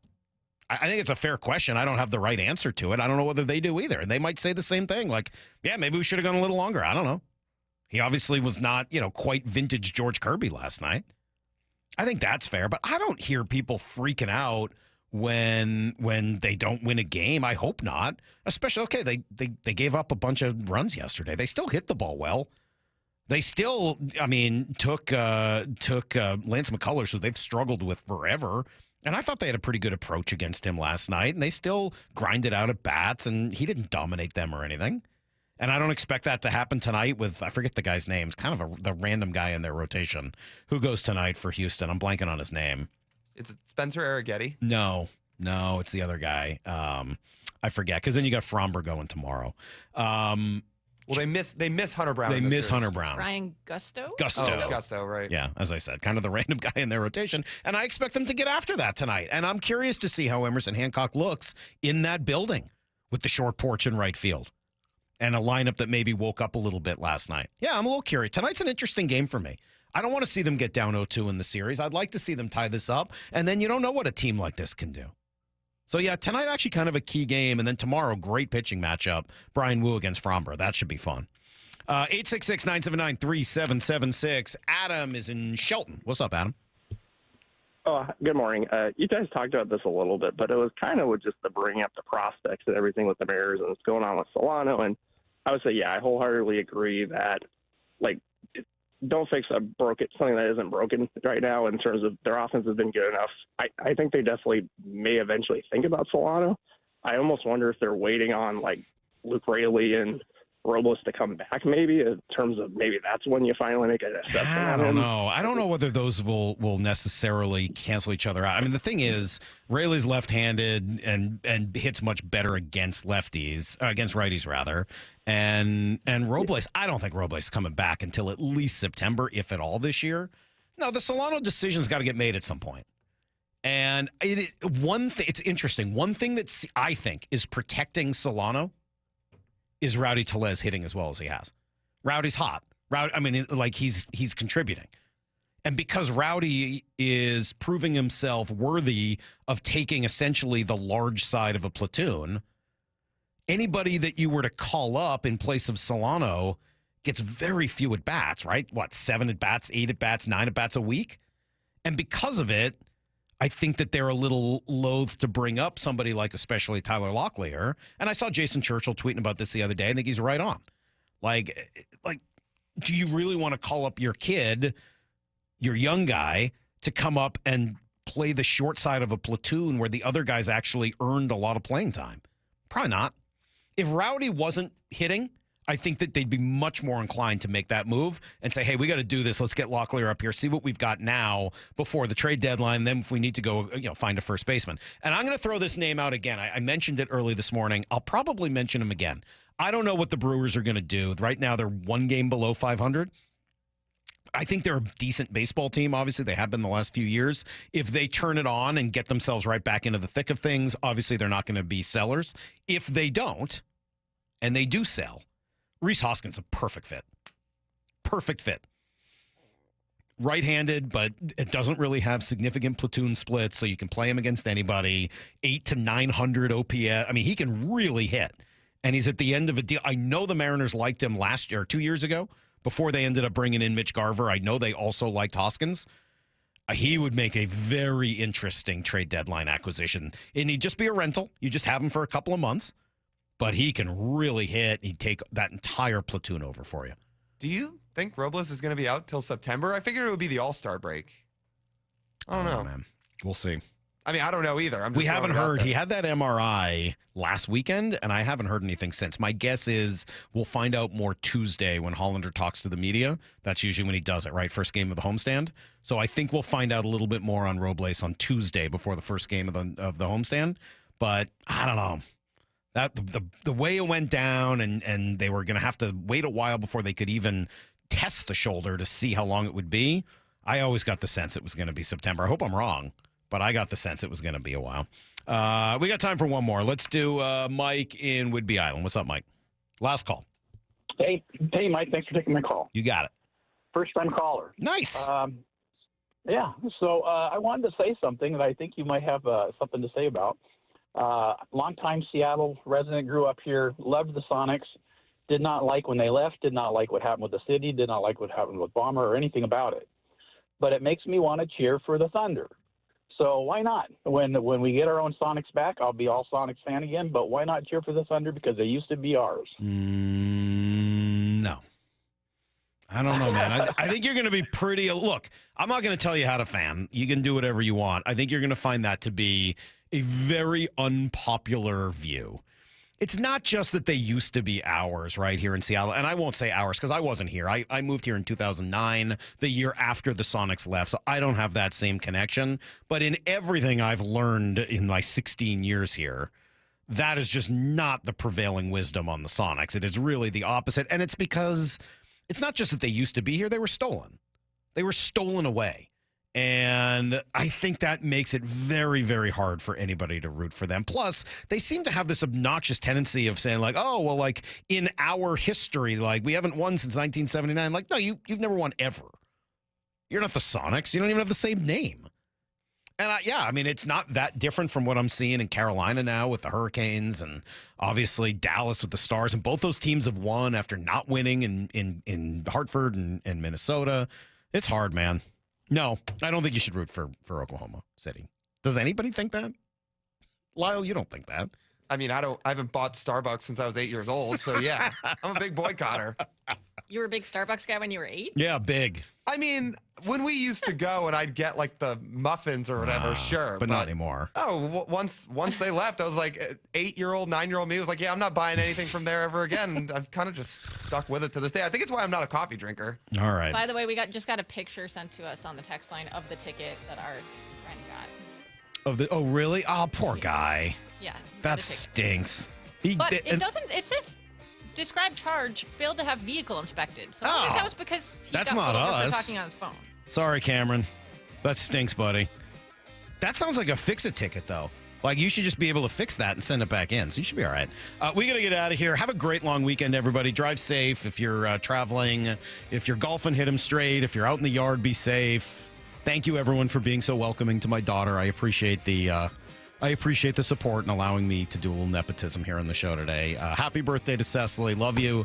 And we will be back Monday morning at 6 a.m. Or, sorry. Lyle and TJ. Lyle and TJ will be here Monday morning at 6. I'll be back Tuesday. Either way, the hay is in the barn. See you, everybody. Get to the chopper!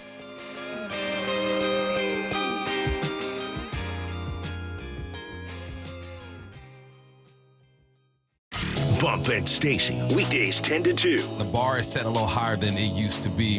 What's been most impressive to me this whole year is just how they've been playing on the road this year. Second most wins in MLB. And you're winning in ways that we did not expect. But Dan has said it. You said it. I heard Jerry say it the other day as well. They win in multiple ways. And if you want to be a good baseball team, that's what you have to do. Bump and Stacy, weekdays 10 to 2 on Seattle Sports, the app, YouTube, and your smart speaker. If you're 55 and up, T-Mobile has plans built just for you. 2 lines of unlimited for just $30 a line. That's a 45% savings compared to Verizon and AT&T. But don't just take our word for it. It's not just the savings that are great with our T-Mobile plan. There's all this value from all these other things that T-Mobile offers. T-Mobile has been such a savings for us. We love it. Switch today and get 2 free 5G phones like the Motorola Edge with Turbo Power charging that gives you power for the day in just 15 minutes. And customers 55 and up can get 2 lines of talk, text, and data for only $30 a line. Go to T-Mobile.com/55 to learn more. With 24 monthly bill credits and 2 new lines with autopay for well-qualified customers plus taxes, fees, and $35 per line connection charge. Credits end and balance due if you pay off early or cancel. Contact us plus $5 per line without autopay. Debit or bank account required. 45% off 2 lines versus AT&T Starter and Verizon Welcome. Plan benefits vary. See details at T-Mobile.com. Motorola Edge requires 68-watt charger. Chargers sold separately. Actual performance will vary based on usage and configuration. At Uline, they know firsthand the road to success is an uphill climb. Uline started in the family basement, and through hard work is now North America's most trusted shipping and industrial supplier. They get what it means to have the support of reliable, hardworking partners. So they keep 41,000 items ready to ship. Whether your company is still in a basement office or expanding cross-country, Uline will be there on your road to success. Visit uline.com. Did you know that your windows and doors are your main source of energy loss? At Lake Washington Windows and Doors, our windows with triple weather stripping and gasket seals are up to 25% more efficient than Energy Star standards. LakeWashingtonWindows.com, a name you can trust. Hey, Brock Ewart here with some great news. I'm with Shannon O'Kelly, physical therapist and owner of IRG Physical and Hand Therapy. Shannon, You guys just increased your community coverage. That's right, Brock. We like to say we're in your neighborhood. We have you covered here at IRG. We just added 2 fantastic locations. One is in Harbor Square in the Edmonds Bowl, and the other one is in the Mill Creek Town Center, right to the entrance to Mill Creek Town Center. So we'll be able to provide fantastic care to all of us and everybody's neighborhood. You know I love it. Expert physical and hand therapy right in your neighborhood. That's right. We're in your neighborhood. We want to be your neighborhood family physical therapist. We'll take care of you, your family, and your neighbor. And remember, no referral needed. Just personalized care when and where you need it. Visit irgpt.com and schedule your appointment today. With over 40 convenient locations, IRG is right in your neighborhood, and now 2 new spots as well. That's irgpt.com, irgpt.com. When you have really good leaders, it makes it easy. Gia arrived at Lee Johnson after 10 years at another dealership. You know your job, but then you have people who you can rely on to help you with the big stuff that you need that support from. And I've gotten that every day with my service manager, with our assistant service manager, with even like our GM and our GSM. The way that, we're now on the showroom together, we are so close-knit just as a department. My service manager here, he's always open to teach you whatever you want to know. He just wants everybody to do good around him, and if somebody wants to learn something, I'm here to do it. And I've never had a service manager like that before. They're really good at promoting from within. That's one thing that I've learned from working here. I see people start out as a lot porter, and people work their way all the way up to being a general manager. The LJ way is the Lee Johnson Auto family. The first Mariners Fireworks Night is coming up, and we're starting things off with a bang. Be here on Friday, May 30th for our K-Pop Fireworks Show, presented by T-Mobile, after the team takes on the Twins at 7:10. Jorge Polanco, his second home run of the night. He is absolutely on fire. Get ready for an epic dance party as we light up the sky with a post-game show powered by the biggest global hits, fireworks, and Mariners baseball. That's 2 spectacular shows in one unforgettable night. JP with a flip, and they got him at first base. Visit Mariners.com/fireworks to get your tickets and see the complete lineup of all 6 Mariners Fireworks Nights this summer, including a sing-along show on June 13th and a patriotic palooza on July 3rd. Plus, check out everything else on deck at T-Mobile Park, like 3 straight Mariners value games against the Orioles starting Tuesday, June 3rd. Mariners baseball. Try dance up. Hey 12s, Steve Rabel here, voice of your Seattle Seahawks. The wait is over, and tickets are on sale now for our historic 50th season. This season is going to be legendary with past, present, and future